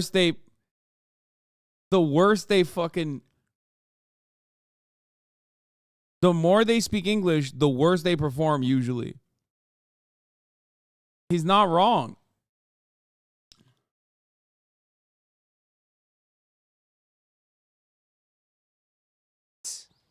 So one thing that's very similar to me is the perspective. If I fucking click on this link, comparing public transport networks in Europe to America, I will perish. You don't want me to click on this and die with an aneurysm on camera because I will get banned. People have Japanese people's perspective of American culture is it's like a movie, it's like a Hollywood movie, it's like a TV show. Americans' current perspective, younger Americans, look at Japan like it's an anime, you live in an anime world, and I just want to say both are correct. Japan is an anime and America is a movie. So I think the similarities is like, he's right. I'm joking here, but the similarities are in, anime. The similarities between American movies and American culture is there. So pretty same like that.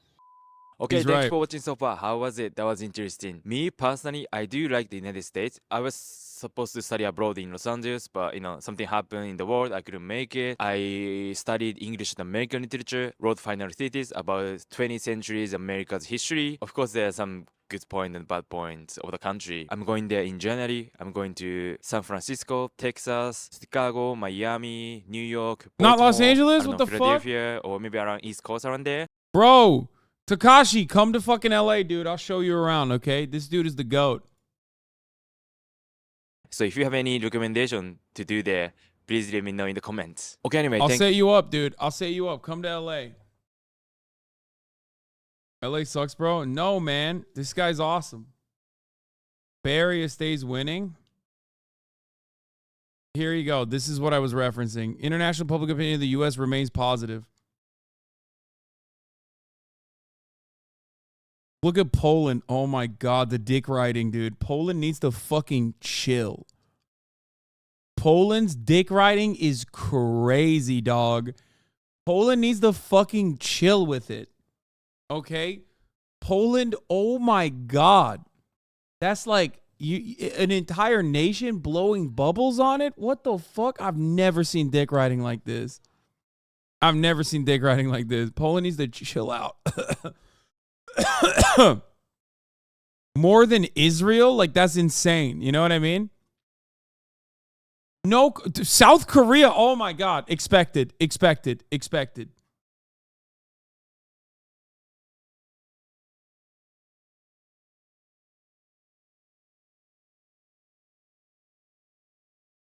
Like, if you're South Korea, I get it. If you're Israel, I get it. If you're Polish, I don't get it.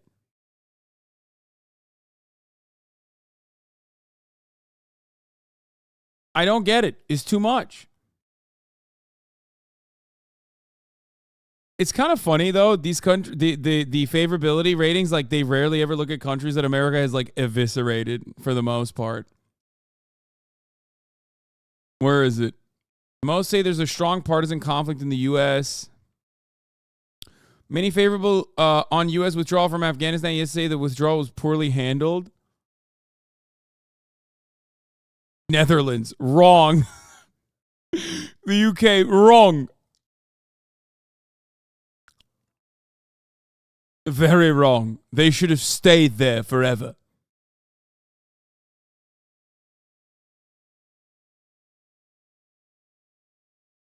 Yeah, so the reason why I was talking about what I was talking about is because, like, this entire thing, look, it's like Sweden, UK, Germany. These are, like, the countries that have the least favorable opinion. Greece being, like, a 48-48 split. Respect to Greece, by the way, straight up. But you have to understand, this favorability is almost entirely a consequence of American culture being a very, very important export. It sounds like you don't get being Polish. No, I don't. I don't get it.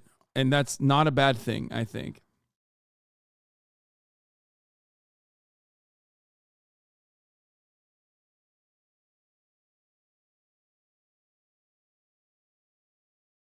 That's a good thing, I think. Poland is what you get when you fucking hate the Nazis and then you really hate the socialists. So, like, it's the most American perspective you can have. You know what I mean? That's why there's probably like a 91% approval of America in general.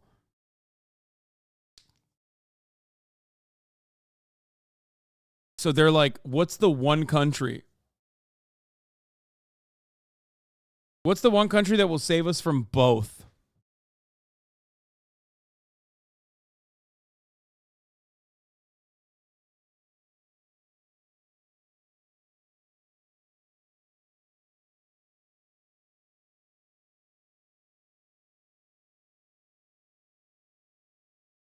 There's a lot of military bases in Poland from the U.S. too.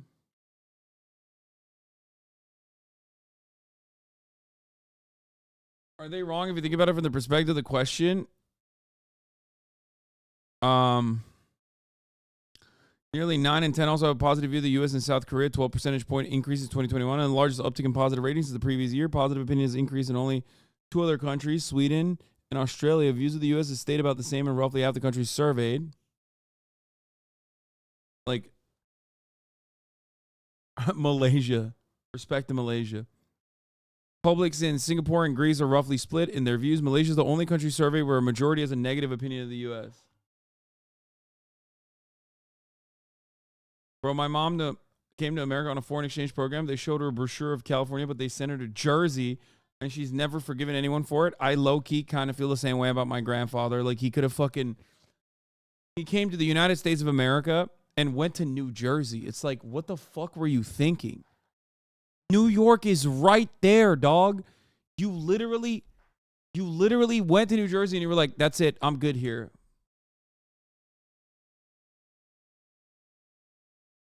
Like, it blows my fucking mind. Like, what were you thinking, dude? What the fuck were you thinking? New York was so goddamn close. It was so fucking close. And you were just like, nah, this is good. You could have been anywhere in the country and you were like, nah, I'll stay here. I like it.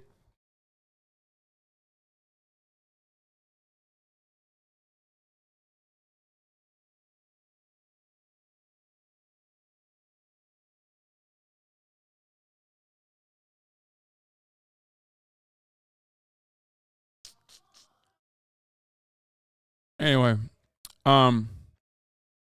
key allies say the U.S. is a reliable partner to their country. Except for Malaysia.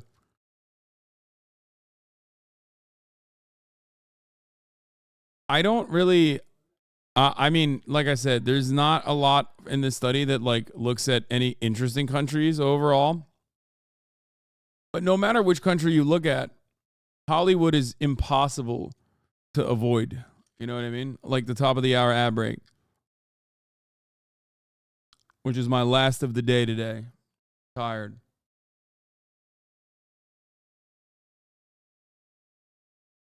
So, fun stuff overall today. Fun day overall. I believe if I can swing it, I'm going to be playing with a massive lobby tomorrow. We're going to be doing some gaming tomorrow. Massive lobby, playing Lethal Company with a bunch of friends and drinking as well after I shoot the podcast. So tomorrow will be another fun day, Sunday fun day. Oh yeah.